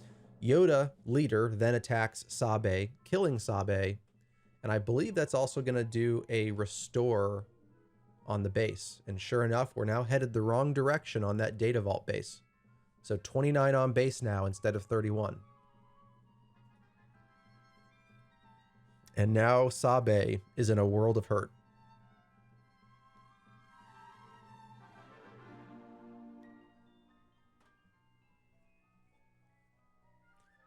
Now, Sabe does play yellow, which means you've got it possibly a no good to me dead and waylay and stuff that can try to keep you alive. But the problem is Sabe also needs to be playing units so that next turn attacks can get in. And there just aren't that many resources to play with on the Sabe side.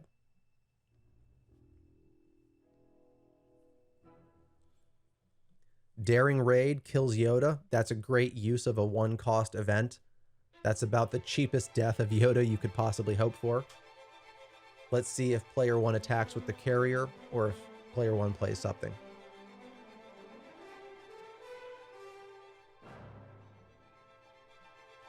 Looks like player 1 might be playing from the discard pile here.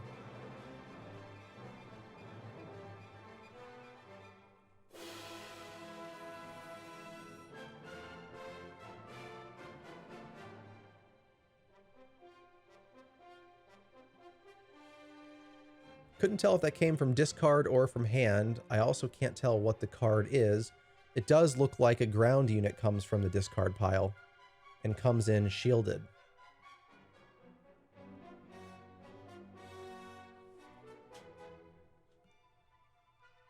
Let's see what Sabe wants to do here. Big board advantage to Yoda at this point, but also Yoda's got very little leeway left, only 4 damage left on base. Out comes a +3 buff on that tiny little droid. Player 1 goes into base with the carrier and somehow does a restore 1. I don't think the carrier has a restore 1, but maybe there's some events or some effects being applied to multiple units here. Maybe one of the units says that all other units get restore 1.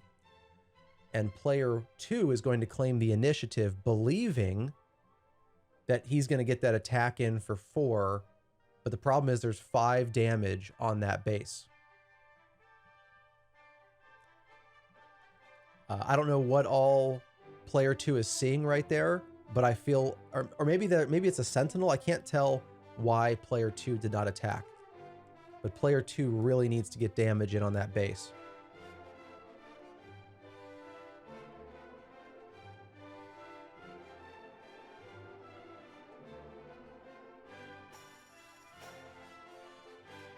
I bet it is. I bet that ground unit up on player 1 is a sentinel, and it's shielded, which is a big problem. A shielded sentinel is a massive hurdle.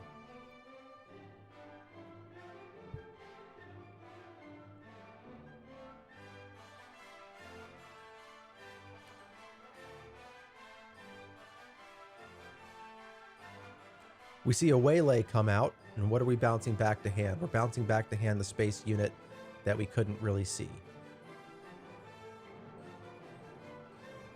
I wonder if it was one of the space whales.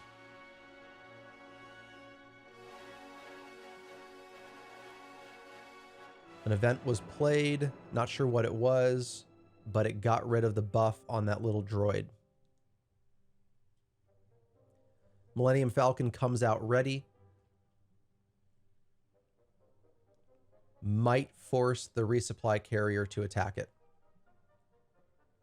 And that's exactly what happens. Falcon is dead, 3 damage on the carrier. I think Sabe is out of moves here. I think that's why we saw that, because there really wasn't any point to play the Falcon if you're not going to get into base, and the Falcon didn't even trade with the carrier. So at this point, both space and ground is dominated by Yoda. We're in the late game. Sabe is not a late game play. We're against the Tarkin Town base here with Sabe. To me, this looks like Sabe is not going to be able to pull it out.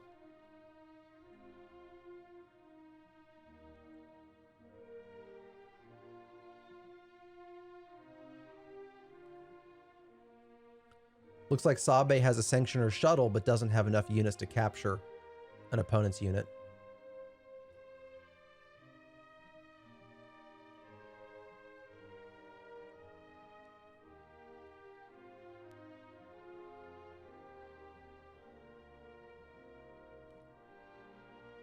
Looks like Sabe is going to ping the shield off of the Sentinel, or at least what I'm assuming is the Sentinel.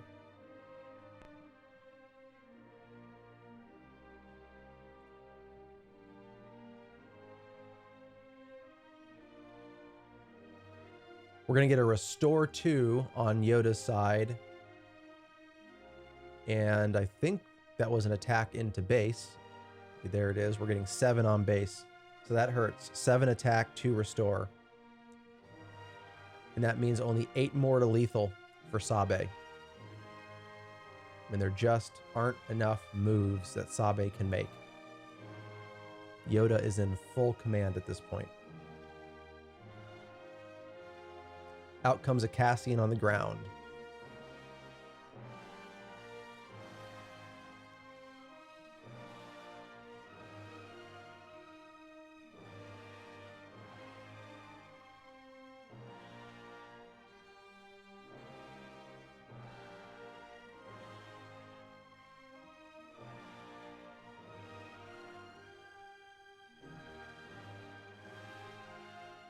Mina Bonteri attacks. We'll see if it goes into base or into a unit, but that restores 2 more. We're now seeing Yoda's base damage down to 23. And we're seeing Sabe's base damage up to 19. Cassian gets buffed and attacks the Sentinel. Sabe's doing everything possible. It just isn't gonna be enough.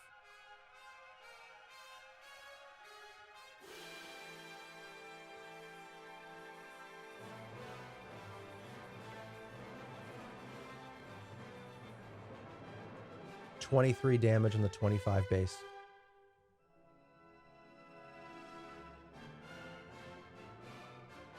And Yoda wins game 1.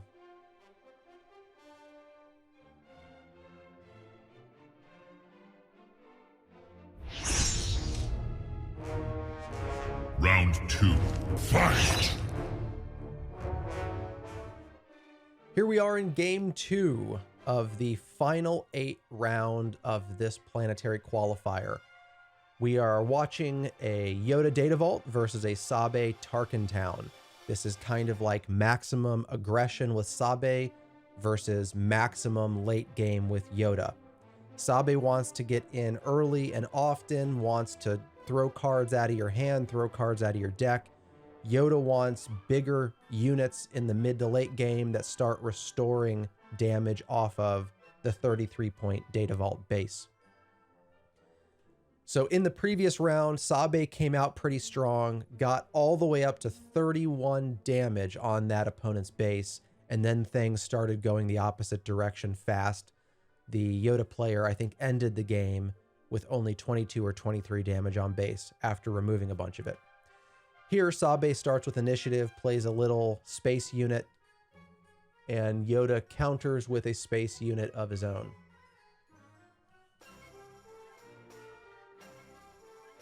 Daring Raid kills Yoda's space unit. This is that aggressive Sabe play. Not only is there a Daring Raid to clear the space, but we'll also be waiting for that Tarkin Town activation at some point. Yoda takes the initiative.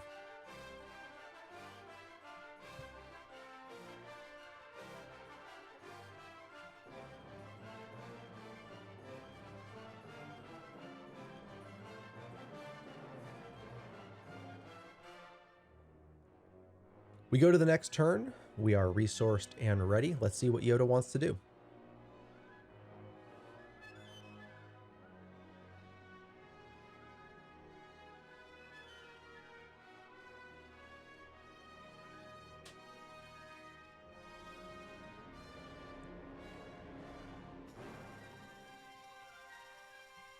Waiting on Yoda.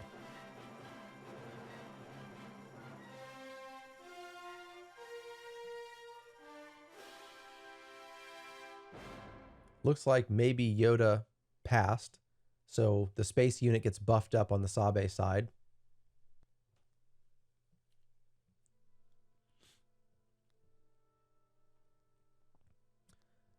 And then Yoda, I think, claims. It's interesting.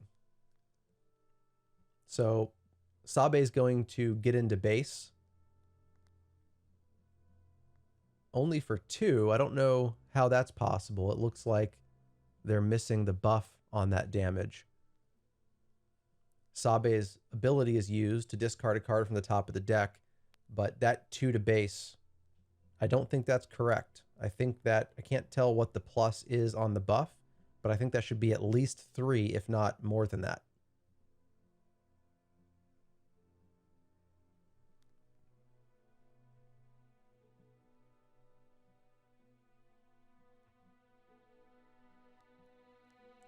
I think the upgrade is Boshek.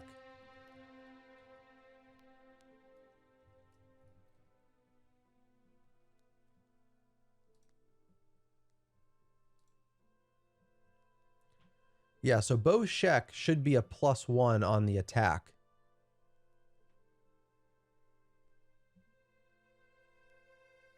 In any event, Yoda now plays a space unit, which is going to ambush into and take out one of player 2's space units. So that's a sacrifice to clear some of the space. And we're going to go into base. Now let's see, do they get the correct damage this time?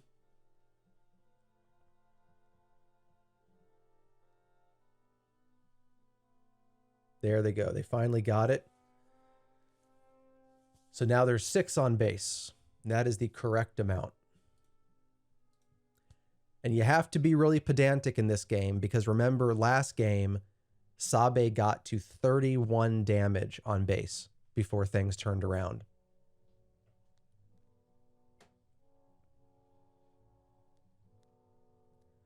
Sabe plays a stolen AT Hauler, which is going to be a 4/5, but once it's defeated, the Yoda player can take control of it.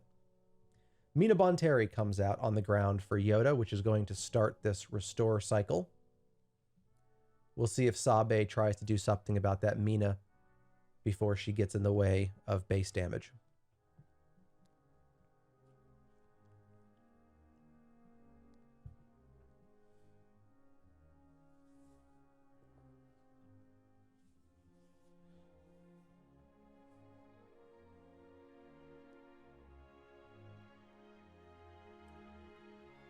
All right, and then Sabe plays a unit to space.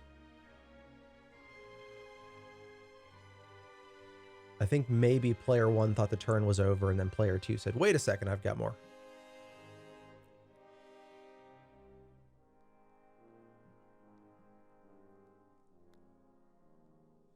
All right, now we're going to the next turn. So Sabe is looking pretty good in space. I'm just waiting for the hammer to drop from this Yoda player, because we know once Yoda gets moving, things get bad real quick. And most of Sabe's units are pretty low power. Let's see. So Yoda just dropped something down, either an event or something into space. Is that a resupply? Okay, another resupply carrier. So Yoda is just added a resource to his resource pile, and that's a relatively big ship, at least compared to the kind of stuff that Sabe plays. And I don't know if that puts Yoda in a position to flip on this turn or not.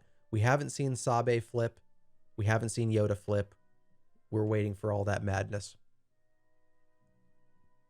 Sabe's ability is used to discard a card from the top of the deck.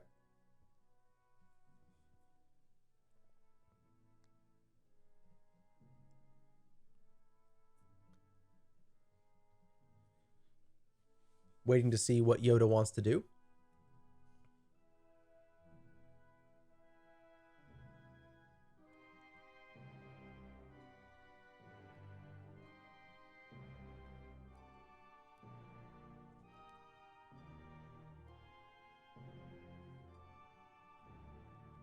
Looks like Yoda either played an event or passed.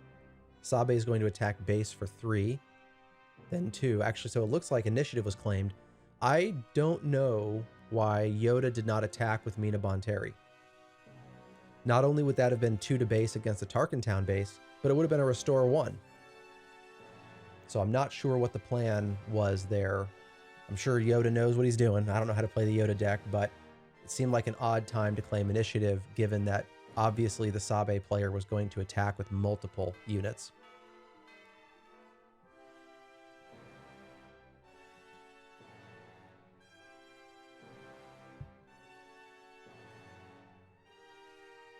And out comes a Sanctioner's Shuttle to capture Mina Bonteri, but then out flips Yoda. So, interestingly, I guess Yoda did not claim. I guess Yoda just kept passing for some reason. In any event, Yoda now flips. A Sanctioner's Shuttle has taken Mina. Sabe is contemplating flipping. Sabe does flip. Yoda's going to attack. Are we going to base or are we going to Sabe? We're going to get a restore 2 on the Yoda attack. That attack is going to Sabe, doing 4 damage. Does Sabe go to base or does Sabe go to Yoda? I imagine Sabe's got to attack base to discard a card.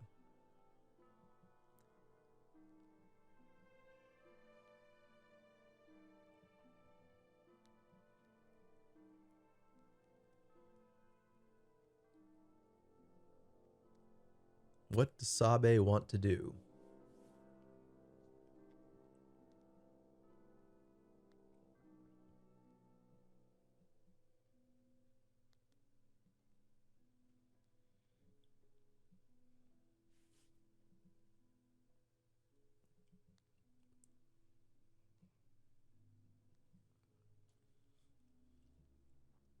Can't quite see who's doing what here. But I do believe it's Sabe's move, and we're waiting to see what Sabe wants to do.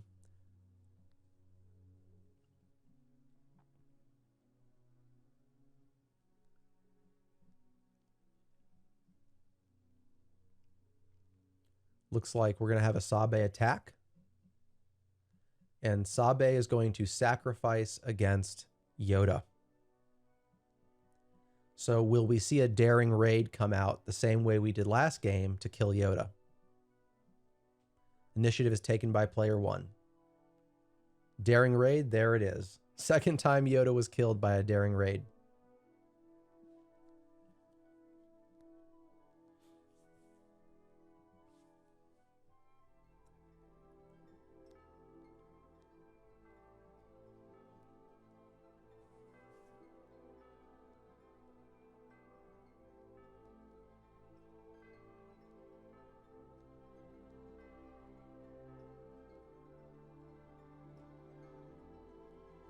And now we move to the next turn. Resources are resourced. The board is readied.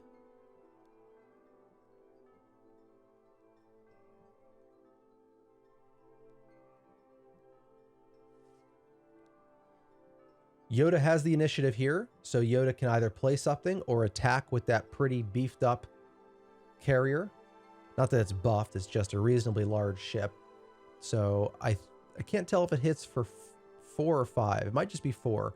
4 won't kill the AT Hauler, but it can kill either of the other space units. That's exactly what it does. It kills the Sanctioner shuttle and returns Mina Bonteri to the ground exhausted. But that does end up being a 2-unit flip. Even though Mina isn't ready, even though Mina's exhausted, that's a 2-unit flip on the board. Instead of 1 unit to 3, it's now 2 to 2. Now, does Sabe go for the damage with the Hauler, or does Sabe look to play something?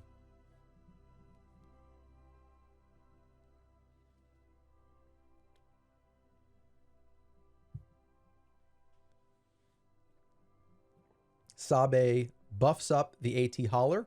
I think that'll hit for 7 unless Yoda does something to stop it.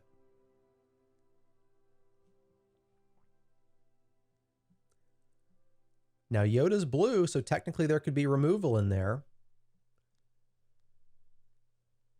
Yoda instead does a compound play. It looks like 2 things went to space in 1 move, or maybe it was an event that allowed for ambush. I can't see the card that has glare on it. We're going to get the AT Hauler into the base for 7, which you figure is probably what Sabe has to do to try to get to that 33.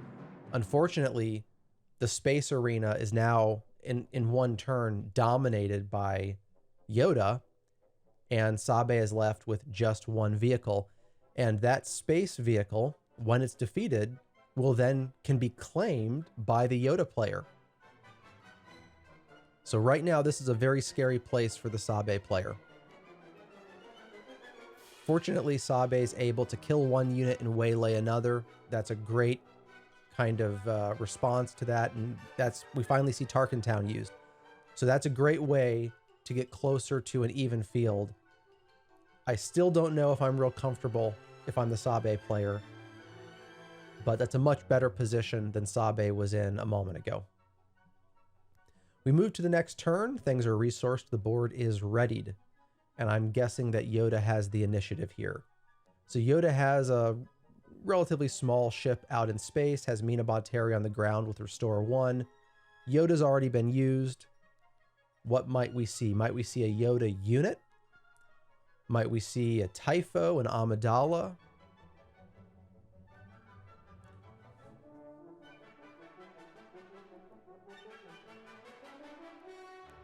It looks like Yoda's going to attack into the AT Hauler. Let's see if that's correct. The space unit's gone. Yep, and that's it because it attacked the AT Hauler. So this is the 1 chance to get an attack in before Yoda does something to that AT Hauler. And here we are at 26. So close, and yet so far. That's the feeling when you go up against Yoda Data Vault. No matter how close you are, you're so far away. Mina does a Restore 1 while attacking base, so now it's 2 on the Tarkentown, 25 on the Data Vault.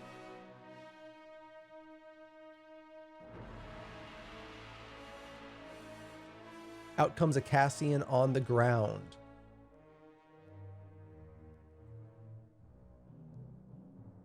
Does Yoda want to go take over space, or does Yoda want to swarm the ground with something like an Amidala?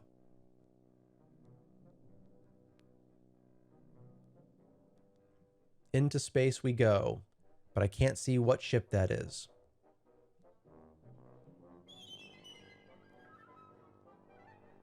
It looks like maybe a Home 1. If that's a Home 1, that's a 7/7 in space. I believe it's a 7/7. And it also has an effect. I don't remember what it is.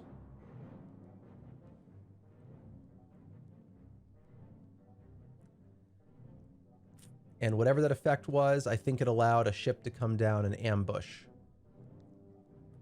Now, interestingly, the Yoda player did not take the AT Hauler. Maybe the Yoda player forgot about it, but the Yoda player could have played that for free and started attacking Sabe with her own dead ship. There's 27 damage on the Data Vault base as a result of Cassian. And now it looks like a judge read the card and put it back ready. I don't know if the judge is undoing. Nope, the judge just didn't put it in the right orientation.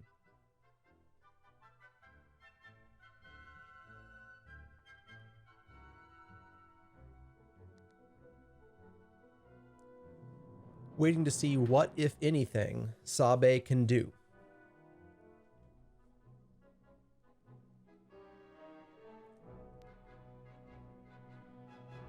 Looks like player 1 claims the initiative, and then player 2 puts out a little spaceship. Technically, there's lethal on board. The problem is one attack from Mina is going to restore 1, and then lethal is not on board. If I'm reading Cassian correctly, I think Cassian hits for 3. I think that ship that was played in space hits for 3. So Yoda is still very much in control of this arena, even though technically I think Sabe has lethal on the board.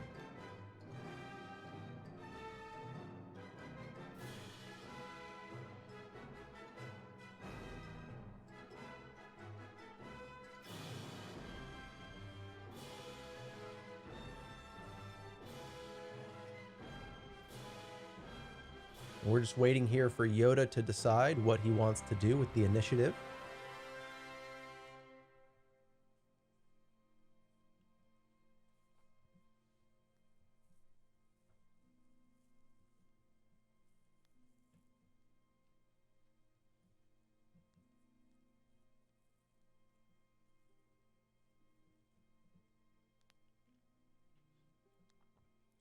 And Yoda plays a Luke Skywalker. That's going to hurt.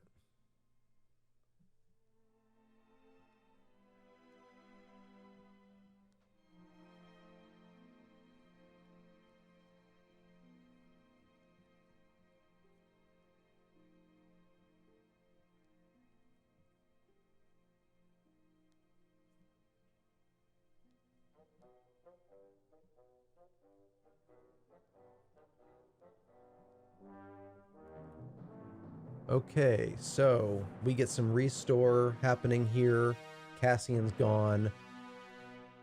Then Sabe attacks base. There's 27 damage now on the base.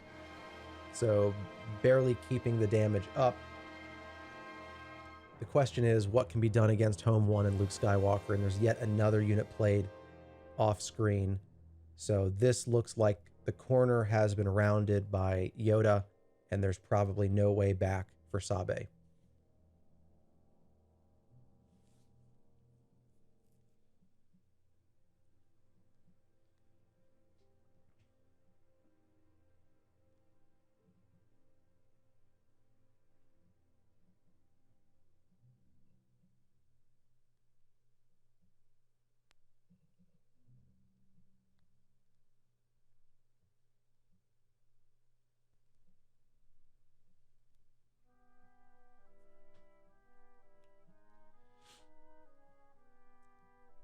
Looks like we're waiting here. I think we're waiting for Sabe to decide what to do.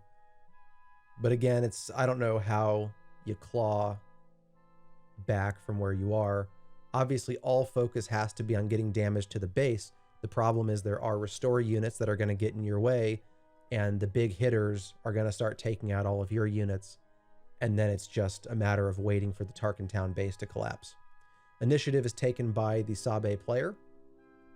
Yoda's ability is used to mess with the top of the deck.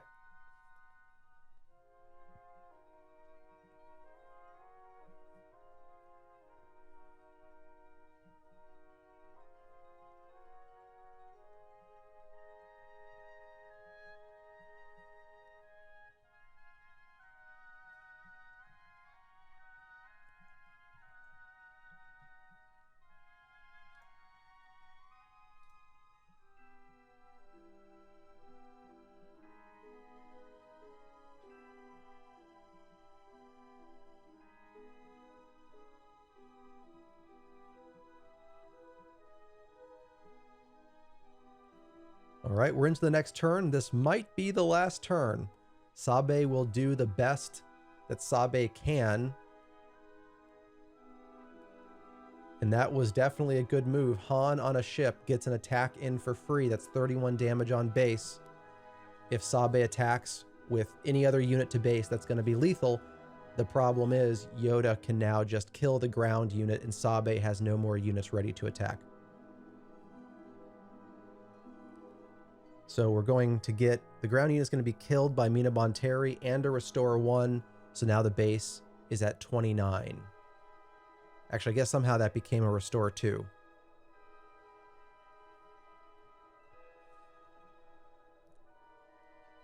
Does Sabe have any way to deal with this board? The home one can kill that space unit, and then there's nothing left for Sabe next turn either.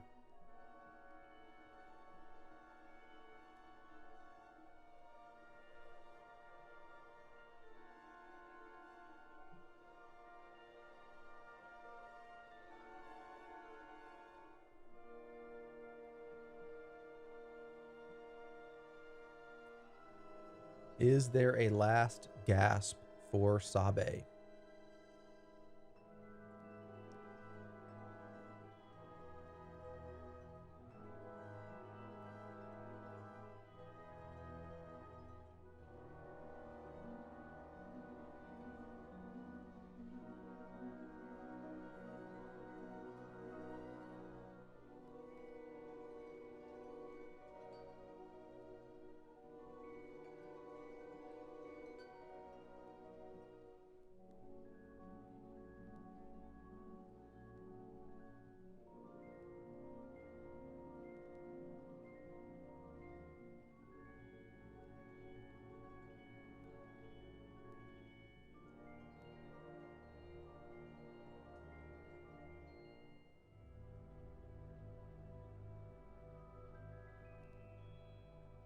All right, what are we going to do here? How is this game going to end? Sabe further buffed the space unit, so the home one is going to probably have to attack it. And that's exactly what happens. Trades with it. They're double checking the power on that. It looks like maybe Yoda's changing his mind.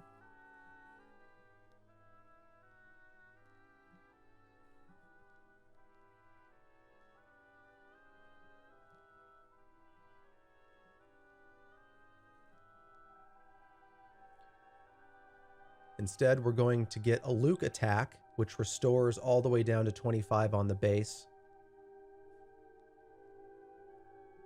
And then home one also restores 2. So now, again, going the wrong direction. 23 on the Data Vault base. And we're going to get 15 on the Tarkentown base. Oh, now we're down to 22 on the Data Vault base. And we're up to 17 on Tarkentown.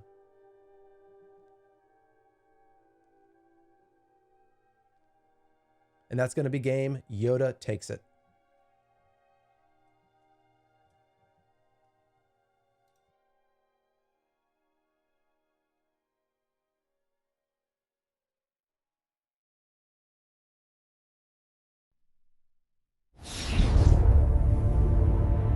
Round 1.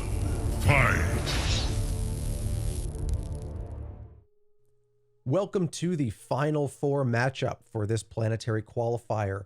We have player 1 playing a Yoda Data Vault, player 2 playing a Palpatine Yellow. I believe it's a regular vanilla 30-point yellow base.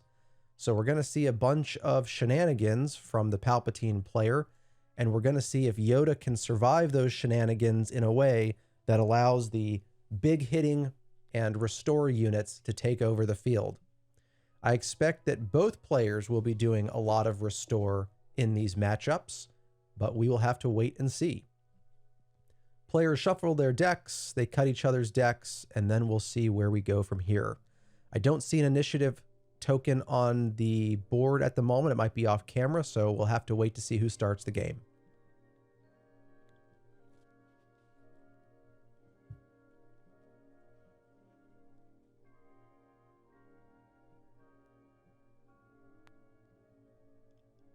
Waiting for the players to resource.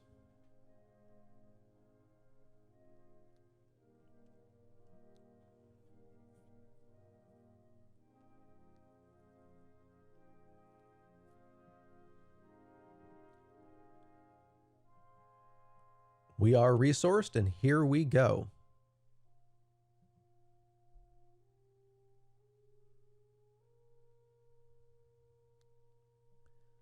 We can see that Yoda does have a gonk. We'll see if Yoda tries to do any early game ramping with that.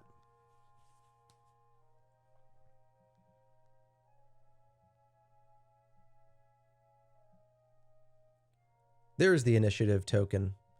And it looks like maybe both players passed. Looks like maybe neither player made a first turn move. I have no idea why that would be the case. We can see the Gonk droid is there. A first turn move was available. But instead, we're on to turn 2. We're in the resourcing phase. And then we're going to watch Yoda make the first move with initiative.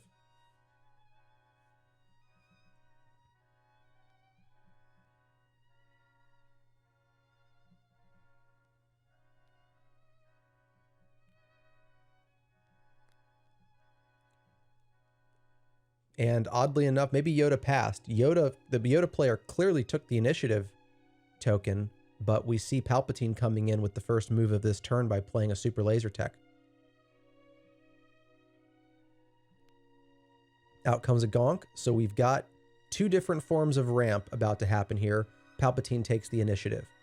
So Palpatine is either going to attack with and sacrifice or ping and sacrifice the super laser tech.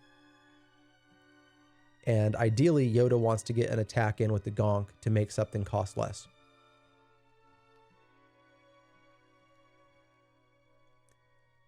I think we're still waiting for player 1 to resource.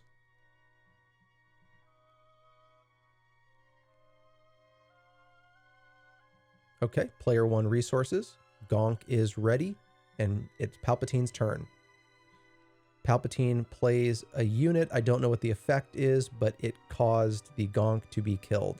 Maybe it was ambush, not sure. Yoda will use Yoda's ability to look at the top card or cards of the deck and rearrange them as desired. We see a Typho was pulled there.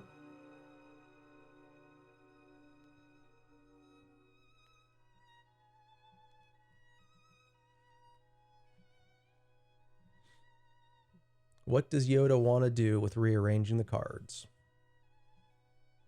Now, you might think it was a bad decision to kill the Gonk because now how are you going to sacrifice the super laser tech? But this is where Palpatine's ability comes in. Palpatine can do a damage or sacrifice one of his own units. And then I'm not entirely sure what Yoda did there, but all of a sudden, there's a resupply carrier down in space. Didn't follow that sequencing, but Yoda just got some ramp and a decent sized ship in space. Palpatine does 2 to base, but then uses Palpatine's ability to sacrifice his super laser tech and do 1 damage to the resupply carrier.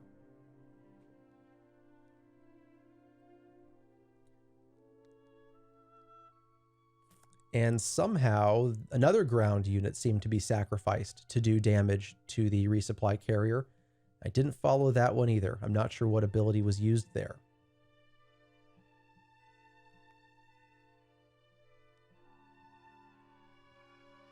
In any event, we move to the next turn. The initiative token is once again not visible, or maybe it is up there in the top right. If so, Yoda has the initiative. Yoda does. Yoda attacks base with the resupply carrier.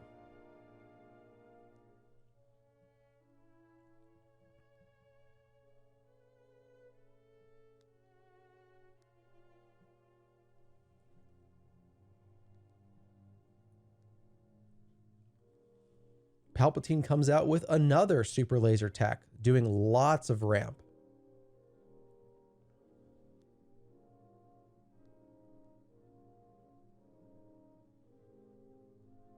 And I think that Palpatine, I don't know how much HP is on that carrier. Palpatine might be able to sacrifice a super laser tech to kill the resupply carrier. We will see here sometime this turn if that's the case. We're also waiting to see what else Yoda might want to play.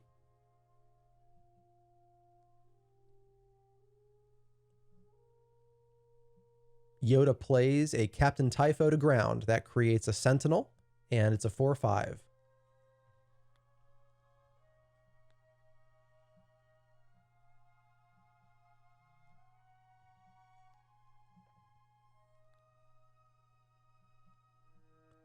Palpatine's ability is used to sacrifice the super laser tech, and as I thought, that was enough to kill the resupply carrier.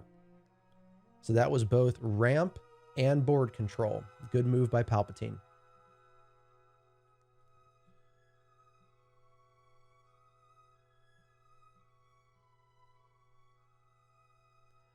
And I think Yoda is playing with the top cards of his deck again.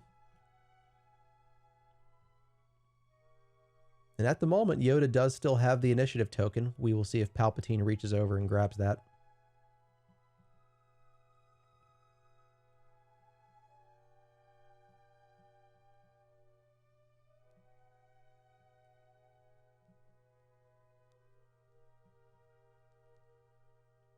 And that's what happens. Palpatine claims initiative. Yoda is then, I think, going to play one more thing. Maybe a resupply? Looks like Yoda played some kind of event, but I couldn't see what it was. So we're going to head into the next turn. We're going to ready the board. And Palpatine has the initiative.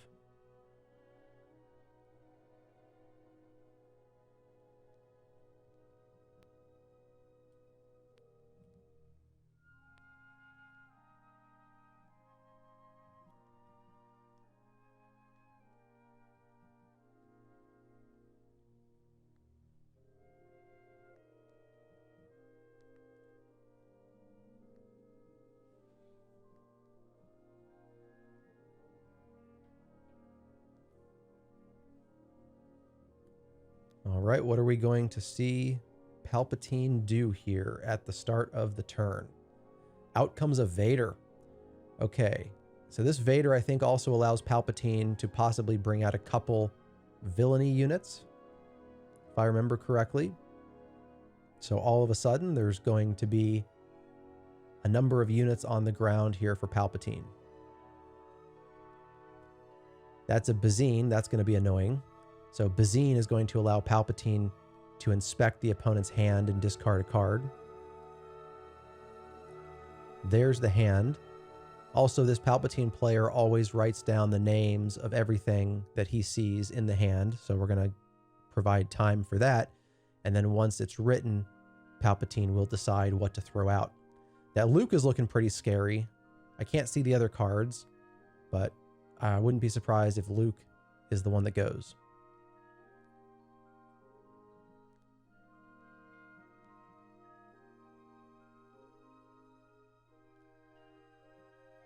Instead, Palpatine chose whatever the fourth card was, which we couldn't see with the glare. And I think Vader technically could have brought out 2 units, but instead only brought out 1. Vader also had ambush, so at the final resolution of that, Vader ambushes into the Captain Typho, killing it, and Yoda reveals a card, I think, to restore some on his base. Now Yoda's board is wiped clean, although Yoda has plenty of resources to play something, and there's a Vader and Bazine down on the ground for Palpatine.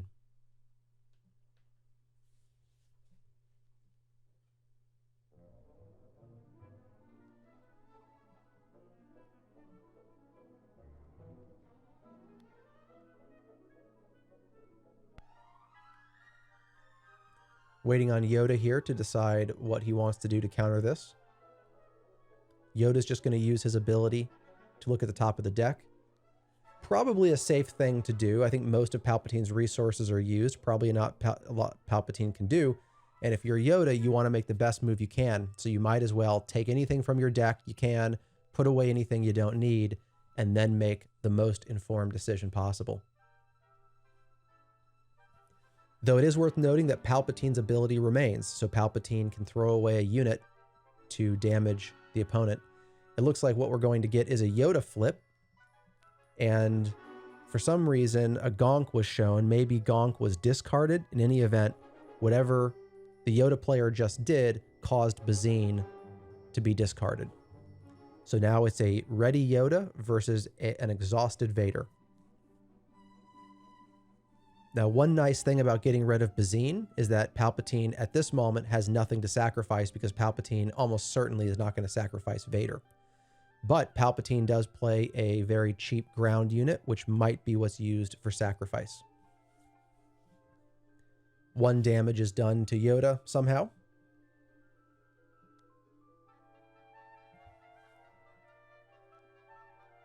All of Yoda's resources remain ready.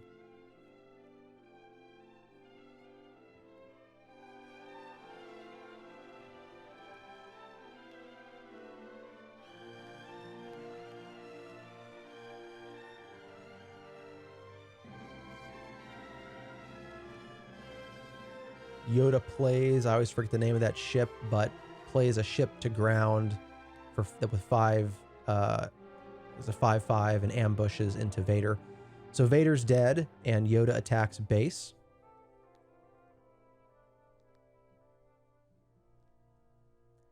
Out comes a little Obi-Wan on the ground for Yoda. And then we move to the next turn. We're going to ready the resources, then we're going to add a resource, and I'm guessing that Palpatine has the initiative.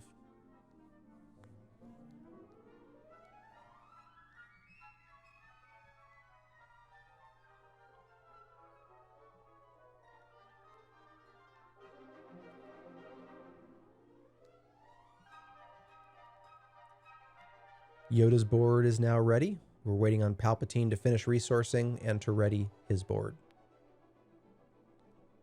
Now Palpatine is ready. Let's see what Palpatine wants to do. Out comes a Gurindin.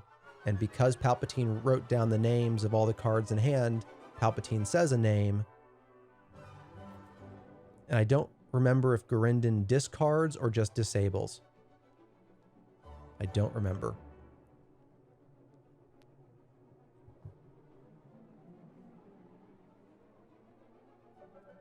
The move is now over to Yoda. What does Yoda want to do? We're going to see an Obi-Wan attack to base. That brings Palpatine's damage to 11, and there's currently 0 on Yoda's data vault. But this is also the Palpatine game. Palpatine tends to take 15 to 20 damage somewhere in there, and then comes down with a lot of big hitters. We're seeing the start of that right now. A Darth Maul comes down. Looks like ambushes Yoda, I think. Although for some reason it was the Gurindin that was removed from the board. So I didn't quite follow that sequencing of events, and the Maul didn't take any damage.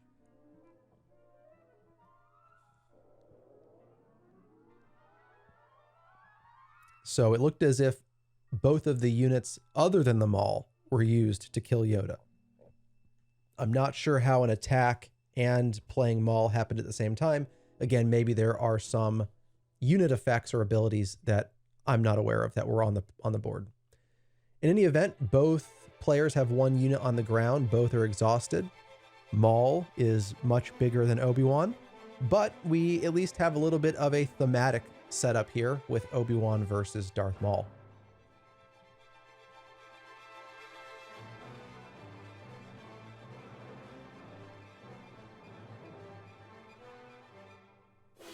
Out comes Luke Skywalker on the Yoda side, which kills Darth Maul. So Darth Maul is still killed by a Jedi, but not thematically the correct one. Palpatine's board is now empty. Yoda has a decent ground game, but we're going to see what Palpatine does to counter.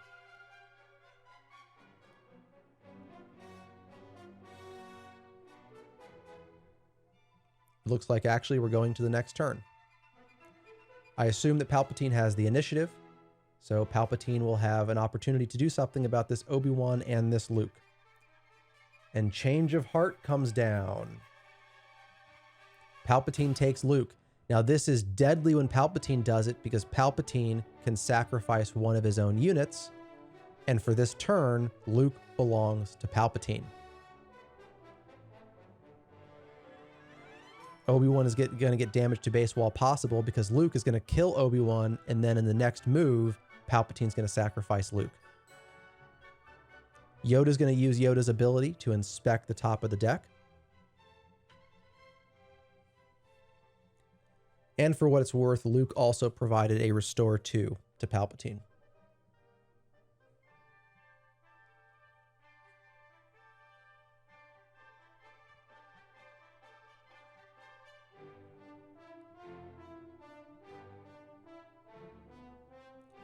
Palpatine's going to use Palpatine's ability to sacrifice Luke, which hurts a lot for Yoda. Yoda paid a lot for that Luke and never really got to use him.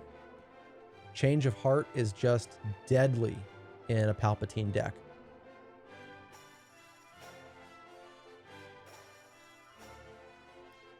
Both boards are wiped clean. There's 15 damage on Palpatine. There is 0 damage on Yoda. Out comes a ground unit shielded, and I can't remember if it has Sentinel or not. I remember seeing that in a previous matchup, and it did seem to have Sentinel, but that Sentinel may have come from somewhere else. It's definitely shielded, though. I think a little 2/2 shielded.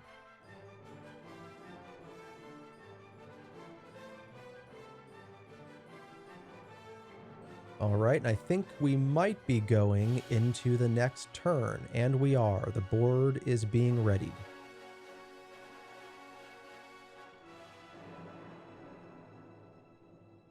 And it looks like maybe the Yoda player was in a big hurry to get that little attack in. So in for 2, taking the base to 17.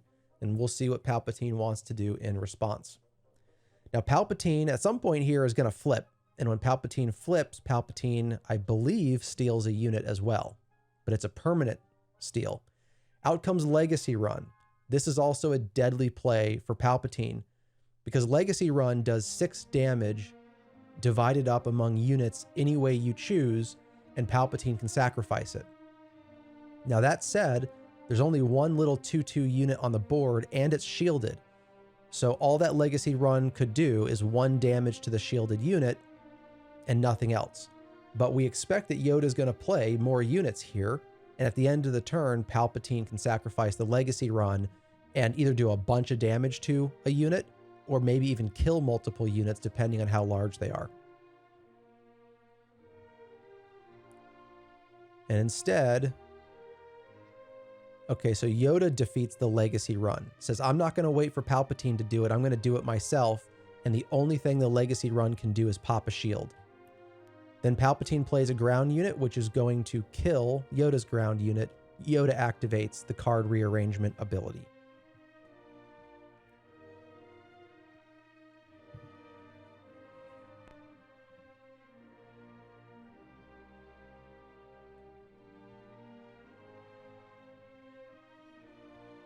Palpatine plays another ground unit. And we get an Amidala out from Yoda. So that's going to be Amidala plus 2 spy tokens. With all the trickery and shenanigans Palpatine does, I wouldn't be too worried about the Amidala plus 2 spy tokens, but it's definitely a strong play.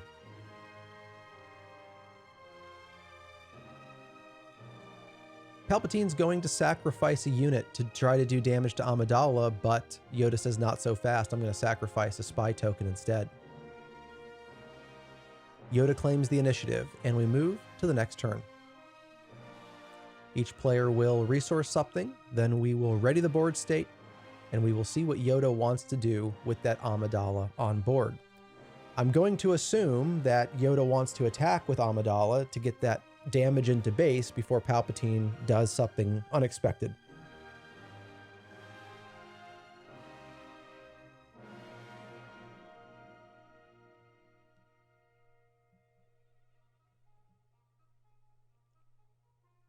And sure enough, Amidala into base.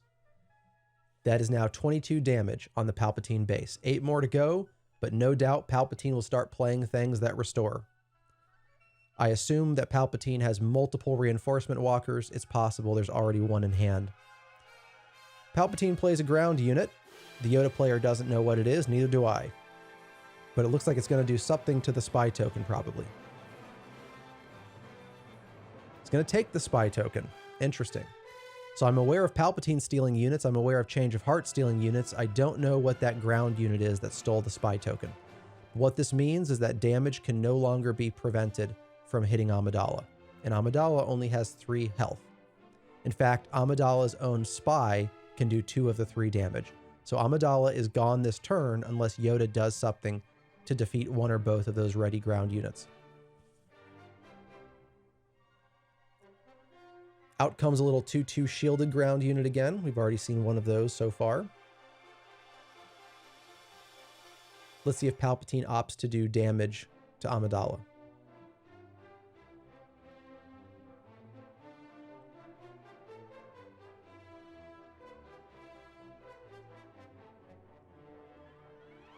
Instead, Palpatine pings the shield on one ground unit, taking some damage in reverse. Palpatine remains with a ready spy. I wonder if the spy will be sacrificed instead of attack. Although if it's sacrificed, I think it only does 1 damage to the opponent. If it attacks, it does 2 and still dies anyway. So yes, there's going to be a trade. The spy token is going to trade with the unit that no longer has a shield. Yoda's going to use his ability to rearrange some cards. And I think that Yoda still has all resources ready. Or I guess Yoda did play the shielded unit this turn. So not all resources are ready, but I still see quite a few up there that can be used. After Yoda's done, we're going to see what Palpatine wants to do.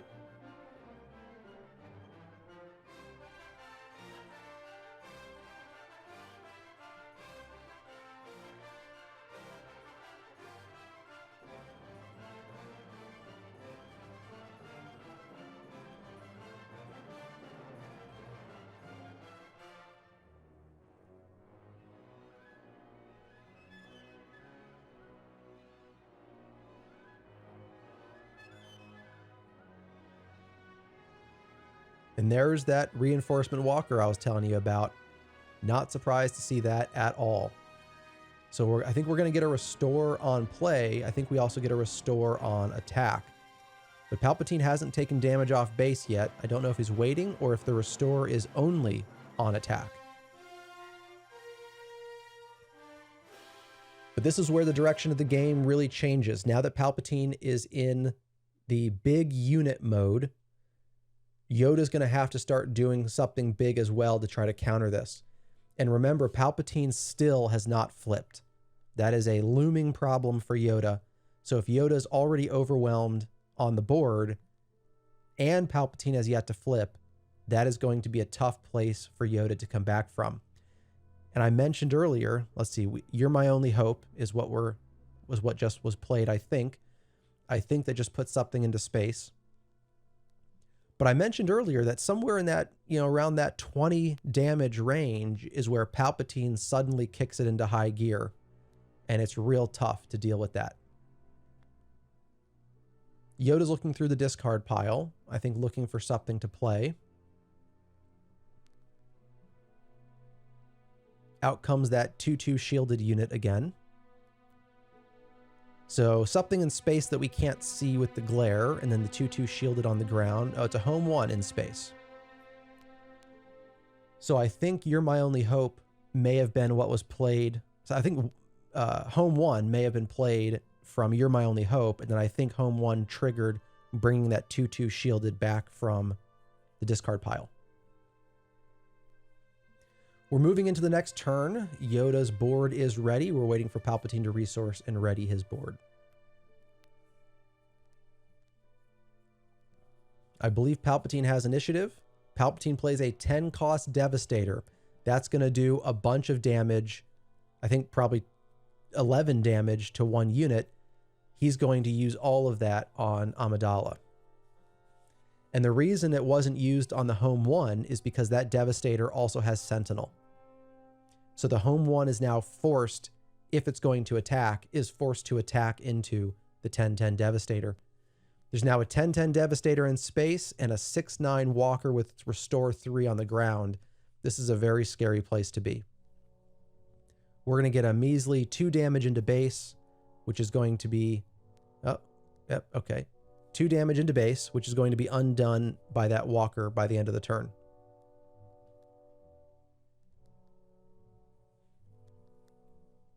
Palpatine's going to use his ability to sacrifice a unit and do 1 damage to the home 1.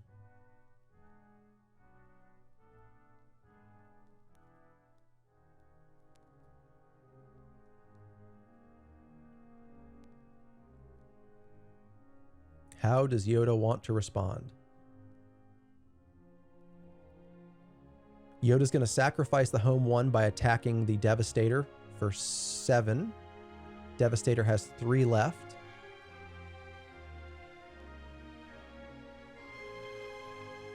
Palpatine's going to attack a ground unit to ping the shield. Yoda is going to use his ability.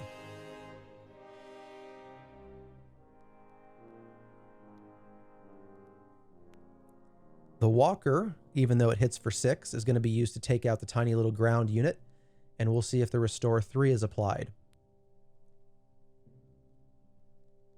There it is, down to 21.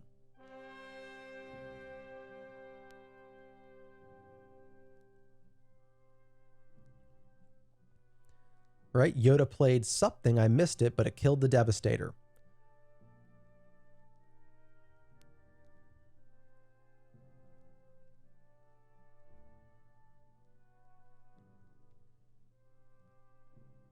Let's see if Palpatine has a move or if Palpatine just claims.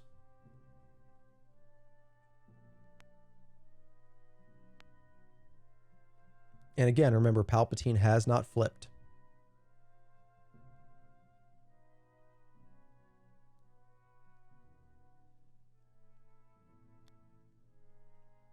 Yoda plays another event that we missed, but it manages to kill the walker. So I'm going to guess that that was some kind of removal card.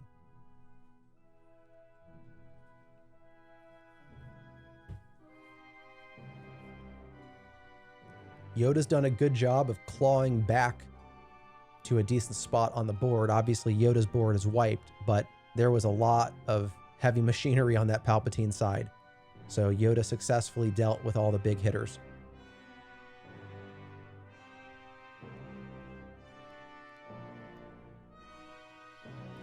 We're going to the next turn. It looks like resources are ready. The one unit on the board is kind of ready.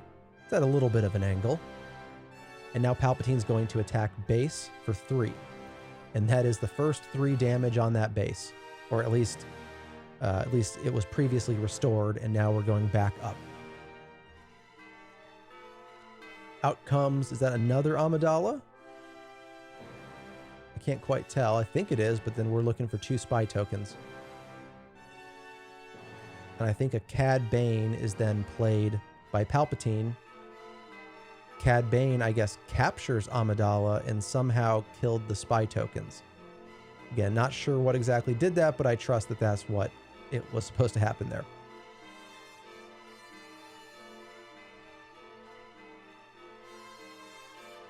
So it seems like Yoda continues to play from behind here. Each step along the way, Yoda is able to fight against some of Palpatine's bigger units, but Palpatine just keeps coming back with more. Palpatine retains board control.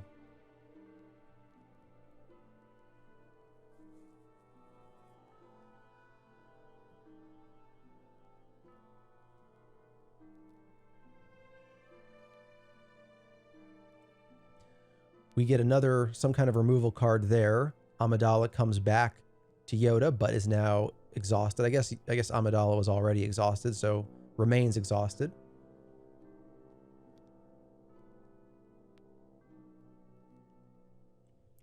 We'll see what Palpatine wants to do.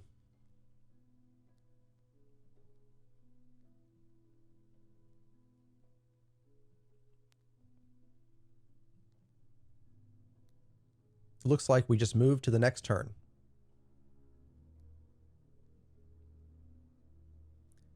$21 damage on Palpatine's base, 9 more to go. Only 3 damage on Yoda's base. But again, Palpatine's one of those decks where it kind of just does all the damage in a couple of turns. And we'll see if Palpatine rounds that corner here.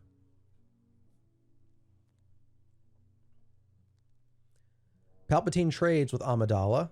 I think that was a good trade for Palpatine. The board is now wiped.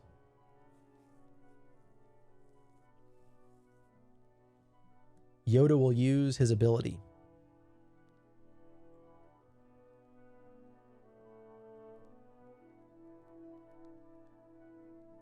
Let's see what Palpatine wants to do.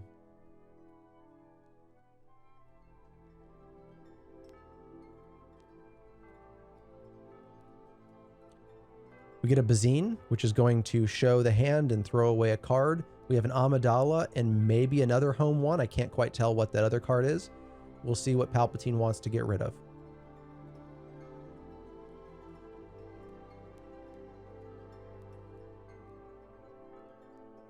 So given that there's only 2 cards in hand, and I think it's about to be 1 card in hand, Palpatine knows that Yoda is pretty much out of plays. If Amidala is thrown away, then all Palpatine has to worry about is 1 possible space unit coming down. In the meantime, I don't know how many cards in hand Palpatine has. Usually has plenty. Palpatine can start putting down units, taking control of the board, and putting a lot of damage on that Data Vault base.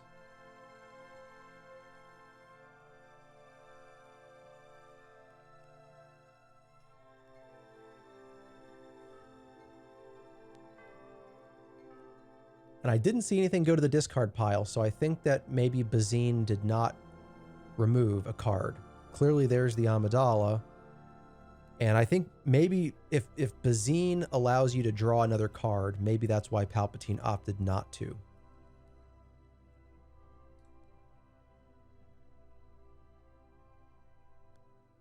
Yeah, that's right. So Bazine, you can throw one away, but if you throw one away, the opposing player draws one. So Palpatine decided that he'd rather go against Amidala and another home one than let the Yoda player draw another card that might be even more harmful. We're going to have a spy trade for a spy here. Actually, it's not even a trade. We're going to have a spy kill a spy, and the original spy remains.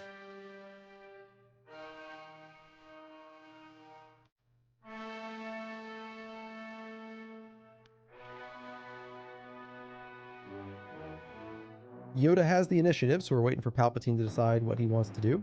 Palpatine sacrifices the spy that he took, and then does 1 damage to the home one.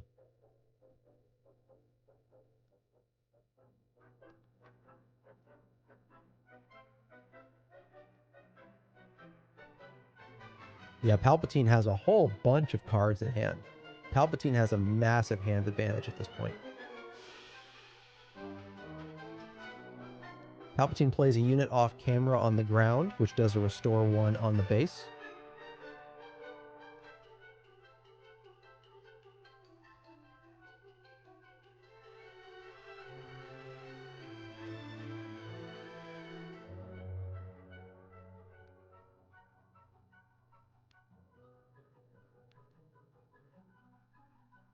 Palpatine plays another ground unit, and it looks like some kind of event or effect is going to do a damage to home one. And I believe that was Palpatine's last move. I think we're moving to the next turn.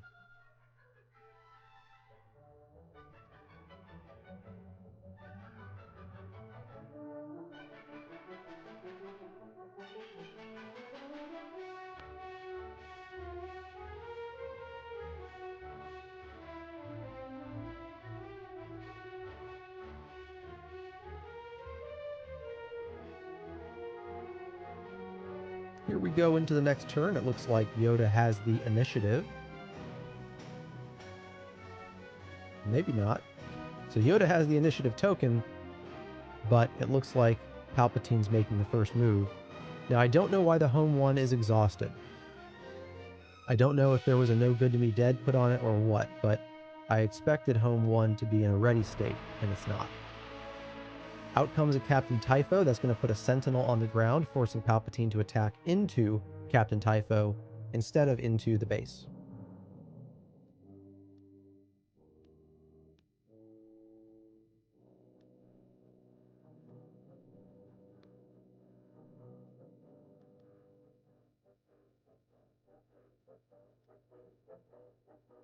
Out comes a 10-cost Devastator to kill the Typho. And now Yoda is in a bind. We know Yoda does not have much, if anything, left in hand at this point. And that is a 10-banger right there on the board. Yoda will use his ability to try to pull something from the top of the deck that can help. But I don't know what that's going to be. I guess he's hoping for a removal.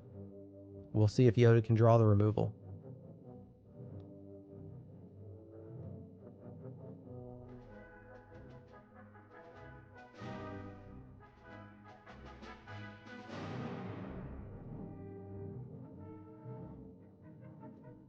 It's back to Palpatine, and Palpatine's deciding what to do here. Does Palpatine want to go to base? Does Palpatine want to play something else if he still has resources?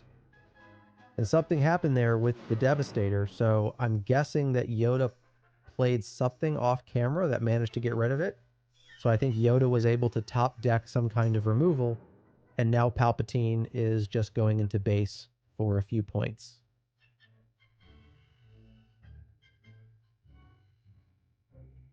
So that's 9 on the Data Vault base. Out comes a Super Laser Tech, immediately sacrificed, which does 1 damage to home 1, but also allows Palpatine to further ramp. Palpatine has a gazillion resources, and Palpatine has a gazillion cards in hand, as of last time we checked.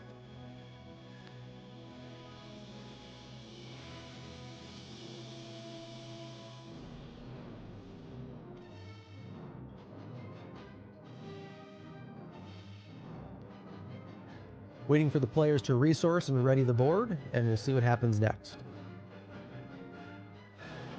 But as is no surprise, this game just keeps going and keeps going. We've got 2 decks that have ways of restoring and controlling, and they've been restoring and controlling.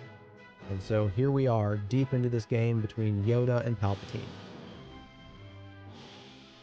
The initiative token has not been effectively used, so I don't know who actually has it. I'm expecting Yoda to move first.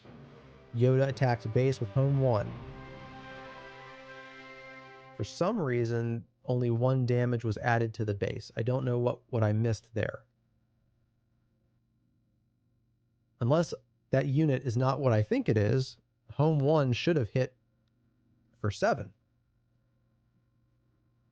There must be something going on with that home 1 that I just haven't seen here on camera. Amidala comes out again, 2 more spies again. We'll see if Yoda has any better luck with Amidala this time around. One of the spies is immediately killed off camera.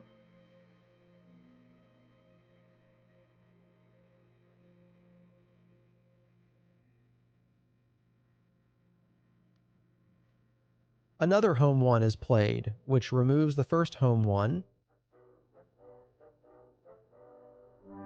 And Amidala goes away, but I'm not sure why.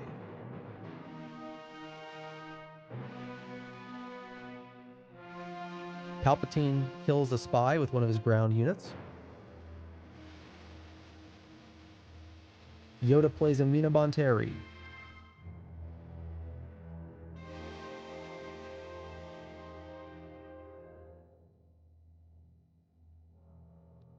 Palpatine plays another Vader.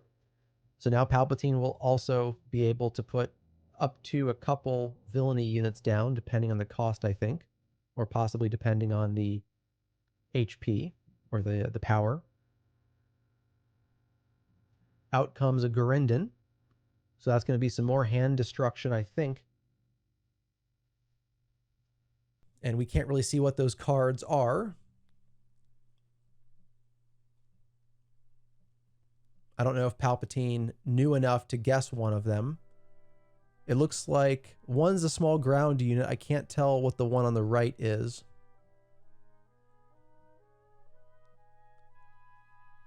And Vader ambushes into Mina Bonteri.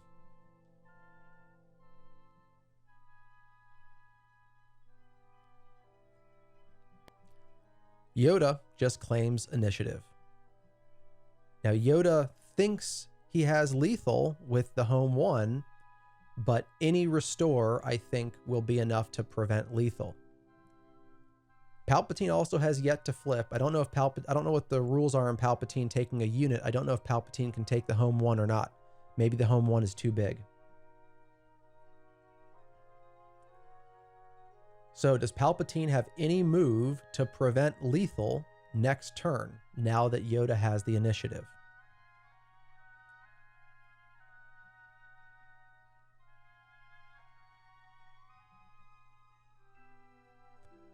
And we're going into the next turn, so it looks like not. I'm wondering if I'm missing something here. Maybe home 1 does not hit for 6? That must not be home 1. I must be misreading this card.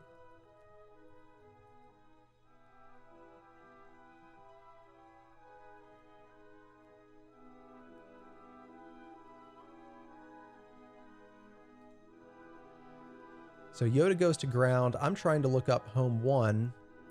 I guess that's probably not the right artwork. I thought we were getting a home 1 out here this whole time, and that's some other ship that's only hitting for 2. So apologies for misidentifying that this whole time. This is what the glare does. In any event, Palpatine now has a bunch of ground units ready. Yoda's trying to do something about that, but there's now 15 damage on the Data Vault base. And these are all small ground units now that Vader's gone, but damage is damage, and Palpatine has quite a few units sitting out here. We're going to have Palpatine do 1 damage to a ground unit. Yoda's going to use his ability. Then Garindin's going to kill the ground unit and take a little bit back in response. So Palpatine's still playing for board control.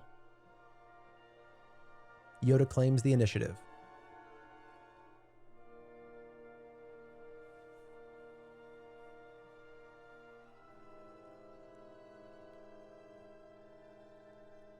Palpatine comes down with a legacy run.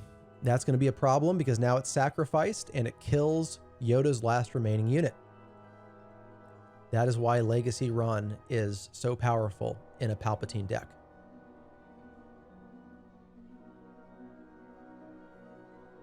Then Palpatine goes to base for a few, and then we're on to the next turn. And it looks like their decks might be almost out of cards. This game has gone on for a while. And I also missed it, but a Synthekaz came down on the Palpatine side.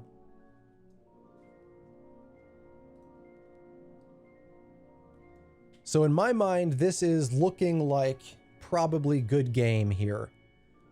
Palpatine, especially with Synthekaz on the board, Palpatine has such an advantage here. A hand advantage, a board advantage, a resource advantage most likely. I do not see how Yoda comes back from this. Yoda's going to grasp at straws with a Captain Typho Sentinel. That at least prevents damage going to base until it's killed. Of course, Palpatine has shown the ability to play all sorts of stuff that, there we go, takes control of opponents' units. Exactly what I thought might be coming. And now Palpatine, of course, can sacrifice Captain Typho, but more importantly, Palpatine is now free to attack to base with all those units.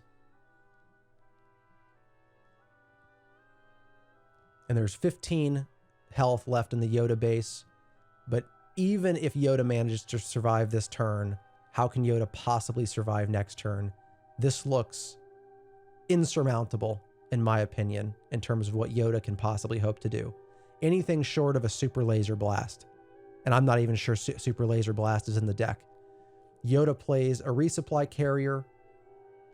At least the space arena is empty, but again, what difference at this point is that going to make?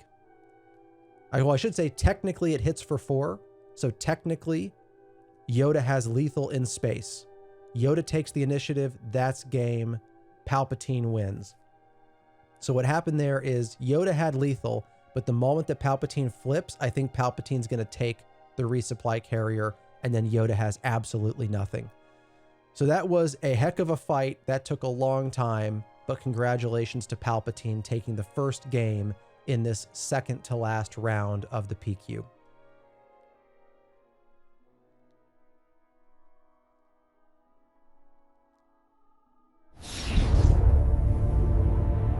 Round 2. Fight! All right, here we are in game 2 of the Final Four matchup.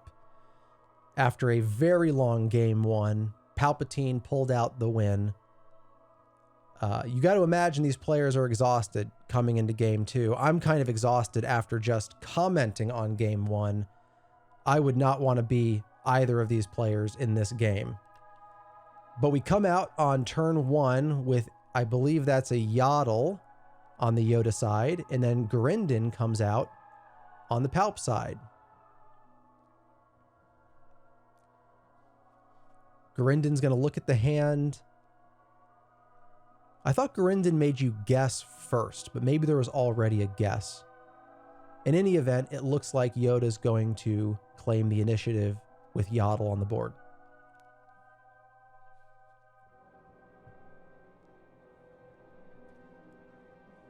And I'm all for a very competitive game, but let us hope that this game does not linger on as long as the last.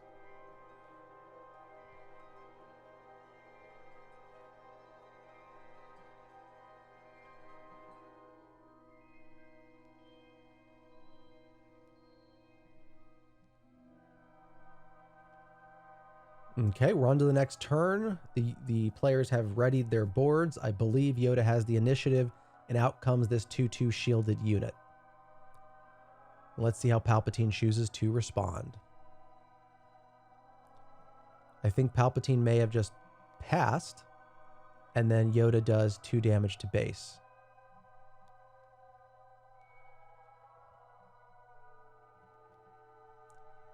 Grinden's going to pop the shield and take 2 damage. Yoda claims the initiative.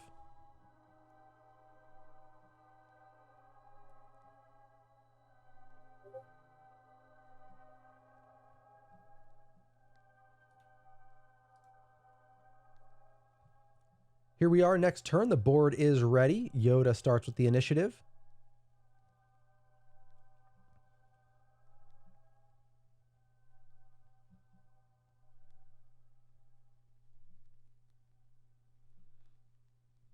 Yoda's trying to decide what to do. Palpatine, not sure. So I'm not sure what action Yoda took. Maybe played an event. Palpatine played something that killed off one of his units and an opponent's unit. The board state now comes down to just a Yaddle sitting there on the ground. It looks like Yoda used his ability. So either that's happening right now or that happened in the previous move. Looks like that's probably happening right now. And then Palpatine plays a unit that I think ambushes into Yaddle and kills it.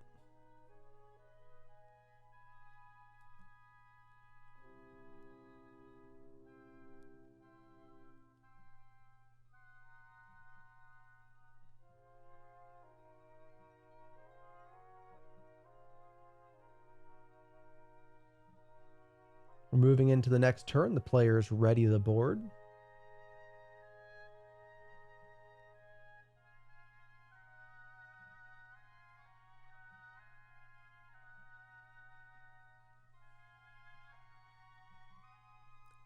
We're going to get a resupply carrier coming out on the Yoda side. Going to get a little bit of ramp there for Yoda.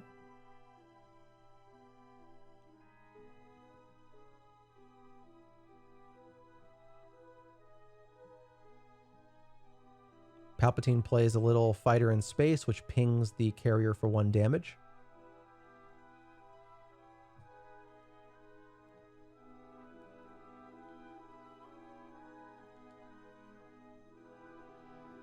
Yoda claims the initiative. Palpatine passes. They go to the next turn.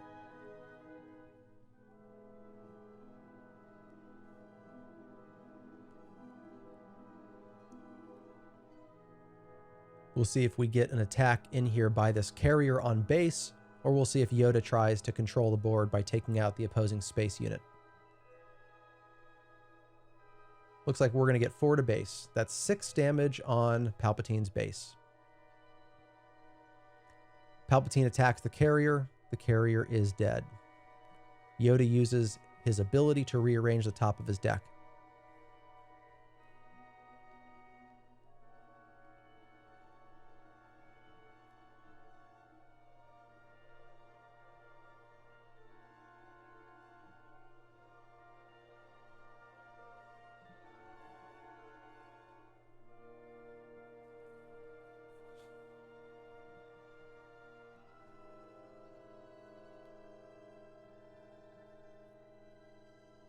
Waiting here for the next move.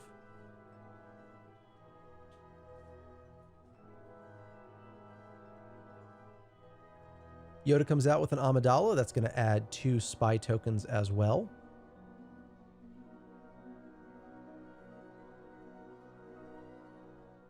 Out comes a Cad Bane on the Emperor Palpatine side. I don't remember his ability. I guess it captures a unit. I don't remember why the 2 spies die. Same thing happened last game. I need to go read that card. Captures Amidala, kills both the spies. Yoda flips.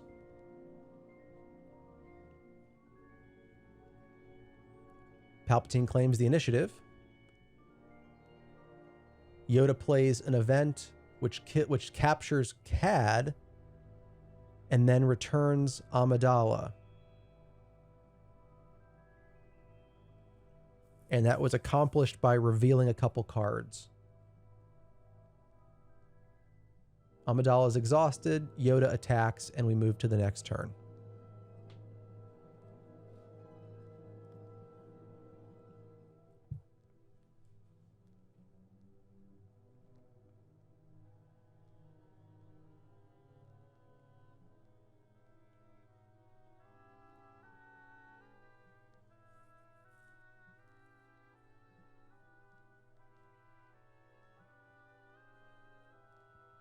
Waiting for Palpatine to make the first move because he did claim the initiative.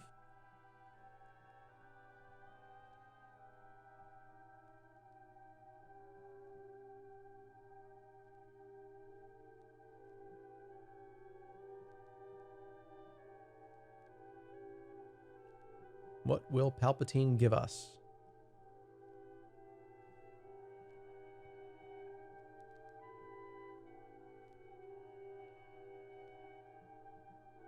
Palpatine plays a Vader. That's going to come along with one or two other units, and then it's going to ambush into something. I assume it's going to ambush Amidala.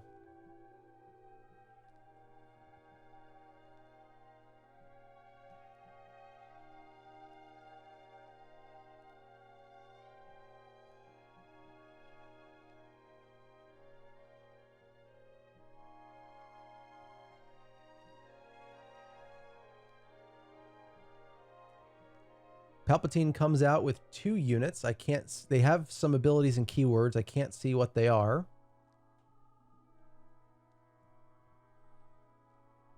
But we still have the Vader ambush to apply here. So we're going to ambush Amidala, and we're going to do 1 damage ping to Yoda.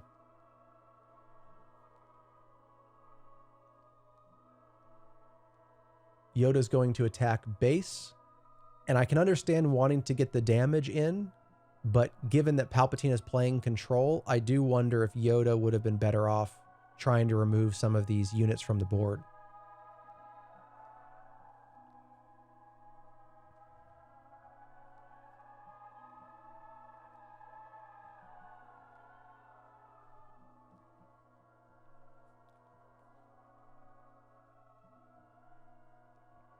Yoda played something off camera, which ended up defeating the Vader.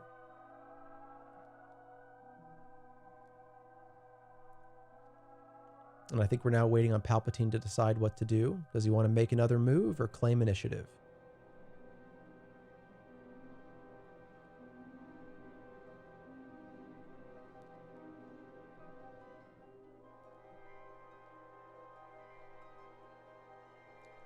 Looks like we moved to the next turn, so I'm guessing that Palpatine claimed.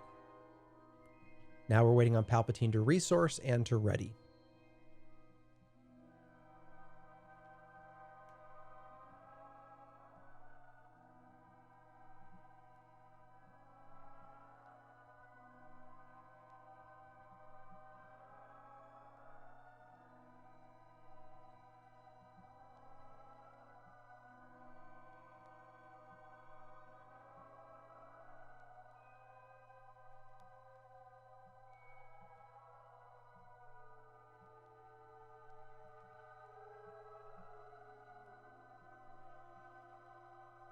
Looks like Palpatine is going to attack. Palpatine sacrifices a unit to attack Yoda to do 1 damage. Yoda may be going to attack. Will Yoda attack base?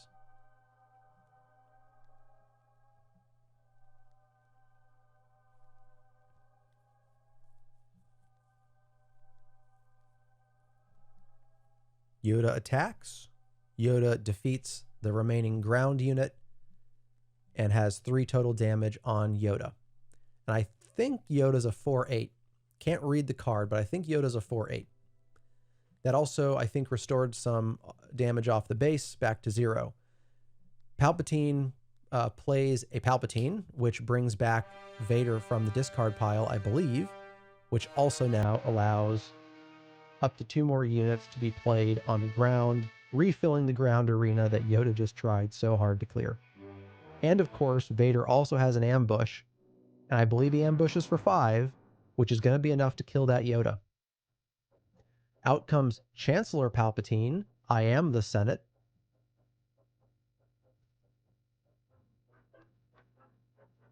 Vader does ambush. I must have been wrong about Yoda's health. Yoda must be a 9 health unit because there's now 8 damage on Yoda.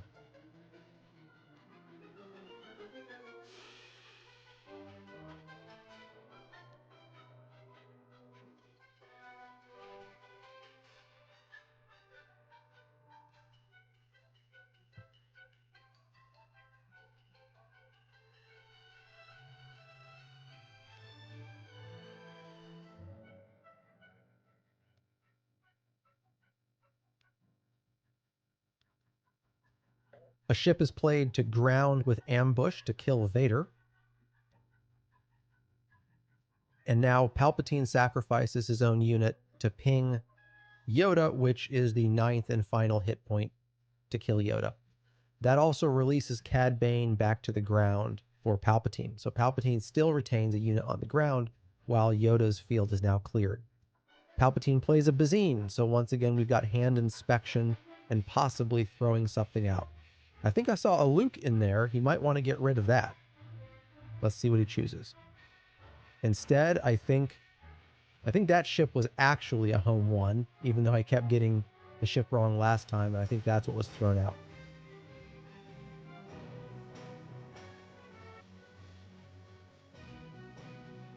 Initiative goes to Yoda. And I believe we move in to the next turn.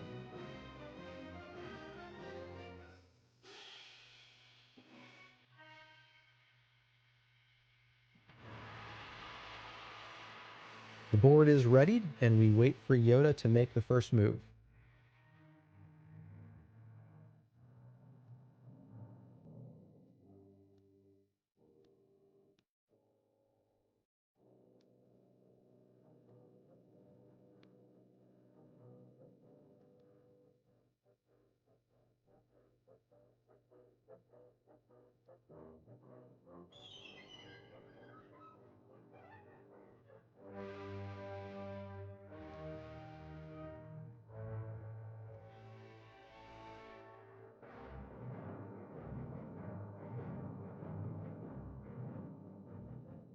Still waiting on Yoda to decide what to do. Out comes a 2/2 shielded unit.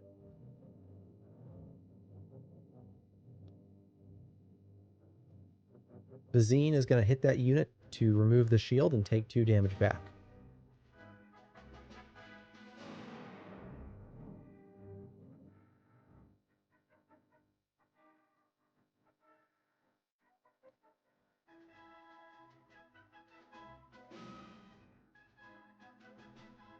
Darth Maul comes out, ambushes that unit, and does overwhelm damage to base. Now 5 damage on the Data Vault base. Is this the beginning of Palpatine's run? Are we now going to see a bunch of damage dropped onto this Data Vault base? Out comes what looks like another resupply carrier.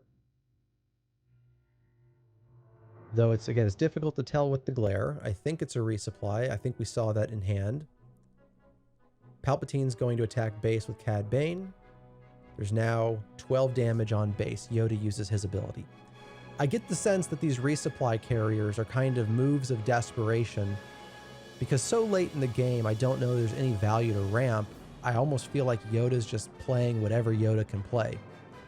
And when you're playing whatever you can play, and Palpatine is making the moves he wants to make, I just don't know that you have a chance. Yoda claims initiative. So Palpatine is fully controlling the direction and tempo of this game, and Yoda's just dropping every little thing I think that Yoda is able to top deck. We're going to go into the next turn with Maul and Cad Bane still on the ground.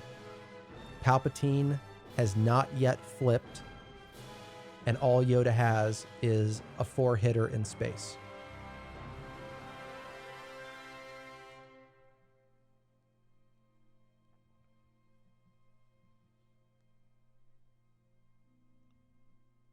Yoda's going to go to base.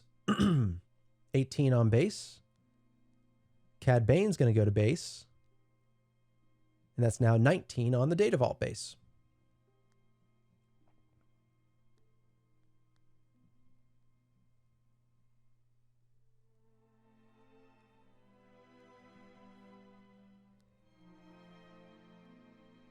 Out comes Amina Bonteri, a little 2/4, has a Restore 1.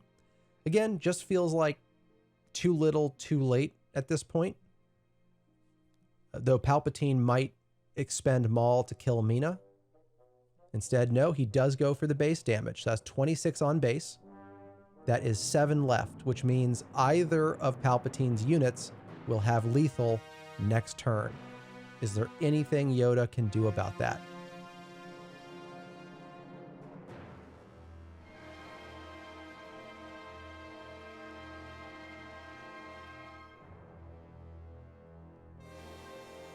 And if Palpatine wins this game, that's 2-0, and Palpatine moves on to the finals, the PQ finals. Can Yoda do anything to stop it? Uh-oh, and now Palpatine flips and takes a unit, and that's gotta be pretty much game.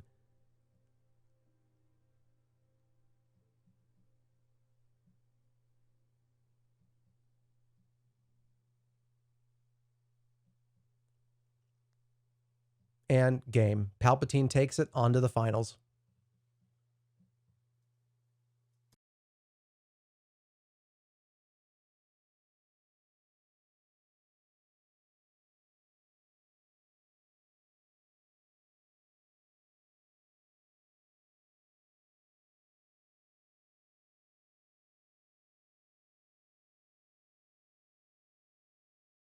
Yeah, Charlie Zoe. Honestly, this is the first PQ I've been to, so it's like by far the best I've done. But besides that, I've won like 1 store showdown. But yeah, I'm playing Piet Red. So honestly, I just like Star Destroyers. So I like playing big units, and so when he came out, I've been playing him like consistently since Jump to Lightspeed came out. It's been great. I've actually never been to the store before, and it's been smooth. It's been fun. Everyone's been really friendly. Good sportsmanship all around. So yeah, it's been good. Probably well for Piet, I would say like probably resupply like the ramp cards. I feel like the current Piet build, it can sometimes be make or break whether you are able to ramp or not. So I'll definitely miss that, and so I guess we'll see, if what other options are coming. But yeah, I would say like best advice is probably just to make sure you're playing a deck that you know how to, like, not just necessarily just playing what's meta or what's powerful, just like a deck that you have experience and you know how to play it. Especially knowing kind of the matchups that you might go up against. I would say is the most important advice I could probably give. I much prefer. I'm definitely cheering for the Yoda player. He would be the 5th Yoda that I've played, which I never thought was like an amazing match. Like I didn't think I had an amazing matchup in a Yoda, but I thought it was like at minimum 50-50. But I've just ended up beating 4 Yoda Data Vaults today, so I guess I get a 5th one. Yeah, Palp is, especially yellow, is a tough matchup for Piet. So.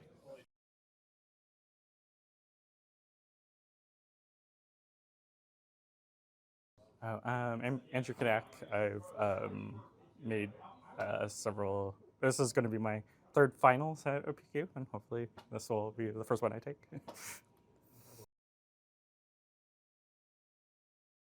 Yeah, Palp Yellow has been my go-to deck since the beginning of the game, and one of my friends makes fun of me and says, "Oh, Andrew will play every deck, but then then end up showing up at the tournament with only Palp Yellow." So it's my comfort choice. Unfortunately, I haven't been able to practice much this set, so I just went with my comfort choice. Yeah, Garandan is like really changes the what the deck can do. It's always doing sneaky things, but this kind of adds a more of an aggressive hand discard element now. And I'm really loving the snub fighter. I'm forgetting the full name of that because you can pull it from Vader and you can plot it at the same time. And I also have out of aspect Senta so that I can steal on the Palpatine flip turn without any damage in play. I played a Piet Red earlier today, and yeah, I feel pretty iffy on the matchup, but definitely winnable. But I think probably their favorite.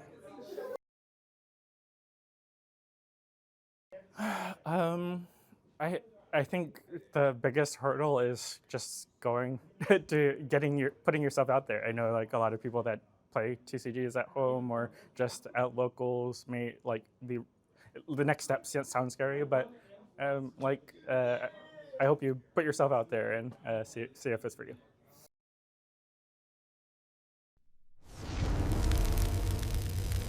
Round one. Fight! This is for all the marbles, ladies and gentlemen. We enter game 1 of the PQ finals. We jump right into the first turn where a Bazine has been played, which will discard a card from Piet's hand.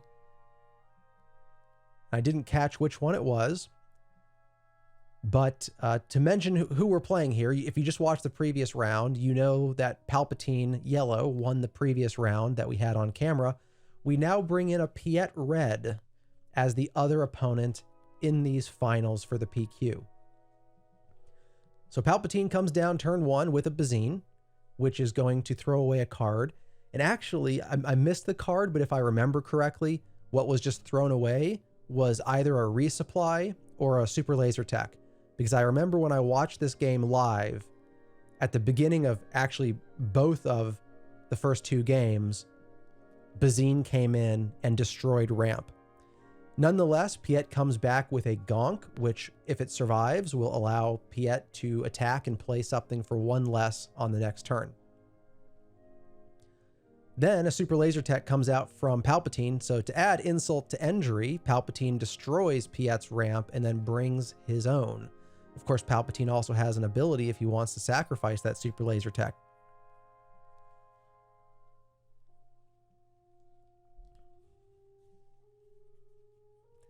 It looks like maybe instead we're going to the next turn. Let's see. Yep, the board is readied, so Palpatine did not use his ability to sacrifice the Super Laser Tech. We'll go into the next turn, and it looks like Piet has initiative. And Piet does. So Piet is going to attack with the Gonk, I assume to base.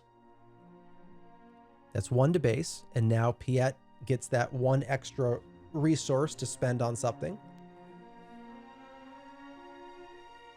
Super Laser Tech is going to kill the Gonk and trade, and now Palpatine ramps up by 1 resource. Piet's going to play a capital ship. We're going to get an MC-30. We're going to get an MC-30. Very common opening capital ship for Piet.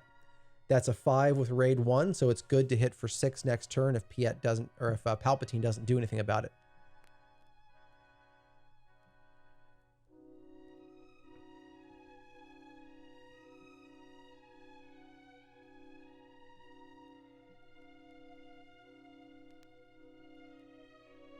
Bazine is going to attack base for 1. And we'll see if Piet claims.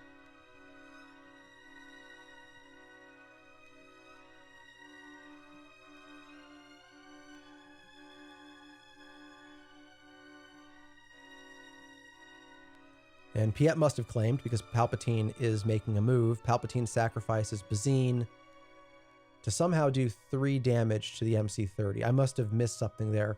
It looks like Palpatine wasn't activated after all. Maybe an event was played that sacrificed Bazine to do 3 damage. But we should see the MC-30 come in for 6 damage here on base.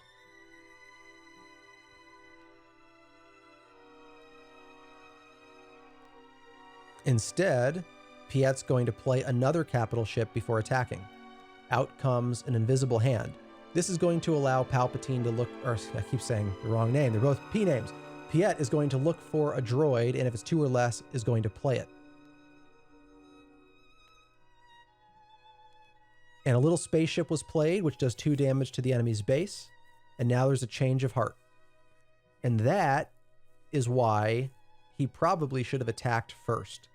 Now, maybe there's more to that sequencing than I know, but I'm thinking that had the attack gone first, MC-30 would have been exhausted, then he could have played the invisible hand, then he could have flipped Piet.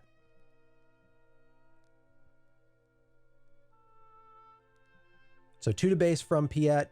Palpatine takes the initiative. We're on to the next turn. And sadly, the space arena has pretty much been demolished by that change of heart.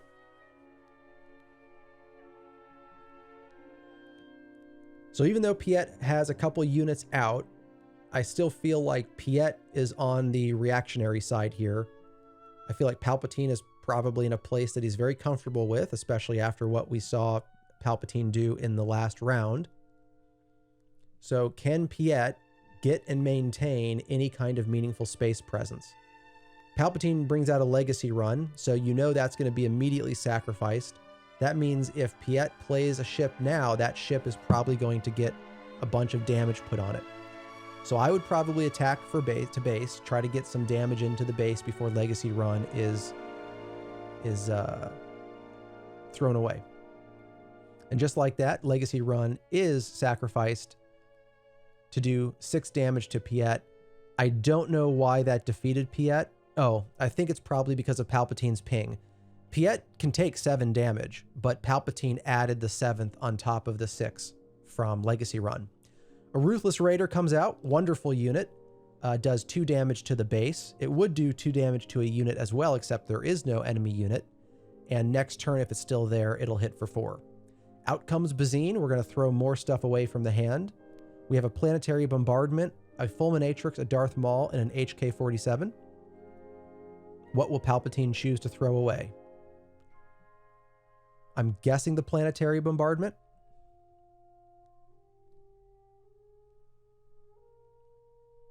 Instead, it's the Maul. The Maul goes away. The danger of the Maul is that not only can it ambush, but it has Overwhelm. So if it comes in and attacks a very weak unit, it kills the unit and does quite a bit of damage to the base.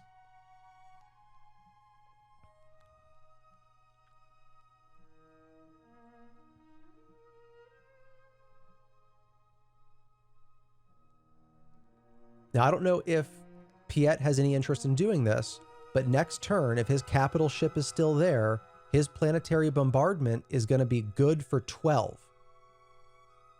And Bazine can only soak up, can't tell what the HP is, 1 or 2 or 3 of that. So it's at least 9 to base if Piet comes out right now and does a Planetary Bombardment. On the other hand, Planetary Bombardment means you're not playing any ships this turn. So instead, Piet opts to play a ship, the Fulminatrix, which does 4 damage to ground, kills Bazine. And now Piet's one goal, there's going to be a lurking snub fighter that exhausts the Ruthless Raider, and then Piet goes to base for a couple. Piet's goal right now is, how do I keep at least 1 capital ship on the board at all times? If Piet can keep 1 capital ship out each turn, that's his path to victory. It'll be in for a big attack. It'll be there for Planetary Bombardment. It'll be there for Overwhelming Barrage. He wants to keep at least 1 capital ship on the board permanently.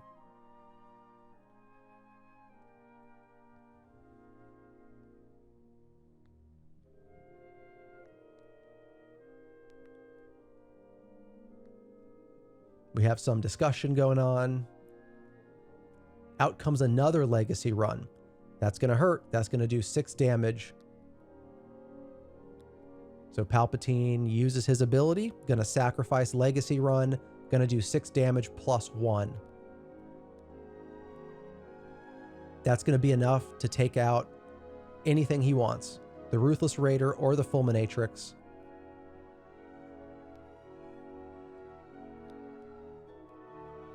So Ruthless Raider is gone, and then I think that's just 1 damage done to the Fulminatrix, but I can't quite see. In the meantime, Piet claimed the initiative, it looks like. So Piet has successfully kept 1 capital ship on the board. If Palpatine's out of moves, the next turn, really he wants to get an attack in. Oh, and Palpatine's already flipping. Yikes. So Palpatine just took the Fulminatrix. And Palpatine's ability, unlike Change of Heart, is not 1 turn, it's permanent. That Fulminatrix is now going to be used against Piet from here on out.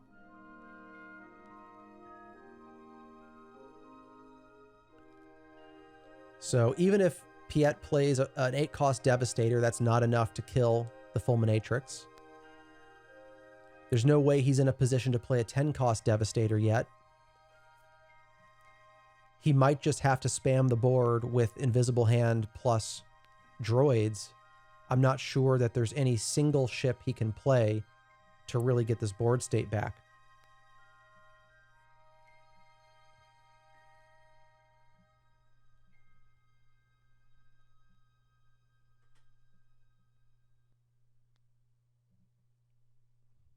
He's going to start by playing some kind of capital ship. Let's see what he goes with. Goes with the Ruthless Raider. It's going to do 2 damage to kill the Lurking Snub Fighter, 2 damage to base, and we'll see if Palpatine just throws the Fulminatrix at the Ruthless Raider. I think if I was Palpatine, I might go to base. It's a dangerous move to go to base because what are you going to do about the Ruthless Raider? But Palpatine always seems to have cards in hand to get rid of change of heart and other things to get rid of opponent's cards. So we'll see if he trades or if he goes to base. Another legacy run. Unbelievable.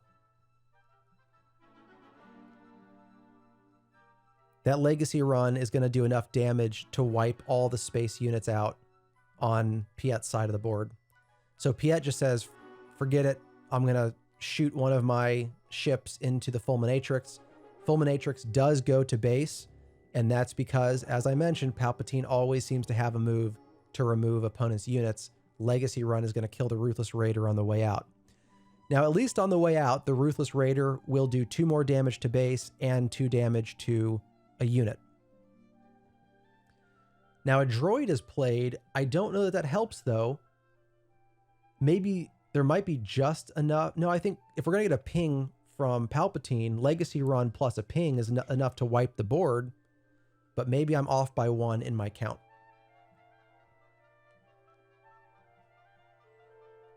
And it looks like 14 damage on Piet, 15 damage on Palpatine. Palpatine is going to attack the droid, going to throw away the Legacy Run, going to defeat the Ruthless Raider, do 2 damage to the Fulminatrix and 2 damage to base. So now there's 17 damage on Palpatine's base. Ruthless Raider has 5 damage with, I think, 7 health. Palpatine took a little bit of damage, took 3 damage from the droid. And in the meantime, Piet's board was wiped clean.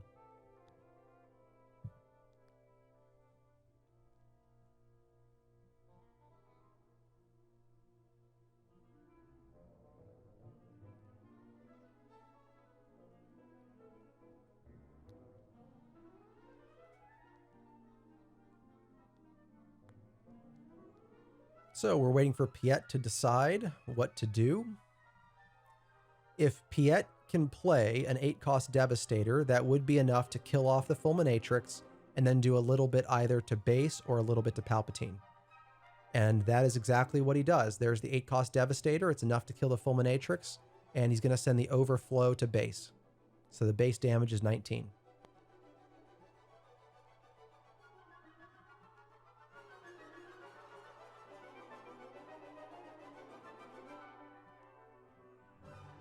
Waiting for Palpatine to decide what move to try to counter. Change of heart. And now it's going to be sacrificed. So painful. So painful. HK-47 is put down by Piet after that.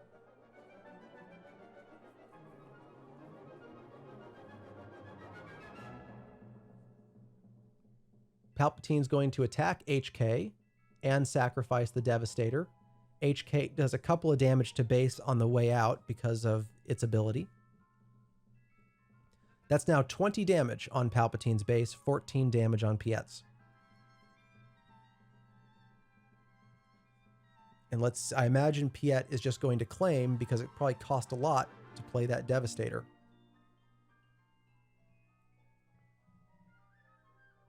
Palpatine plays a ground unit. And then I think we move on to the next turn where I believe Piet will retain the initiative and probably, once again, play a big ship. Although Piet might now shift into the Invisible Hand play to get some droids out. We'll see which angle he takes. The problem with just playing one big ship is that Palpatine seems to always have an answer to at least take or destroy one unit.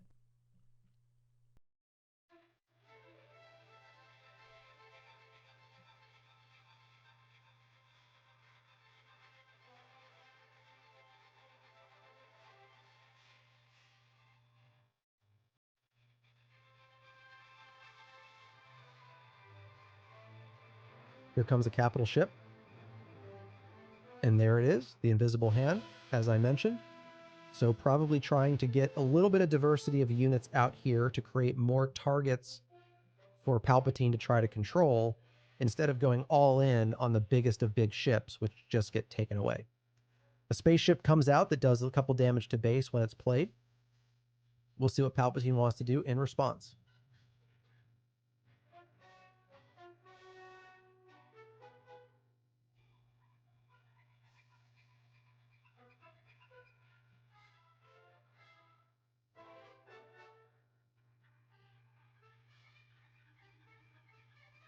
Palpatine plays a unit to ground, slightly off camera, can't see what it is.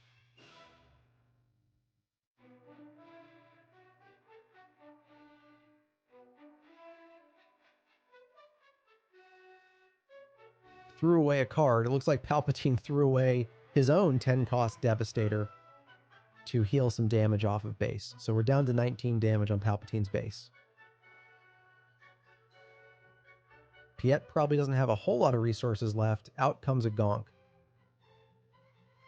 So again, I think just trying to spread that board out.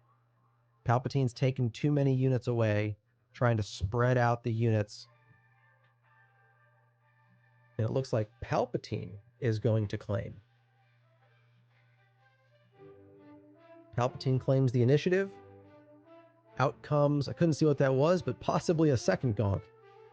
Something on the ground for Piet.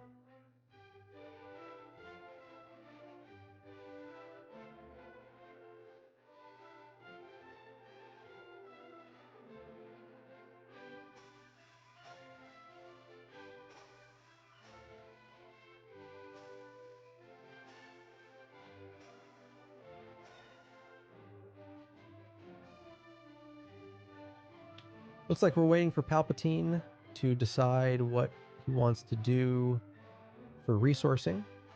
Okay, that second unit on the ground is a little 2/2 droid. It's not a second Gonk. Change of heart. Again, Palpatine's always got that.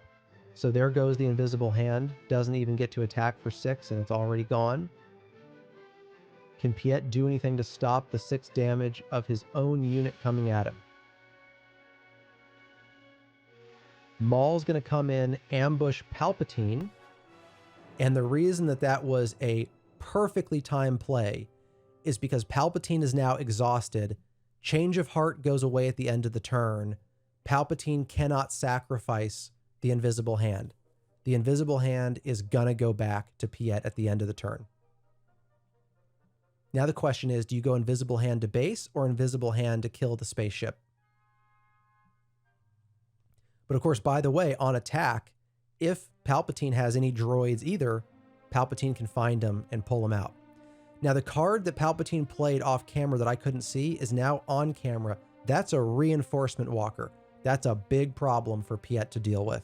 Reinforcement walker hits for something like 6, but it also does restore 3, I think.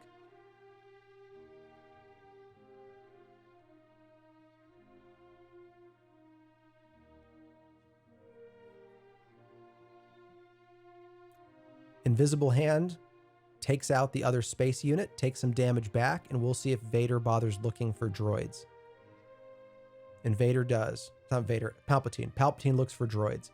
So Palpatine's going to look at the top of the deck, search for any droids, and then take 1 to hand. If it costs 2 or less, can play it. I don't know if Palpatine has droids that cheap. Palpatine's going to hit base, or Piet's going to hit base for 2 against Palpatine. Now at 23 damage. Again, Palpatine has that reinforcement walker, which is going to restore damage off the base. We can see in hand that Piet has a planetary bombardment. Walker actually attacks the Gonk of all things. There's also an overwhelming barrage. Unfortunately, the bombardment is not usable this turn because it only does 8. I mean, you can use it, but you're wasting it at 8. Barrage is wasted this turn because there's no capital ship. The moment that invisible hand comes back, that's when you want to use both of those if you can. I'm guessing that Piet claimed, and if he did, that's exactly why.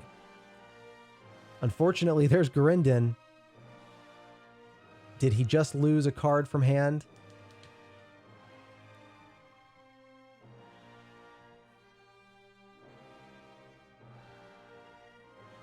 So after the Gurindin, I don't know if the Planetary Bombardment and the Overwhelming Barrage remain or not.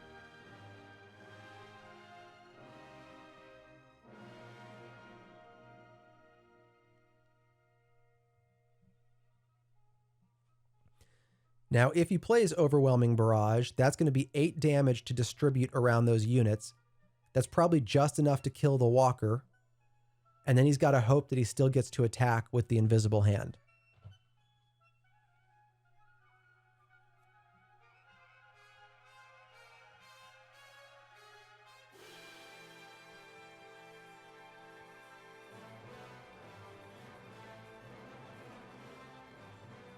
So not going to play Overwhelming Barrage, just going to attack base for 6 and search for a droid. If it's a space droid that does 2 to base, that's exactly what he wanted. So now he's at 28. He has lethal on the ground. Palpatine must stop the ground unit right now. And remember, he still has Planetary Bombardment. So Palpatine must attack that ground unit or play an event. The walker is going to attack the ground unit. That kills the ground unit. It also restores 3 on the base. Down to 25. So he's got to do 5 damage to base. Can he do 5 damage to base?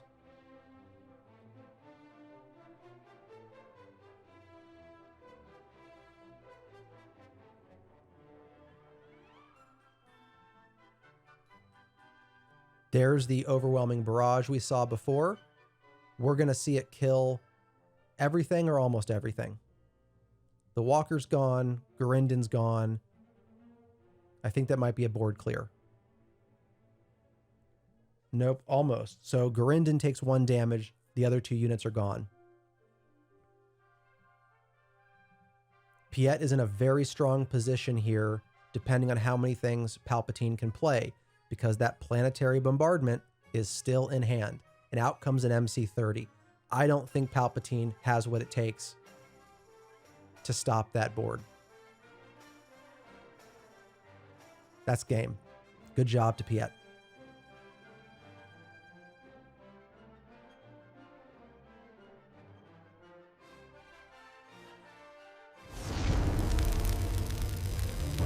Round 2. Fight! Welcome to Game 2 of the final round of this Planetary Qualifier. We're watching a Palpatine Yellow versus a Piet Red. We jump right into turn 1. Bazine is out. What does Palpatine want to discard? Look at that resupply. You know that's going. You know that resupply is about to disappear. Wait for it. 3, 2, 1. Resupply is gone. That's the second game in a row that Palpatine on the first turn played Bazine and threw away ramp for Piet. Piet says, fine, I'll play an HK-47 and we'll just see where this goes. In game 1, Piet pulled out the win. It was looking pretty close for a while. Piet managed to get enough threat in space that it was just insurmountable for Palpatine, and that's how we moved to game 2. Game 2, obviously initiative with Palpatine, and we are now waiting for turn 2 to start with Palpatine once again taking the initiative.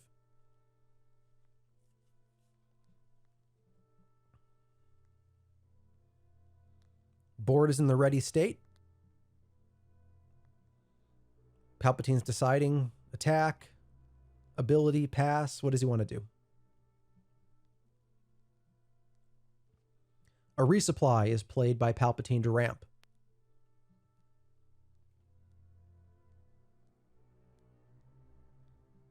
HK puts 2 damage on Bazine, is going to take something back. How much back? Going to take 1 back.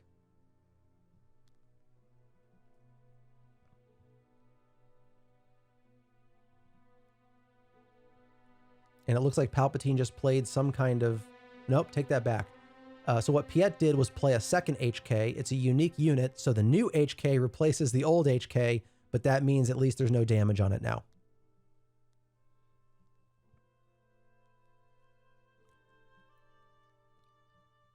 Looks like we're now going to the next turn.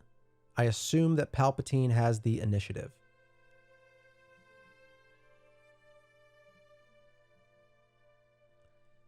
And remember, Palpatine ramped. So Palpatine is probably now on 5 resources. Can't quite see him, so I didn't keep track of how many turns, but I think probably 5 resources. Palpatine's going to throw away Bazine and going to hit HK for 1. But because Bazine died, 1 damage was done to Palpatine's base. Piet says, I'm going to play an MC30.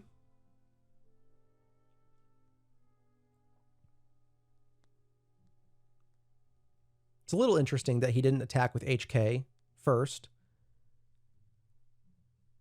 And in fact, he just claimed initiative. Didn't even want to get into base. He just wanted to be able to make the first move, which that part does make sense. He wants to get that 6 damage on base from the MC30 before Palpatine does a change of heart or whatever else he's going to do to get rid of that unit.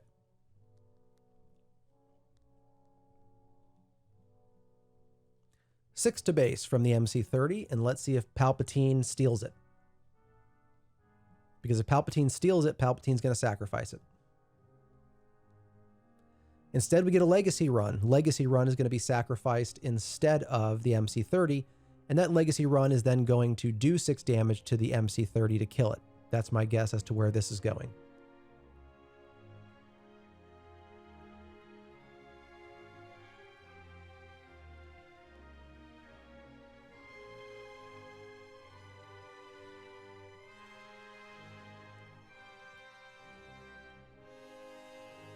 Piet's deciding how to respond. Does Piet want to play another capital ship? He sure does. He says, hold my beer, here comes the invisible hand. Now we're going to search for a droid and possibly play it for free.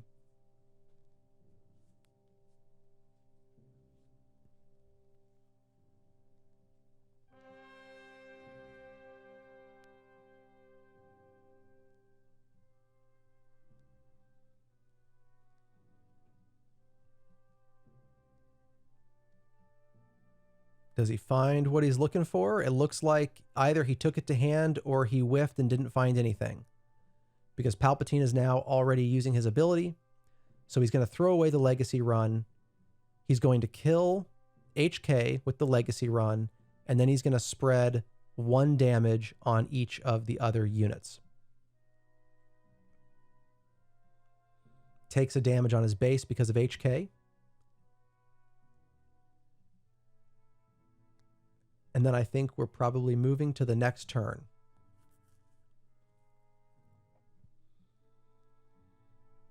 Now, Piet, I believe, still has initiative here, and that's a good place to be with 2 capital ships out there.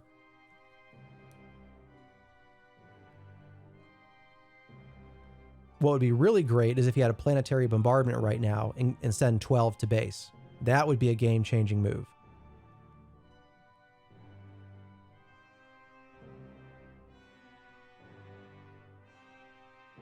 Instead, we're going to attack base with one of the ships with the invisible hand. So 14 on base for Palpatine.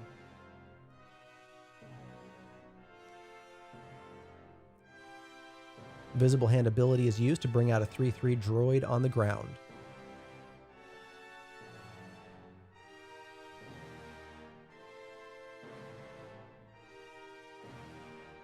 Palpatine flips onto the ground and takes the MC30. And that is the risk. Always at risk of having your ship taken.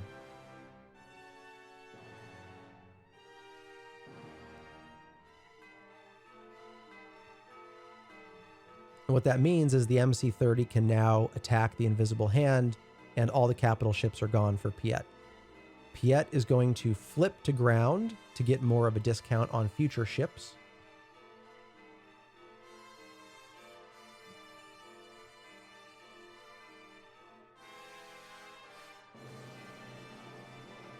But now the question is, actually, should you go MC30 into base and then attack with Palpatine to then sacrifice the MC30?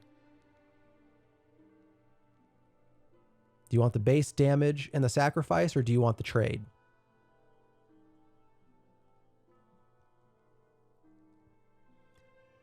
And he's going to opt for the trade. He's going to have one of his opponent's ships kill the other ship, and he will forego the unit sacrifice with Palpatine this turn.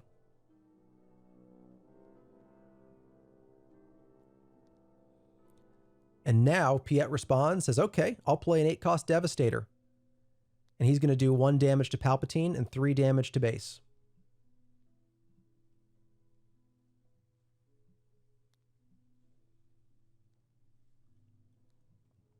So, a strong position for Piet right now. But the question always is, what kind of shenanigans are we going to get from Palpatine? Palpatine plays his own capital ship, which is enough to, or I guess, let's see what happens there. I didn't follow that order of events, but the Devastator that Piet had is now gone.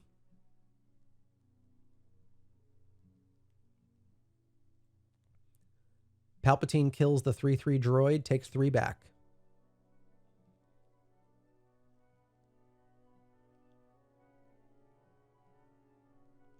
I think that Devastator may have been turned into a resource for Palpatine.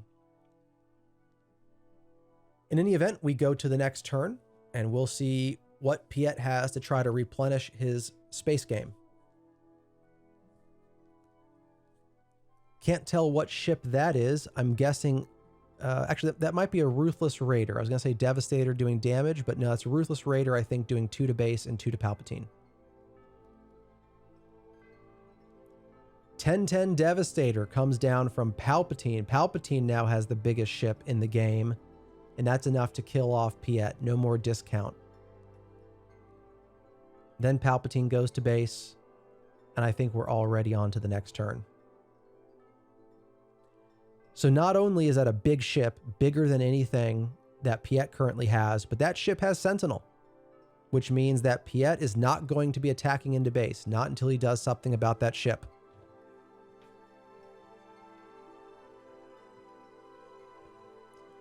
Now, Piet can sacrifice the Ruthless Raider into that ship to do 4 and then hit it for 2 more on the way out. And that's exactly what he does. 2 to base and 6 to the big ship.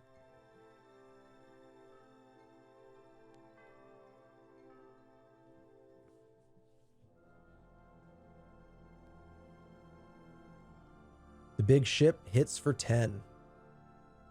That's gotta hurt.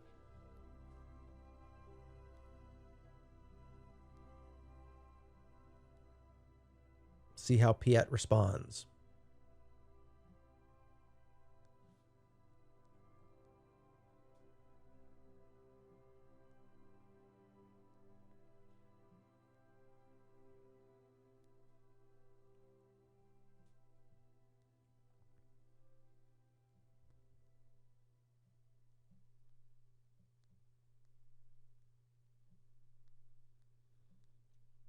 Piet comes out with another Ruthless Raider, which is going to do 2 to what?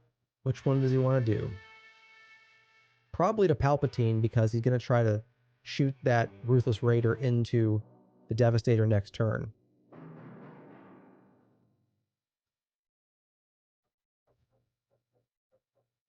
So 2 to base, and then 2 to which unit?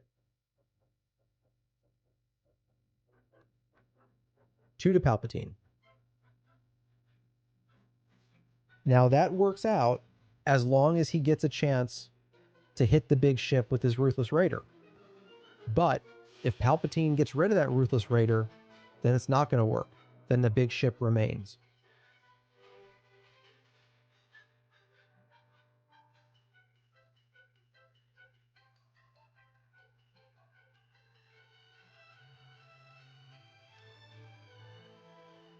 How does Palpatine want to respond? Honestly, he might just want to take initiative here, hit with the ship, and then it's basically guaranteed win with the amount of damage on base.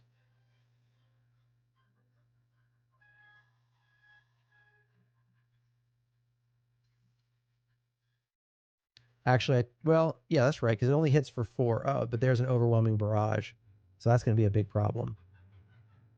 He can't let the overwhelming barrage be placed onto the Ruthless Raider. But he also can't allow the MC30 to hit him.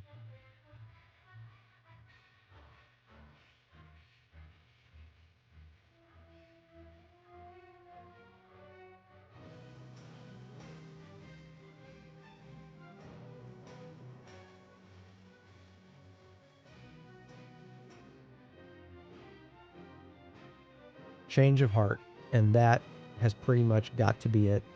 Ruthless Raider dies, does 2 damage to his opponent. Space is empty, nothing to stop this. I think Palpatine has this game.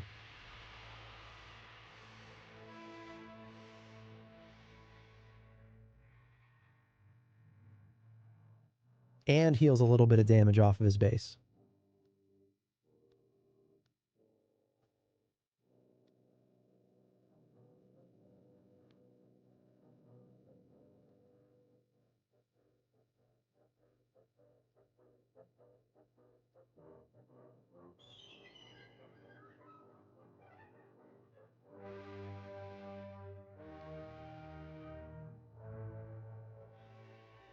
And that's it. Palpatine takes game 2.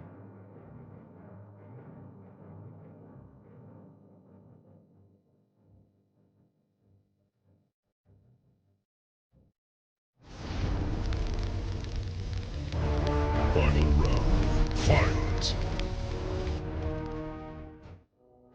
It wouldn't be a PQ Finals if we did not go to a Game 3. Piet takes Game 1, Palpatine takes Game 2. Here we are at Game 3. Opening move from Piet with initiative is a 3/3 droid. It looks like Palpatine immediately passes and we move into turn 2. We've now readied the 3/3 droid on the Piet side. Let's see if Piet attacks base or tries to play a capital ship. Actually, I guess Palpatine probably claimed. Palpatine's going to put out a super laser tech. We're going to go 3 to base from Piet.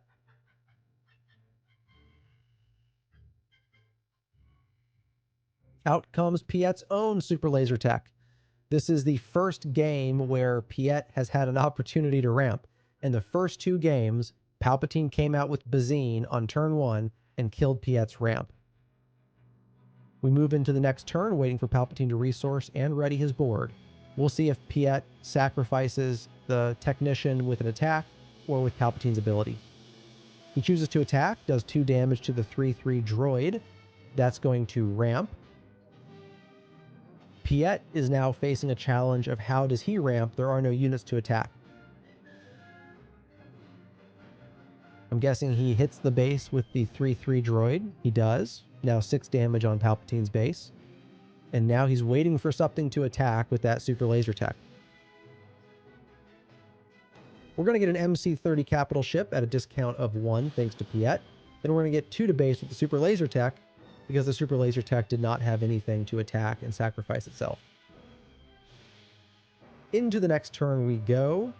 We have 2 ground units and 1 space unit for Piet. We have an empty board for Palpatine, but Palpatine is pretty used to that. Somehow he manages to turn an empty board into a full board pretty quick. And that's one way to do it, is change of heart, and that has got to be an incredibly disappointing event. So now Piet's own super laser tech not only is going to attack from Palpatine's side, Palpatine is going to ramp with that super laser tech. Or instead of attacking, Palpatine sacrifices it, still gets the ramp, and does 1 damage to the MC-30. But now there is already 17 damage on base.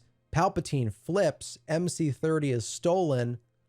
Palpatine comes down with the invisible hand to find a droid. This game is off to a much faster start than either of our previous ones, but I do feel awful for the Piet player losing his ramp in every single game. 2 damage to base with the little fighter in space. That's 19 damage on the Palpatine base. And you know Palpatine is worried because he flipped so early. Palpatine knows he's losing control of the board.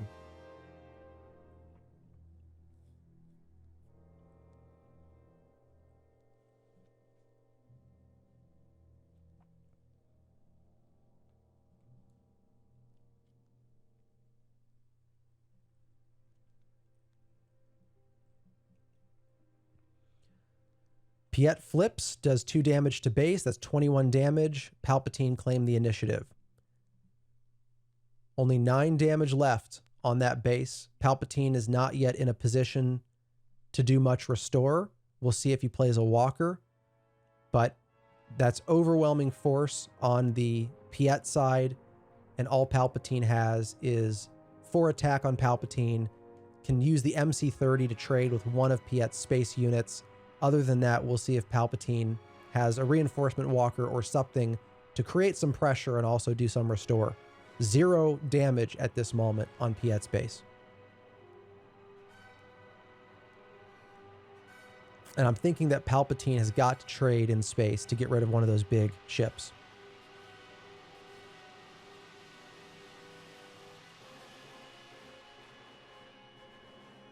And that's exactly what he does. Trades the MC-30 for the Invisible Hand, reducing Piet's space presence to 1 ship.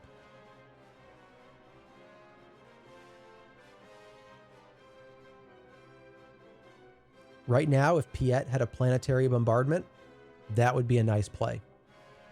Instead, it's I think that's the 8-cost Devastator going into base for 4.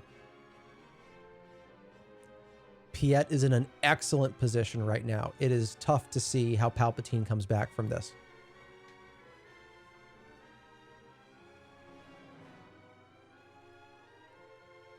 I think possibly as early as next turn, Piet might have this game. In fact, he might have lethal in space right now. I can't see what that thing hits for.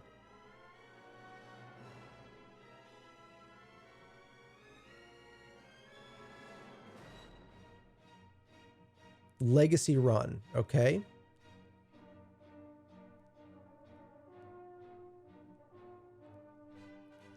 Looks like we're gonna go 3 to base on the ground. And the reason for that is it keeps lethal on the ground and lethal in space. Palpatine now has to deal with lethality from both arenas.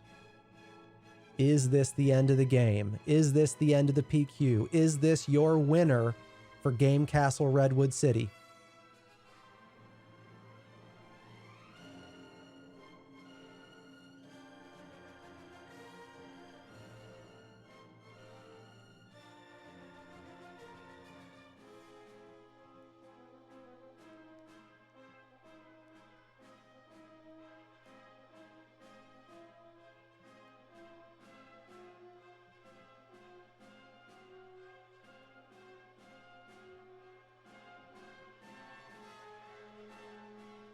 Palpatine damages Piet for 3. Legacy run is going to be sacrificed, doing 6 damage to any units Palpatine chooses. Palpatine kills the little ship in space.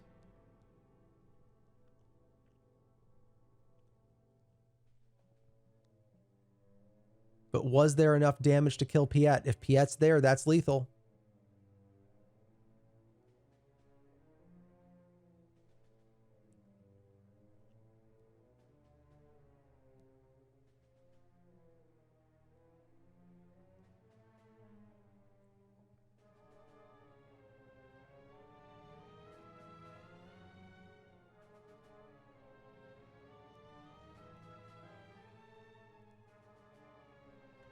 And it looks like he's explaining that actually there was enough damage to kill everything.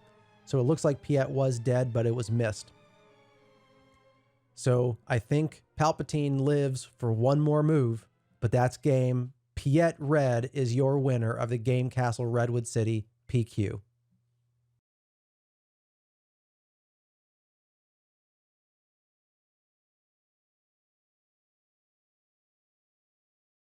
It honestly kind of feels like a dream. Like, I was coming here just like I would have been satisfied having a winning record, and making the top 8 felt unreal, and then just winning was insane. So, yeah, I mean, it's just kind of a surreal feeling. I had a invisible hand in space, and then a couple of droids and Piet out on the ground, and Andrew had played a really great play, Change of Heart, and I knew what he was going to do was Change of Heart, attack in with with my invisible hand that was ready, and then defeat it with Palp's ability. So luckily I had a maul, and he was down to, I think he had 5 damage. So I was able to ambush my maul to kill his palp. So even though he could still attack me with the invisible hand, I would get that unit back next turn. He wouldn't be able to defeat it with palp's ability, and that, I think, and it kind of forced him to have to attack into my maul, because otherwise next turn I would swing into for 7 at least for him. So I felt like that play really, kept me going, because it let me keep, make sure at least I kept one of those big units for the next turn I could swing in again. For palp, I knew that I had to take every opportunity to swing with my big ships when I could, because I knew he had so many cards to exhaust, or to take my ship, or to, steal it or something like that. So I knew I had to, even if I was giving up some damage, take initiative, try and get ahead of the initiative game, so I could swing in, and even if he defeats that unit, at least I got my damage in, and then I could play my next unit. Well, I felt like it was devastating, to be honest, because, it's such a good play for Piet to be able to ramp. But I knew against against palp at least, I had a chance, because I knew he wasn't going to be doing a bunch of damage to my base. So I felt like, okay, if I can at least play some units out and maybe go into the 4 research turn and play like an MC30, I would still have the chance to do some damage, get him to like maybe 15 damage before he gets to enough resources where he could steal a unit. So yeah, it felt really bad, but I felt like the other cards in my hand allowed me to like not panic. Like I had enough where I didn't have a dead hand where I couldn't play anything. There was one instance against Han. There was a misplay I had against Han to Data Vault in the second game that he won, where I should have, I was a little greedy. I should have played it safe. I was greedy and played the invisible hand, thinking there was 3 more of the vulture droids. I just needed 2 damage to kill them to win the game, and I didn't pull it. And then he was able to attack in and finish me off. In hindsight, what I could have done is just remove one of his units, forced him to either take initiative or attack in, and I would have taken initiative and won. So I should have played it safe, but I just got too greedy on that game. But luckily, I was able to win the third game. Just elation, yeah, and just thankful for the event that the Game Castle put on, and all my opponents. I mean, everyone was really great and friendly. What's up? It's your boy 90 Star Wars Kid. Just got done with the PQ. Usually we'd be out of here a lot earlier if you don't finish in the top 8, the top 4, the top 1 or 2. But obviously we wanted to be here to film the matches and interview the people who made it. So hopefully you enjoyed seeing what they had to say. Hopefully you enjoyed watching one of the top 8, then the top 4, then the finals. It was exciting to see a Piet red deck finish number 1. It means that my deck wasn't bad. It was just me who sucked as a player. So that's some good motivation. I'll keep at it. But there it is. We got here before 10. We're leaving after midnight. That's my first PQ ever. Looking forward to the next one. For those of you in the area, this was at Game Castle in Redwood City, California. We play here every Tuesday, and hopefully we'll have many more PQs for those of you who want to travel a little ways to come join us. So thanks for watching. Hope you learned something. Hope you had fun. We'll see you in the next one.